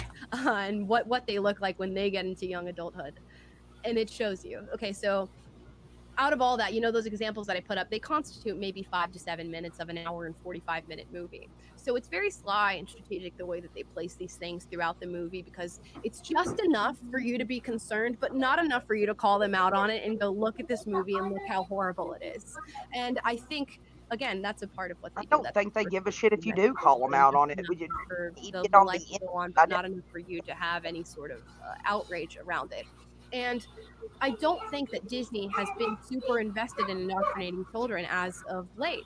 But it seems to me that based on all the evidence that we went through right now, that's their plan. They want to do this in the future, even if it's against their will, even if it's gun to the activists are at my door and I have to say what they want me to say. They're going to start saying that in film form, and those film forms are going to be distributed to you and yours. Now, in the wake of this, let's have the discussion that a lot of people are having. I've seen. Okay, we're not going to have that discussion because I'm ready for food. We've been at this for 4 hours and 10 minutes. You're a dumb bitch. Yeah, she's a dumb bitch. And guess what? You ain't got to watch shit if you don't like it or don't agree with it. Turn the channel, dumbass. Exactly. Okay, so thank you everyone that was watching. Thank you everyone that has been here. Russian concussion, you're still a sack of shit. Yeah. Eat an entire bag of bit syphilis infected dicks, Russian concussion. There you go. Take it from Melissa. Yeah, I agree. Screw that guy. This is what I say. Sit and spin. Yep. Slim is streaming today, yes? Yes. In a couple hours, I will be doing abortion, contraceptives, and safe sex stream. We're going to be going over, say, if your state isn't allowing it, where you can go, and hopefully, Mango, you'll be there. I have all the resources. Exactly, and that's what we would like. And then we will go over funny videos like how to put on a condom. There's a thing about a lady who put her whole leg in a condom to show how men are pretending that they're too big for a condom. And so we'll go over fun stuff, but we do have to go over a little bit of what they're trying to do with Roe v. Wade. But we're going to try to make it fun and go over the other things about contraceptives and if anybody has questions, that's why we're doing it, so that you can ask us questions and we can give you information as best as we can. Sounds absolutely wonderful. And Slim's channel link is in my description. And also in my description is the link to Vila's channel, because she does have a stream coming up on May 17th. Is that right? Yeah, May 17th. Yes, yeah, I got this. Yay! Yeah, doing it for Neurofibromatosis Day because 17th is the one for NF type 1, although all of May is like NF Awareness Month. So Right. I don't know why they've done it all of May and then 17th and 21st. But to be fair, since they aren't well known, they do. I found out they do actually quite get a lot of money. But compared to what all the other charities get, it's not a lot. So, they got to get that money to try and find something to help. They say find a Right. cure. I don't believe they will find a cure because I don't think that we will ever truly find a way to cure every cell's DNA in your entire body to get rid of the problem. I just don't see us ever being able to do that for a very long time. Right. So, but managing things, finding ways to minimize all of that sort of stuff, that's the goal. And then Widow, I know that tonight is the Rift Tracks stream. Yes. Tonight at 6 p.m. Central, 7 p.m. Eastern. I have avoided anything except the preview of the little trailer teaser about it. That's all I've seen. I have not watched anyone play this. I've avoided it completely because I have been thoroughly looking forward to this. Yes, I am so looking because forward Rift to it. Tracks and MSC3K are two things that I absolutely love. So yes, Mango, you will be there. Brother Slim will be there as well. And Mango, you and I talked last night for a few minutes. I hope we get to talk this afternoon. We may have a surprise guest this evening. Ooh, fun. Super stoked. And then everyone should also check out Melissa's channel, Crochet and Crime with Melissa, because not anything. Well, but your channel is full of videos of your hens, and Jennifer Lopez is probably my favorite. It's mostly my animals that I like to film. And I like the fact that Melissa enjoys my commentary so much. I do. I find it hilarious. Do what? I find it hilarious. Thank you. All right. So, let's say goodbye, everyone, because I'm fucking hungry. All right. Adios, Love you guys. Be good, everybody. Bye.